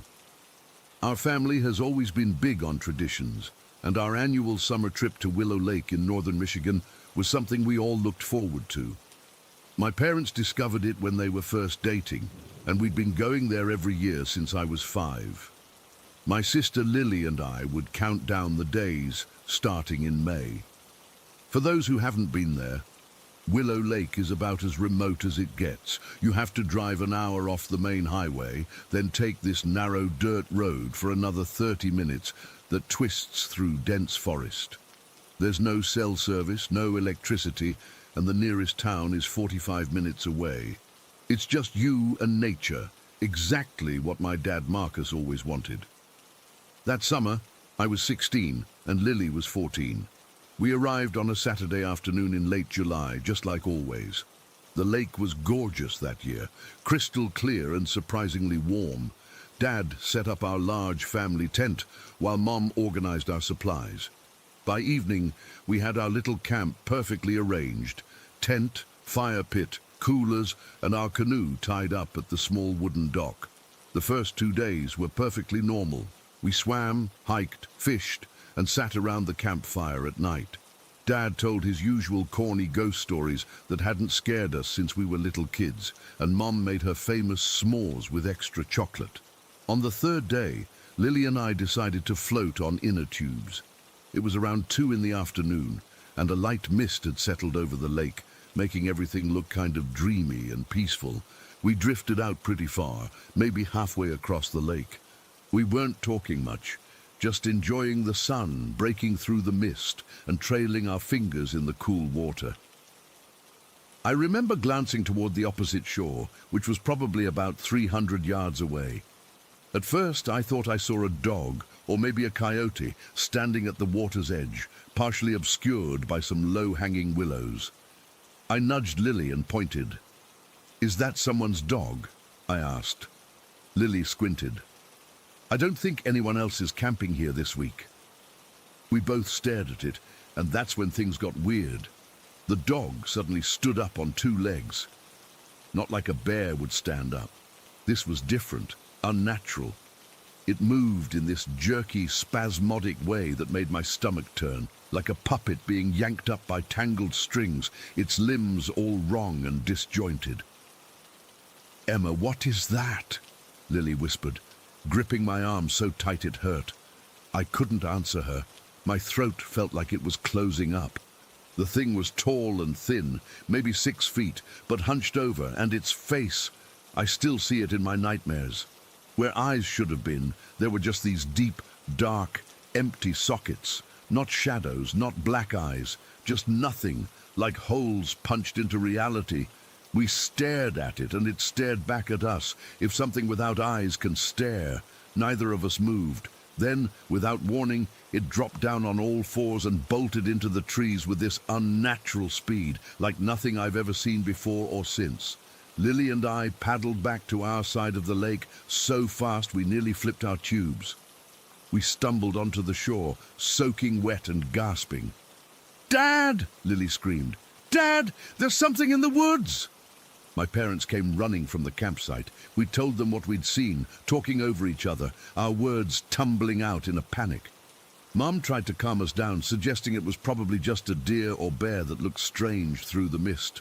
Dad didn't say anything at first. He just stared across the lake with this look I'd never seen before.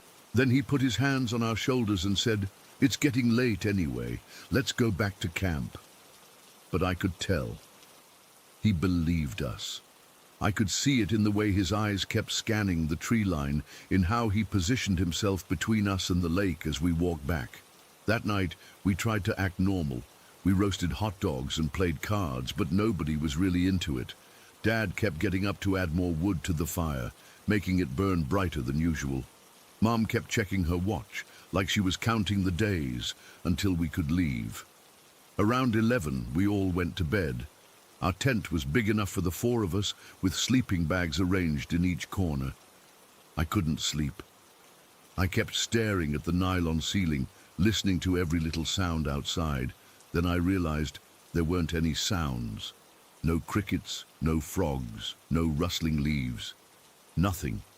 The woods had gone completely silent, which anyone who's spent time in forest knows is not normal. "Dad," I whispered, "are you awake?" "Yeah," he replied softly. "Just try to get some sleep." But I couldn't. None of us could. We all just lay there, pretending to sleep while straining to hear anything in the unnatural silence. It must have been around midnight when we heard the first footstep. A soft crunch of leaves somewhere to the right of our tent. Dad immediately sat up. Mom reached over and grabbed his arm. Another step, then another. Something was walking around our tent. "Probably just a raccoon," Mom whispered, but her voice shook. Then came the growl, low, rumbling, but not like any animal I've ever heard. It wasn't a bear or a wolf. It was deeper, almost deliberate, like something trying to sound like an animal, but not quite getting it right. Dad reached for the flashlight and his hunting knife. "Stay here," he whispered. "Marcus, don't!" Mom hissed, clutching his arm tighter. The footsteps continued, now moving faster around the perimeter of our tent. Whatever it was circling us. Dad grabbed an empty beer bottle instead of going outside. "Hey!" he shouted, and in one quick motion unzipped the tent just enough to throw the bottle out toward the sound. The bottle shattered somewhere in the darkness. For a moment, everything went quiet again.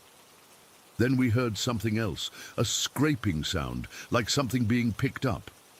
Suddenly there was a sharp thwack as something hit our tent, piercing through the fabric. Lily screamed. A jagged piece of glass had sliced through the tent wall and grazed her arm, cutting a 3-inch gash that immediately started bleeding. Mom scrambled to Lily's side with a t-shirt to press against the wound. Dad was frozen, staring at the tear in our tent, his face pale in the dim light of the flashlight. "What the hell is out there?" he whispered, more to himself than to us.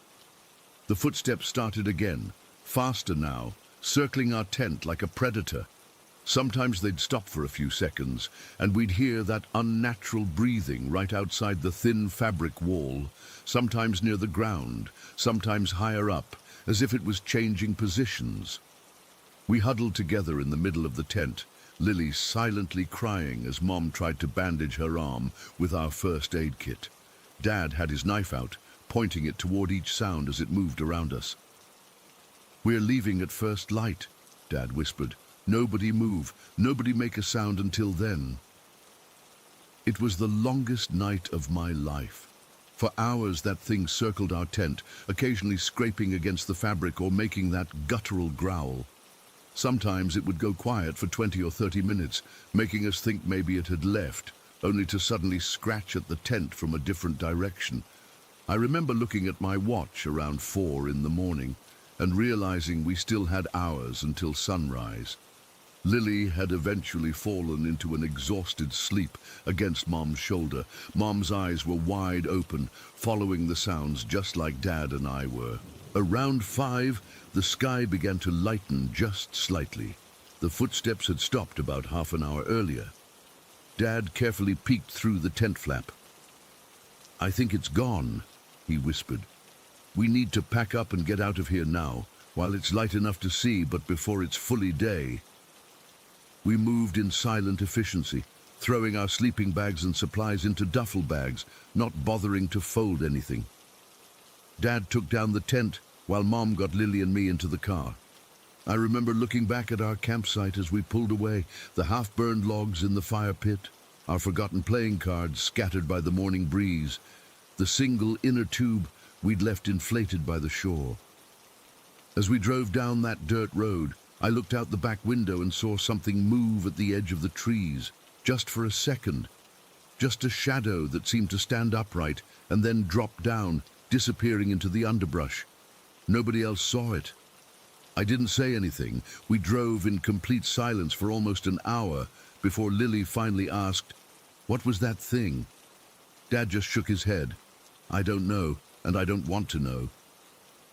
When we got home, Mom took Lily to the doctor to have her arm properly treated. The cut needed 7 stitches.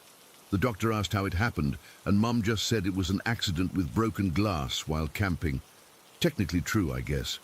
It's been 4 years now, and we've never gone back to Willow Lake. We don't even talk about it anymore. Sometimes I catch Dad looking at maps of northern Michigan, his finger hovering over that remote area, a strange expression on his face. But he always closes the map without saying anything. Lily still has the scar, a jagged white line on her forearm. Sometimes when we're alone, she'll trace it with her finger and ask me, "Do you ever think about what it was?" I always say no, but that's a lie. I think about it all the time. About those empty eye sockets, about the way it moved like something pretending to be human, about how it knew to throw that glass back at us. I've researched local legends, Native American myths, cryptid sightings in Michigan, anything that might explain what we encountered. There's nothing that quite matches what we saw. All I know is that Willow Lake belongs to something else, something that didn't want us there and made damn sure we'd never come back. And whatever it was, it's still there, waiting in the mist. Story 17. I still can't explain what happened that night. Part of me wishes I could forget everything, but I know I never will. It's been about 8 months now, and I still wake up in cold sweats, thinking I can see that thing standing in the corner of my bedroom. I live in a small development on the outskirts of Monterey. It's nothing fancy, just rows of similar-looking houses with small yards, but I've always liked it out here. There's something peaceful about being away from the constant noise of the city, or at least I used to think so. My friends Marco, Felipe, and I have known each other since secondary school. Marco was always the athlete, tall, muscular, and ready for anything. Felipe was the complete opposite, a big guy who loved his food more than exercise, but with the biggest heart you'll ever find. Me, I'm Diego, somewhere in the middle, though I've had a heart condition since I was 14 that keeps me from doing anything too strenuous. We were hanging out at my place one Saturday afternoon in October, playing video games and generally wasting time, when Felipe brought up the old abandoned hacienda that sits about 15 minutes from my neighborhood. "Have you guys heard what people say about that place?" Felipe asked, reaching for another handful of chips. "What? The ghost stories?" Marco laughed. "My cousin said he saw shadow people there once, but he was probably just drunk." "No, seriously," Felipe insisted. "My uncle's friend is a security guard in your neighborhood, Diego, and he swears he's seen weird stuff out there. Says sometimes at night you can see figures moving around the property, but they don't look normal." I shrugged it off. I'd driven past the old hacienda plenty of times. It was just a burned-out shell of a building sitting between two small lakes in an otherwise empty prairie. Nothing special. "We should check it out," Marco said suddenly. His eyes had that look, the one that meant he wasn't going to let this go. "Tonight?" Felipe asked, clearly hesitant. "Why not? It's Saturday, we've got nothing better to do, and it's only 15 minutes away. Come on, where's your sense of adventure?" I should have said no. I should have made up some excuse, homework, my heart, anything. But I didn't. That was my first mistake. We agreed to meet at my house at dusk. My parents were at a wedding in Guadalajara and wouldn't be back until tomorrow, so I didn't even have to explain where I was going. Felipe brought his old digital camera, Marco had a couple of flashlights, and I grabbed some water bottles and snacks. We were joking around, pushing each other, acting like this was going to be some great adventure. God, we were so stupid. It was about 6 in the evening when we started walking toward the hacienda. The sun was just starting to set, painting the sky in shades of orange and purple. The temperature was dropping, and I remember pulling my hoodie tighter around me as we walked. "So what exactly are we looking for?" I asked as we left the neighborhood behind. "Shadow people, Satan worshippers, the ghost of some old farmer. Take your pick," Marco laughed. "Or maybe just a cool place to take some pictures and kill a few hours." The dirt path to the hacienda cut through an open prairie. During the day, it was nothing special, just flat land with scattered bushes and occasional trees. But as the sun continued to sink, the shadows grew longer, and the prairie took on a different feel. The wind rustled through the dry autumn grass, making it sound like whispers following us. "How much further?"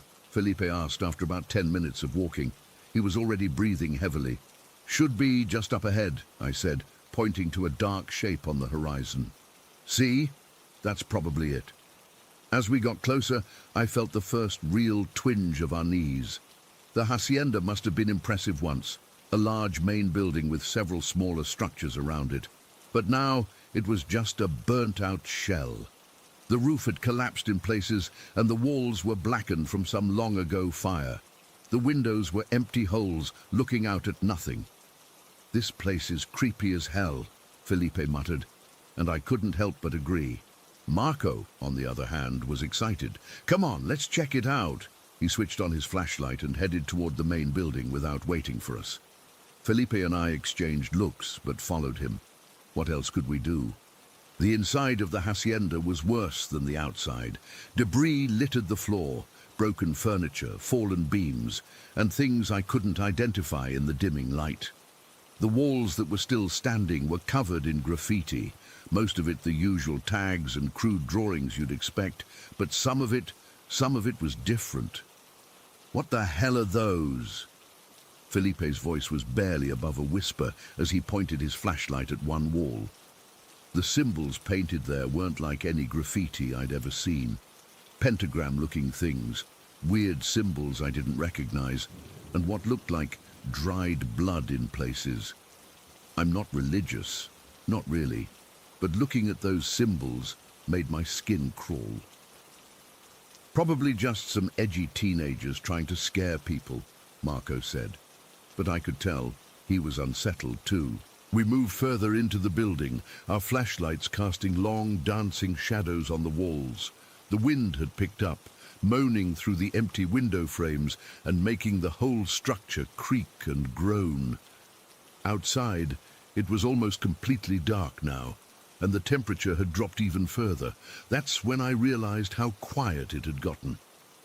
There were no insect sounds, no birds, nothing but the wind and the crunching of debris under our feet.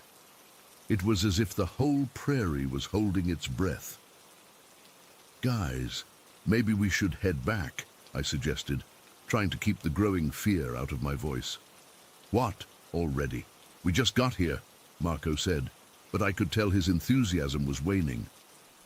"Something doesn't feel right," Felipe said, and I nodded in agreement.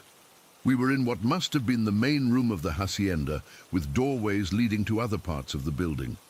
The ceiling was partially open to the sky, where stars were just becoming visible. Our flashlights were the only real source of light, creating more shadows than illumination. Marco sighed. "Fine. Let's just take a few pictures, and then we can go back."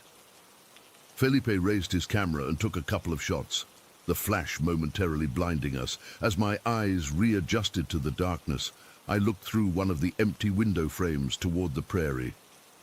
And that's when I saw it. About 200 meters away, standing completely still, was what looked like a person. From that distance, in that light, I couldn't make out details, just a dark figure, unnaturally tall and thin, staring in our direction. "Guys," I whispered, my mouth suddenly dry. "Look!" They both turned to follow my gaze. "What the hell?" Marco muttered. "Who's that?" "Maybe it's just someone out for a walk," Felipe suggested, but even he didn't sound convinced. As we stood there watching, the figure started to move. But not like a person walks. It was moving way too fast, covering ground in a way that made no sense. It was like watching a video being fast-forwarded. "That's not possible," I heard myself say. "People don't move like that. We need to leave, now." Marco's voice had lost all its earlier bravado. We turned to head back toward the entrance, and that's when I saw the second figure. Standing in the doorway we'd come through was another person. It was tall, easily over 6 feet 3 inches, and unnaturally thin. But it was the way it was standing that really got to me. Perfectly still, head tilted slightly to one side, like it was examining us. How had it gotten there? We hadn't heard anything approach. No footsteps, no breathing. Nothing. For a moment, none of us moved. It was like time stopped. I could hear my heart pounding in my ears, feel sweat breaking out all over my body despite the cold. Then Felipe let out a strangled sound, half sob, half scream, and that broke the spell. "Run!" Marco yelled, grabbing both of us and pushing us toward another doorway, away from that thing. We ran through the ruined hallways of the hacienda, stumbling over debris, our flashlights bouncing wildly. I have no idea how we found our way out, but suddenly we were outside, running across the prairie toward the 2 lakes. Marco was far ahead, his years of soccer training paying off, while Felipe and I struggled to keep up. My chest was on fire, my heart hammering dangerously fast. I knew I was pushing myself beyond what was safe with my condition, but fear gave me strength I didn't know I had. "Don't look back!" Marco shouted over his shoulder, but of course I did. What I saw will haunt me until the day I die. The tall figure was following us, but not running like a person. It was moving in a jerky, unnatural way, like its limbs weren't quite connected right. And as I watched, horrified, its shape began to change. The humanoid form contorted, twisting and reshaping until it was running on 4 legs, but not like any animal I've ever seen. I screamed then, a sound I didn't even recognize as coming from me, and somehow found the energy to run faster. Felipe was crying beside me, gasping for breath as he stumbled along. "The lakes! Head between the lakes!" Marco called out. I don't know why he thought that would help, but we followed him, splashing through the shallow edge of the first lake to reach the narrow strip of land between the 2 bodies of water. When we reached the middle point, I risked another glance back. The thing had stopped at the edge of the first lake. It was back in its humanoid form, standing perfectly still again. Even from that distance, I could feel it watching us. Then, as we kept running, it turned and sprinted off into the darkness with that same impossible speed. We didn't stop running until we reached the edge of my neighborhood, where streetlights and houses offered some sense of safety. We collapsed onto the sidewalk, all 3 of us gasping for air. My vision was spotty, my heart racing dangerously. A security guard from the neighborhood was making his rounds and spotted us. He came over, clearly concerned by our state. "Are you boys all right? What happened?" We tried to explain between gasps, but our story came out fragmented and wild. The guard clearly didn't believe us. I could see it in his face. He probably thought we were drunk or high. "You shouldn't be out there at night," was all he said, before helping us to our feet. "That old hacienda isn't safe. The structure could collapse any time." If only that had been the only danger. The guard walked us back to my house, and we spent the rest of the night huddled in my living room, with every light on, jumping at every sound. None of us slept. We barely spoke, each lost in our own thoughts, trying to make sense of what we'd seen. The next day, in the harsh light of morning, we tried to rationalize it all away. Maybe it was just some weirdo trying to scare us. Maybe we'd worked ourselves up with all the talk of shadow people and saw something that wasn't really there. But I know what I saw, and I know that what I saw wasn't human. In the days that followed, all 3 of us felt watched. It's hard to explain, but it was like a weight on the back of my neck, a constant sense that something was just out of sight, following me. Marco started sleeping with a baseball bat beside his bed. Felipe lost weight. The first time in his life he didn't want to eat. And me, I kept seeing that figure in my peripheral vision, standing at the end of hallways at school, looking in through my bedroom window at night. Always gone when I turned to look directly at it, but always there. It's been 8 months now, and things have slowly started to feel almost normal again. We don't talk about that night. We don't hang out as much anymore either. It's like there's this unspoken thing between us now, this shared trauma we can't discuss. But sometimes, when I'm alone in my room at night, I swear I can hear something moving outside my window, something that doesn't move like a person should move. And I lie there, frozen under my covers, wondering if one night I'll look up to see that tall, thin figure standing over my bed, head tilted to one side, examining me. What was that thing at the hacienda? I still don't know. Maybe I never will. But I know it was real, and I know it's still out there somewhere in the prairie, waiting in the darkness. I haven't been back to that hacienda since that night. I never will go back. But sometimes, I feel like part of me never left. Like I'm still running across that prairie, heart about to burst, with something impossible chasing me through the darkness. And sometimes, I wonder if it's still chasing me now. Story 18, did the same. I still get chills when I think about what happened to us in Plumas National Forest last October. It was supposed to be a simple weekend trip. Hike in, camp at the lake, hike out. Now I can barely look at hiking trails without checking over my shoulder every few minutes. There were 4 of us. Me, Alex, My girlfriend Sarah and our friends Jason and Mia.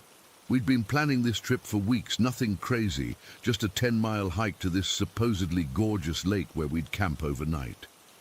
Sarah and I had been dating for about 2 years, and we'd gotten really into hiking over the summer. Jason and Mia were more casual hikers, but were excited about the trip. We all needed a break from work and thought this would be perfect. We left early that Saturday morning around 6 a.m. It was mid-October, so the weather was perfect, cool but not cold, with that crisp fall air. The drive to Plumas took about 3 hours from Sacramento. The forest was stunning that time of year, all those yellows and reds mixing with the evergreens. We were all in high spirits, playing road trip games and talking about what we'd cook at the campsite. We arrived at the trailhead around 9:30 and did one last gear check before heading out. I remember Sarah double-checking our bear canister while Jason looked at the trail map. Mia was taking photos of everything. The parking lot only had 2 other cars, a beaten-up Subaru and a dark blue sedan. Pretty typical for an off-season weekend. The hike started off exactly as planned. The main trail was well maintained, clearly marked with those little blue blazes every 100 feet or so. About an hour in, we stopped at a little clearing for a water break. That's when things started to go sideways. This guy appears out of nowhere, just walks right up to us like he'd been there the whole time. He looked around 30-something, wearing jeans, hiking boots, and one of those performance shirts. Totally normal looking, which I guess is why we didn't immediately get freaked out. He had this big smile and just started chatting with us like we were old friends. "You folks heading to Silver Lake?" he asked, referring to our destination. When we said yes, he nodded like he knew exactly what we were doing. "Beautiful spot, but you know what's even better? There's this waterfall about 2 miles from here that most tourists never see. It's absolutely gorgeous this time of year." I remember looking at Jason, who seemed intrigued. The guy pointed to a barely visible path branching off the main trail about 20 feet ahead. "Just take that trail there. Follow it for about 2 miles. Can't miss the falls. Trust me, worth the detour. You'll still have plenty of time to make it to Silver Lake before dark." Sarah immediately tensed up beside me. She's always been the cautious one in our group, and I could tell she wasn't comfortable with this random guy giving us trail advice. She squeezed my hand and whispered, "I don't like this." The guy must have noticed because he laughed and said, "Don't worry, I hike these trails every weekend. It's perfectly safe." Mia was already excited about the prospect of seeing a waterfall, and Jason seemed convinced too. I should have listened to Sarah, but instead I thanked the guy and we continued on. The stranger waved goodbye and headed back down the main trail in the direction we'd come from. When we reached the turnoff, I hesitated. The path was narrow and didn't look well traveled at all. There weren't any official markings, just a faint trail disappearing into the trees. "I really don't think we should go this way," Sarah said, crossing her arms. "This isn't even a real trail." Jason shrugged. The guy seemed to know what he was talking about. "And we've got GPS if we get lost." Looking back, I feel so stupid for what I said next. "Come on, we're all experienced hikers. Let's check it out, and if it feels sketchy, we can always turn back." Sarah reluctantly agreed, but I could tell she was uncomfortable. We turned onto the narrow path and started making our way deeper into the forest. At first, the trail was somewhat visible, just enough of a beaten path to follow. But after about 20 minutes, it started getting rougher. The underbrush got thicker, and the trail showed no signs of recent use. There were spider webs across parts of the path, which obviously meant no one had walked through recently. "Alex, this doesn't feel right," Sarah said after we'd been on the path for about 40 minutes. "No one's been on this trail in ages." I was starting to agree with her, but Jason was still determined. "The guy said it was about 2 miles. We've probably gone a little over 1. Let's keep going a bit further." That's when we found it, a stack of rocks in the middle of the path. Not just random rocks, but a carefully balanced tower about 2 feet tall. The rocks were arranged smallest to largest, with the tiniest one perched precariously on top. The weird thing was that the rocks looked freshly stacked. No moss, no dirt covering them. "Okay, that's creepy," Mia said, taking a step back, "like something out of Blair Witch." Jason laughed it off. "It's just a cairn. Hikers make these all the time." "Not in the middle of an unused path," Sarah countered, "and look how clean those rocks are. Someone made this very recently." A chill ran down my spine, but I tried to play it cool. "Maybe our friendly hiker from earlier comes this way often. Let's keep going just a little further, then decide." We continued for another 15 minutes, but the trail was getting worse. In some places, it disappeared completely into dense forest before reappearing yards later. Finally, even Jason had to admit this wasn't looking promising. "Okay, I don't think there's any waterfall," he conceded. "Let's head back to the main trail." We all agreed and turned around, retracing our steps. The forest seemed quieter now, and I noticed Sarah kept looking around nervously. I put my arm around her shoulders, trying to reassure her. "We'll be back on the main trail soon," I promised. About halfway back, we came across another rock stack.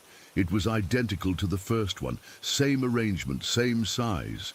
But here's the thing that made my blood run cold. It was in a spot we had definitely walked through earlier, and there had been no rock stack there before. We all stopped dead in our tracks. "That wasn't there before," Mia whispered. "Maybe we took a wrong turn," Jason suggested, but his voice was shaky. I checked our GPS. "No, we're on the same path." Sarah grabbed my arm tightly. "Someone put that there while we were further up the trail. They're watching us." As if to confirm her words, we heard a branch snap somewhere to our right. We all froze, scanning the trees. At first, I couldn't see anything. Then, at the edge of a small clearing about 30 yards away, I spotted him. The same man who had suggested we take this trail. But he wasn't smiling anymore. When he saw us looking at him, he didn't hide or run. He just stared. Then, like something out of a nightmare, 2 more men emerged from behind trees on either side of the clearing. Both were holding machetes. My heart practically stopped. These weren't hikers. They had been waiting for us. "Drop your packs," the first man called out. His voice was calm, casual even, which somehow made it more terrifying. I looked at my friends' faces. Sarah was pale with fear. Mia looked like she was about to cry, and Jason's eyes were wide with panic. In that split second, I made a decision. "Run," I whispered. We bolted. I grabbed Sarah's hand and pulled her with me, crashing through the underbrush, away from the clearing and the men. I could hear Jason and Mia right behind us. The forest was thick, branches whipping at our faces, roots threatening to trip us with every step. But fear is a powerful motivator. We ran faster than I ever thought possible. Behind us, I could hear shouting and the sound of people pursuing us through the brush. One of them was yelling something, but I couldn't make out the words over the blood pounding in my ears. We had no plan except to get away. I was vaguely aware that we needed to find the main trail again, but in our panic, we were just running in what I hoped was the right general direction. After a few minutes of frantic running, Sarah stumbled and nearly fell. I caught her, pulling her up without stopping. Her face was scratched from branches, and she was gasping for breath. "I can't," she started. "You have to," I cut her off. "We can't stop." We kept going. My lungs were burning and my legs felt like lead, but the sounds of pursuit kept us moving. At one point, I risked a glance back and saw one of the men with the machetes not 50 yards behind us. He was gaining. Just when I thought we couldn't run anymore, Jason shouted, "There, the trail!" Through the trees ahead, I could see the wider, clearer path of the main trail.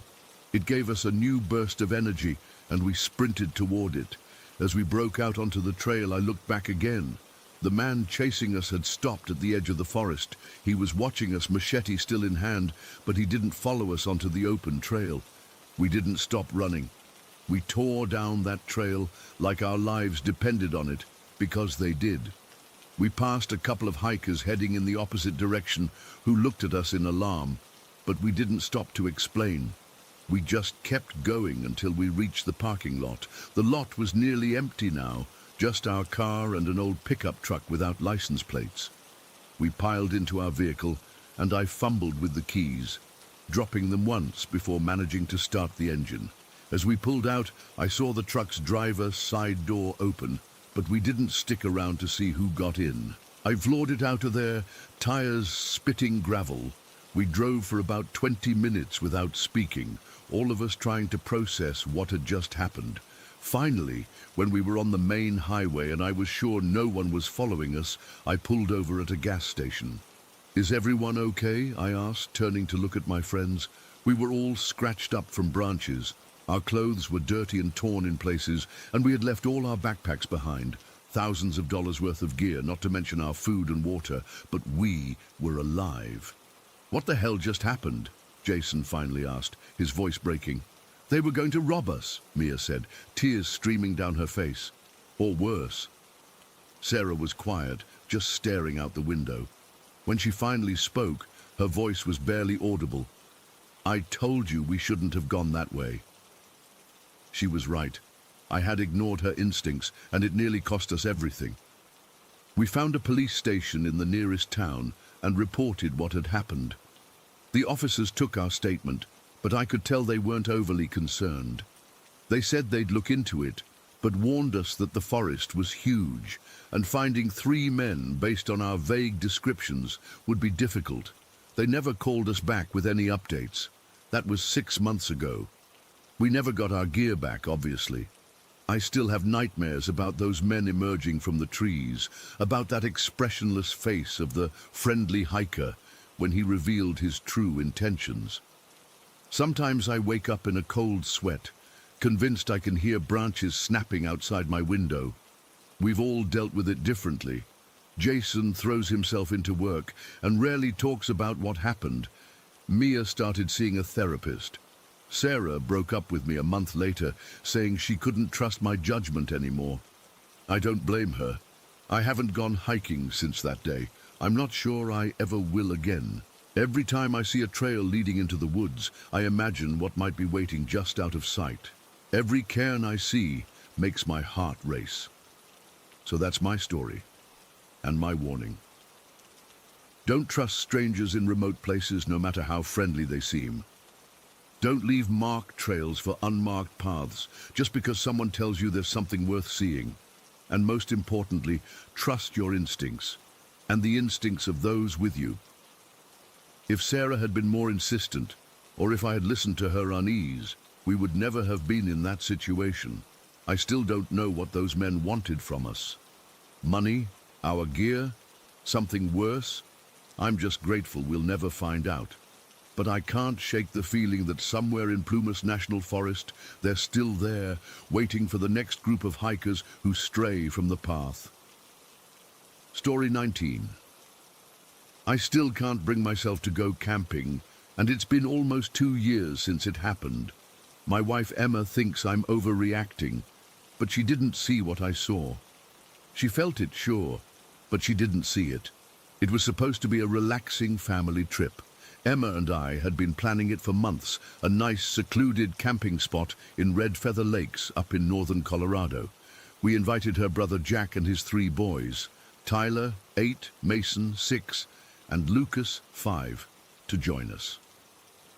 We found this amazing spot about 20 miles down a dirt road, completely isolated with no other campers anywhere nearby. Perfect, right? That's what we thought. We brought our 2 dogs with us, Rusty, a German Shepherd mix, and Sadie, a Labrador. Those dogs love the outdoors, always running around, sniffing everything, chasing squirrels. They're not the type to get spooked easily. The first day was amazing. We set up our tents, one for Emma and me, one for Jack, and another for the boys. We built a fire pit, hung some lights around the campsite, and spent the day hiking and exploring. The boys were thrilled, collecting rocks and sticks, climbing trees and playing hide and seek. We grilled hot dogs and made s'mores that night. Everything was picture perfect, but on the second day, things started to feel off. It began with the dogs. Around dusk, Rusty and Sadie started acting strange. Instead of playing or lounging around like they had been, they began pacing around the perimeter of our campsite. Rusty's hackles were raised, and Sadie kept whining, staring into the dense trees surrounding us. At first, I assumed they'd caught the scent of a deer, or maybe a raccoon, but they didn't dash off into the woods like they normally would if they spotted wildlife. They just kept pacing and growling at the tree line. "What's up with the dogs?" Jack asked, tossing another log onto the fire. I shrugged it off. Probably smelled something. They'll settle down. But they didn't. As night fell and we got the kids ready for bed, the dogs remained agitated. Emma tried calling them over, but they wouldn't leave their self-assigned posts. After we tucked the boys into their tent, the three of us adults sat around the campfire, drinking beers and talking. That's when I first noticed the silence. I've been camping plenty of times, so I'm familiar with night sounds in the forest. Crickets chirping, frogs croaking, the occasional hoot of an owl. But that night, there was nothing. Absolute silence except for the crackling of our fire. "It's really quiet tonight," I commented, trying to sound casual. Emma nodded. "Yeah, it's weird. Even the wind stopped." Jack took a swig of his beer. "Makes you feel like we're the only people left in the world." But it wasn't just the silence that bothered me. It was the feeling that we weren't alone. I kept glancing over my shoulder, convinced someone or something was watching us from the darkness. I didn't mention it to Emma or Jack, not wanting to sound paranoid. We turned in around 11, and I remember checking on the dogs before getting into our tent. They were still on high alert, both of them staring at the same spot in the woods. I followed their gaze, but couldn't see anything beyond the first few feet of trees, illuminated by our lantern. "Come on, guys," I whispered, patting my leg.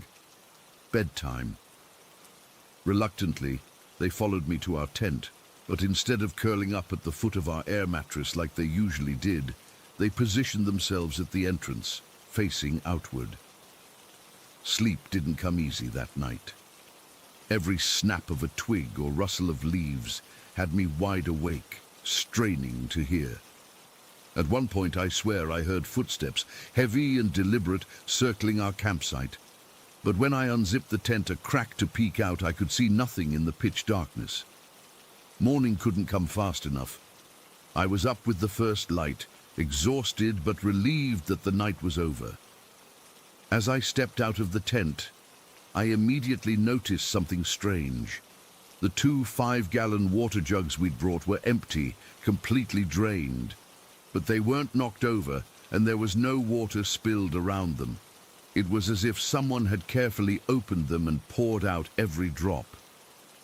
"Did you use the water last night?" I asked Emma when she emerged from the tent. She rubbed her eyes, confused. "No, why?" I pointed to the empty jugs. "They're empty." Jack joined us, pouring himself a cup of coffee from the percolator we'd set up over the fire. "Maybe the boys filled up their water bottles. But when the kids woke up, they denied touching the water jugs. And besides, there was no way 3 small boys could have used up 10 gallons of water without spilling a drop." "Probably raccoons," Jack suggested, but it didn't sound convincing even to him. I'd never heard of raccoons unscrewing water jugs. The mood that morning was tense. None of us mentioned it, but we were all on edge. The dogs remained nervous, refusing to wander far from us. Even the boys seemed subdued, sticking close to the campsite instead of exploring like they had the day before. By midday, the unease had become almost unbearable. Emma pulled me aside while Jack was teaching the boys how to whittle, with dull knives, of course. "Matt, I think we should leave tomorrow," she said quietly. I was relieved she felt it too. "Yeah, I was thinking the same thing. Something doesn't feel right here." I nodded, glancing around the forest. "I know. Let's tell Jack." Jack agreed immediately, which surprised me. He's usually the adventurous type, always wanting to stay just one more day. but he'd felt it too, that oppressive sense of being unwelcome. We decided not to tell the boys we were cutting the trip short until morning. No need to scare them. But as the afternoon wore on, they started asking if we could do a snipe hunt before leaving. For those who don't know, a snipe hunt is basically a wild goose chase, a prank where you convince someone, usually kids, to go looking for a non-existent animal called a snipe. We'd mentioned it earlier in the trip as something fun to do, and the boys hadn't forgotten. "Please, Uncle Matt," Tyler begged. "You promised." "Yeah, you promised," Mason and Lucas echoed. I looked at Emma and Jack. They both shrugged a silent, "Why not?" "All right," I said. "After dinner we'll go snipe hunting."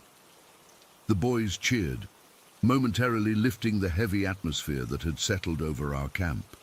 After dinner, as the sun began to set, we grabbed flashlights and headed into the woods. The plan was simple: walk a short loop through the trees, make some noise to scare the snipes, and head back to camp. Nothing that would take us too far from our sight. I hung back a bit, letting Jack lead the way with the boys, while Emma and I trailed behind. The dogs stayed with us, still unusually alert and on edge. We'd been walking for maybe 10 minutes when it happened. A large rock, about the size of a softball, came flying out of the darkness to our right, narrowly missing Lucas's head. It thumped against a tree trunk and fell to the ground. For a second, everyone froze. "What was that?" Jack said, immediately grabbing Lucas and pulling him close. Before I could answer, another rock hit me squarely in the back, hard enough to knock the wind out of me. "Matt!" Emma rushed to my side. I spun around, scanning the trees, and that's when I saw it.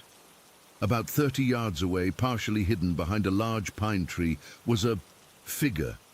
It was tall, unnaturally tall, at least 7 feet, and thin, with limbs that seemed too long for its body.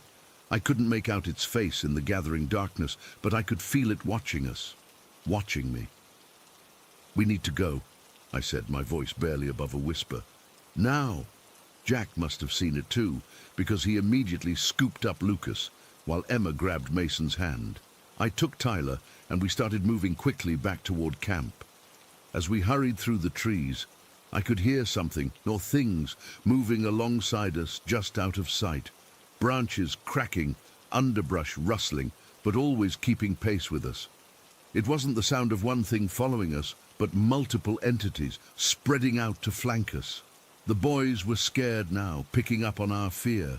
Lucas started crying, and Mason kept asking what was happening. Tyler, the oldest, remained silent, but his hand gripped mine so tightly it hurt. "It's okay," I lied. "We're just heading back to camp." But it wasn't okay. Whatever was out there was herding us, directing our path. I realized with growing horror that we weren't heading back toward our campsite at all, but being led away from it. "Jack," I called out, "we're going the wrong way." He stopped, looking confused. "This is the way we came from." But it wasn't. The terrain was different, more rocky, with denser underbrush. We'd somehow gotten turned around. That's when Rusty let out a vicious bark and lunged toward a thicket to our left. Something large crashed through the brush, moving away from us. Sadie joined in, both dogs now snarling at the darkness. "The camp is this way," Emma said suddenly, pointing to our right. "I can see the lights." She was right. Through the trees, I could just make out the glow of our string lights. Relief washed over me, but it was short-lived. As we changed direction, the movement in the woods became more frantic, more aggressive. Whatever was out there didn't want us returning to camp. "Run," I said, no longer caring if the boys got scared. "Everyone run!" We sprinted through the trees, the dogs racing ahead. I could hear heavy footfalls behind us, gaining ground. Something brushed against my back. Not a branch, but something solid and cold. I ran faster than I ever have in my life, practically dragging Tyler along with me. We burst into the clearing of our campsite, all of us gasping for breath. The dogs immediately positioned themselves at the edge of the camp, facing the forest, teeth bared. "Get in the truck," I shouted, already moving toward our vehicle. "Grab whatever you can carry and get in now." Emma didn't hesitate. She rushed to our tent, grabbed our phones, wallets and keys, while Jack did the same for his things. The boys stood frozen in the middle of the camp, wide-eyed and terrified. "Come on, boys," I called, trying to keep my voice steady. "We're going on a little night drive. Won't that be fun?" Tyler, always the perceptive one, looked at me with understanding well beyond his 8 years. "It's not safe here, is it, Uncle Matt?" I couldn't lie to him. "No, buddy, it's not. That's why we're leaving." Within minutes, we had thrown our essential belongings into the vehicles, Emma and I in our truck, Jack and the boys in his SUV. We left everything else behind. The tents, the coolers, the camping equipment. None of it mattered. As we pulled away, I looked in my rearview mirror. At the edge of our abandoned campsite, illuminated by the glow of our taillights, stood the figure I'd seen earlier. Only now, there were more of them, 3 or 4, standing motionless among the trees. Even from a distance, I could tell they weren't human, not with those impossibly long limbs and strange angular postures. The dirt road leading away from our campsite was narrow and winding, barely wide enough for one vehicle. I drove with Jack following close behind. About 5 miles down the road, something made me slow down. Scattered across the road were bones. Animal bones, skulls, rib cages, femurs in various states of decay. Some looked fresh, with bits of flesh still clinging to them. Others were bleached white from exposure to the elements. "What the hell?" Emma whispered, staring out the window. I carefully navigated around the macabre display, not wanting to stop for even a second. As we continued, the bones became more frequent, now appearing in organized patterns, circles and strange geometric shapes laid out deliberately across the road. Then we came upon the bus. It was an old school bus, painted dark green, parked perpendicular to the road, almost blocking the way entirely. All the windows were covered with newspapers, and strange symbols were scratched into its paint, spirals, triangles, and shapes I couldn't identify. There was just enough room for our vehicles to squeeze past. "Don't stop," Emma said, her voice tight with fear. "Whatever you do, don't stop." But as we inched past the bus, our headlights illuminated something that made my blood run cold. Behind the bus was a massive fire pit, easily 10 feet in diameter, filled with countless bones. These weren't just animal remains. Some of the bones were too large, too human-like, and many still had flesh attached. Surrounding the fire pit were trees decorated with hanging carcasses, rabbits, squirrels, and what looked like deer parts, all suspended on strings like some twisted version of ornaments. The smell was horrific, even with our windows closed, the sickly, sweet stench of rotting meat. And then I felt it again, that sensation of being watched. I glanced to my right, toward a dense thicket of trees, and saw dozens of eyes reflecting in our headlights. Not animal eyes. They were too high off the ground for that. They blinked in unison, then vanished as whatever owned them retreated further into the darkness. "Drive, Matt," Emma said, her voice barely audible. "Just drive." I didn't need telling twice. I pressed the accelerator, squeezing past the bus, careful not to touch it. Jack followed in his SUV, and soon we were speeding down the dirt road, clouds of dust billowing behind us. We didn't stop until we reached the main highway, nearly an hour later. Even then, we only pulled over long enough to make sure everyone was okay, before continuing on to the nearest town with a motel. None of us slept that night. The boys eventually crashed from exhaustion, but Jack, Emma, and I sat in the motel room, lights on, talking in hushed voices about what we'd experienced. Jack had seen the figures too, though not as clearly as I had. Emma described feeling like something had been inside our tent while we slept, watching us. We reported what we'd found to the local police the next morning. The bus, the fire pit, the bones. They promised to look into it, but I could tell from their expressions that they didn't take us seriously. Just another group of city folk spooked by the wilderness. We never went back for our camping equipment. It wasn't worth it. In fact, I'd be perfectly happy never setting foot in those woods again. It's been almost 2 years now, and I still check the locks twice before going to bed. I still wake up sometimes in the middle of the night, convinced I can hear something moving outside our bedroom window. And I still can't shake the image of those impossibly tall, thin figures standing at the edge of our campsite, watching us flee. Whatever was hunting us in those woods that day, I'm certain it wasn't human, and I'm equally certain that if we'd stayed one more night, none of us would have made it out alive. Story 20. I've never been someone who believed in the paranormal. Ghost stories were just entertainment, cryptids were for conspiracy theorists, and every strange noise in the woods had a logical explanation. That was before last summer. Now I find myself questioning everything I thought I knew about what exists in remote wilderness areas. My brother Liam and I had been planning this backpacking trip for months. We're both experienced outdoorsmen, grew up hunting with our dad, spent countless weekends camping, and we know how to handle ourselves in the backcountry. The mountain range we chose isn't one I'm willing to name for reasons that will become clear, but it's a popular area for serious hikers in the Pacific Northwest. We packed light but thoroughly. Tent, sleeping bags rated for cold nights, water filters, enough dehydrated food for 4 days, basic first aid, and bear spray. Standard stuff. The hike-in was challenging but beautiful. We followed established trails for the first day, climbing about 8 miles and gaining nearly 2,000 feet in elevation.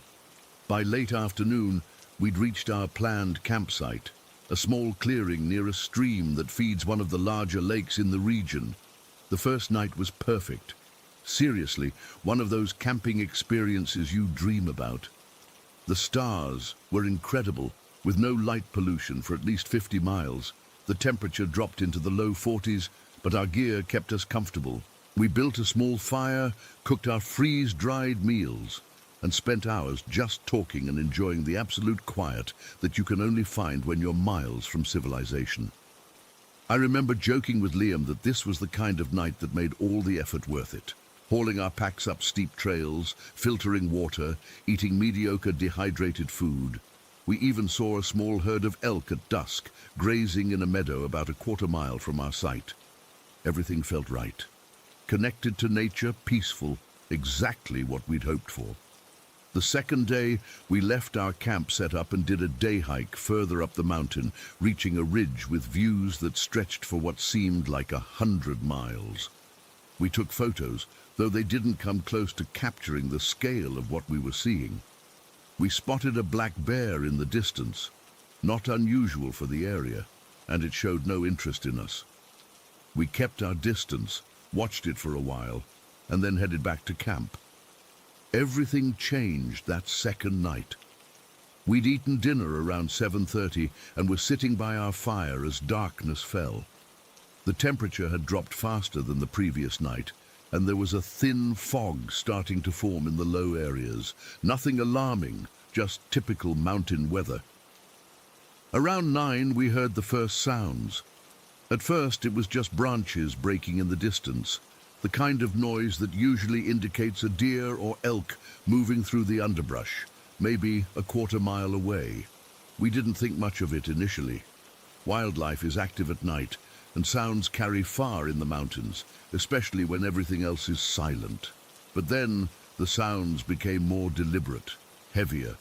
The rhythm changed from the random pattern of an animal foraging to something that sounded more purposeful, almost like footsteps, heavy footsteps that pressed down with enough force to snap branches rather than just brush past them. "Probably a bear," Liam said, poking at our fire to build it higher. "Maybe the same one we saw earlier." I agreed, but something felt off. The footsteps were too measured, too consistent. Bears typically shuffle, stop frequently, and change direction as they search for food.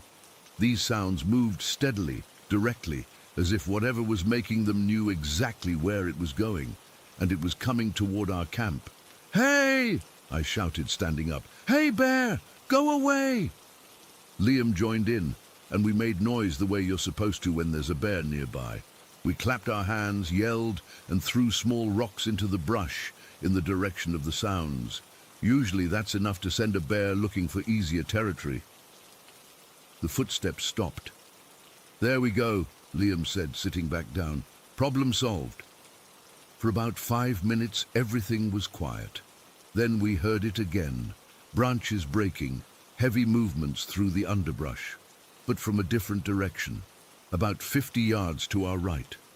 We repeated our noise-making routine, and again the sound stopped. Relief lasted maybe 2 minutes before we heard more footsteps, this time from behind our camp. Then another set from our left. "What the hell?" Liam muttered, standing up again and scanning the darkness beyond our firelight. "That can't be the same animal." I felt the first real surge of fear then. Whatever was out there, it was coordinated. Multiple animals moving in what seemed like a pattern, surrounding us. "Could be a pack of wolves," I suggested, though I knew it wasn't. Wolves don't move that heavily through the forest. They're stealthy predators that can move almost silently when stalking prey. "Not wolves," Liam confirmed, his voice tense, "too heavy. And wolves don't break that many branches." The footsteps grew closer from all directions, converging on our campsite. We stood back to back, scanning the darkness, but couldn't see anything beyond the circle of our firelight. Whatever was out there stayed just beyond the threshold of visibility.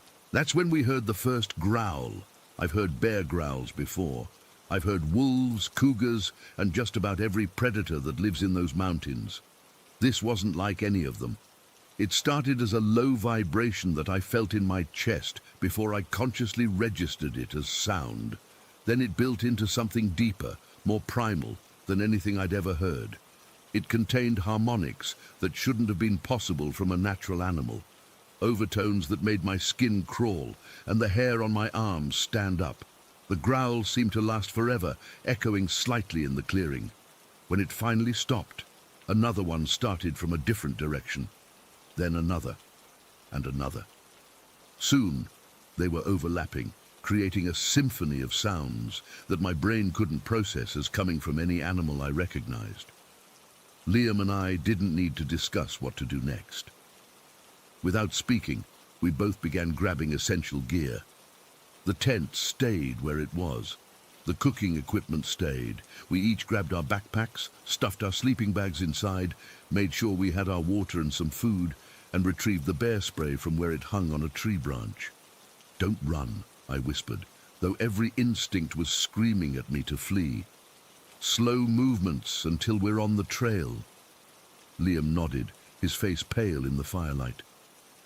We backed away from the campfire, staying close together, and headed toward the trail that had brought us up the mountain. The growls continued, seeming to track our movement. The footsteps resumed too, pacing us, staying just out of sight. Once we hit the main trail, we switched on our headlamps and started moving faster. Neither of us suggested staying, finding another campsite, or trying to wait until morning.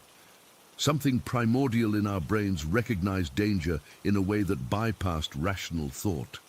We needed to get off that mountain. The trail down was challenging in daylight. At night, even with headlamps, it was treacherous. But fear is a powerful motivator. We moved as quickly as we safely could, constantly checking behind us, though our lights never revealed what was following. And something was following us. I'm certain of it. We could hear movement in the forest on either side of the trail, branches breaking, underbrush being pushed aside, occasional growls that seemed to come from multiple directions at once. The sounds never came from directly behind us, always from the sides, as if whatever was stalking us was paralleling our path rather than following it. About a mile down the trail, my headlamp caught a glimpse of movement about 30 yards to our left. Just a shadow, moving between trees.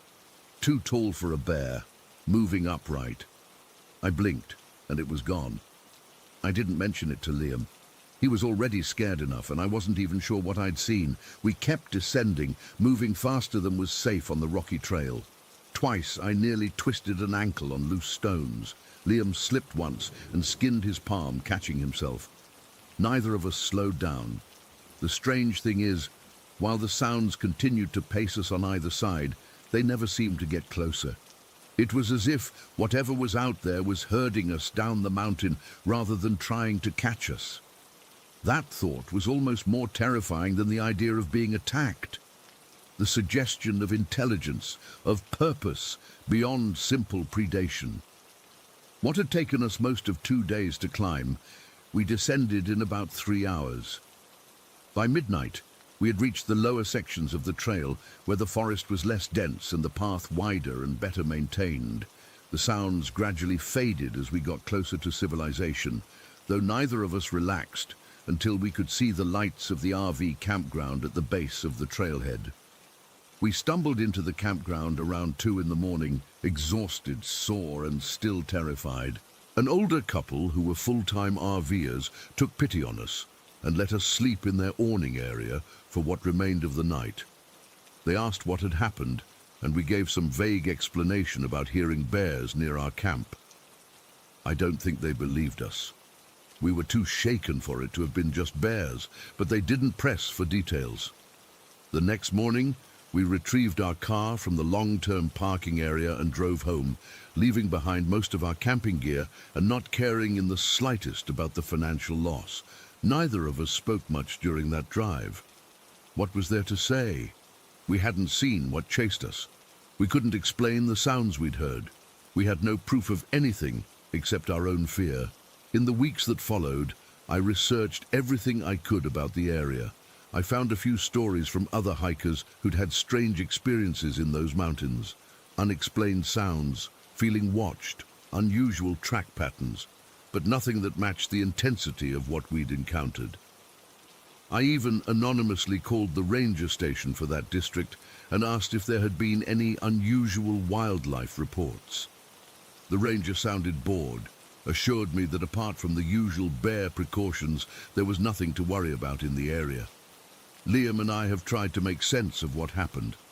The rational explanations, a bear, multiple bears, wolves, even a cougar, don't match what we experienced. The sounds were wrong, the behavior was wrong, the way they seemed to coordinate, to herd us down the mountain, none of that fits with normal predator behavior. I've always been skeptical of those something in the woods stories you read online. I thought they were exaggerations, misidentifications, or outright fabrications. Now I'm not so sure. There was something in those mountains that night that defied conventional explanation. Something that hunted us, stalked us, drove us away from its territory. We left our gear behind in our panic, almost $1,000 worth of equipment. Neither of us has suggested going back to retrieve it. Neither of us ever will. I can't explain what happened that night. I can't tell you what was in those woods. All I know is that whatever it was, it let us leave, and somehow that's the most terrifying part of all, the implication that our escape was allowed rather than achieved. That perhaps its purpose wasn't to catch us, but to ensure we carried the fear back with us, a warning to others who might venture too deep into its domain. I haven't been camping since. Liam says he never will again. Some nights I wake up in a cold sweat, convinced I can hear those growls, those heavy footsteps surrounding my house. On those nights, I lie awake until dawn, trying to convince myself that whatever was in those mountains stayed there, and hoping desperately that I'm right.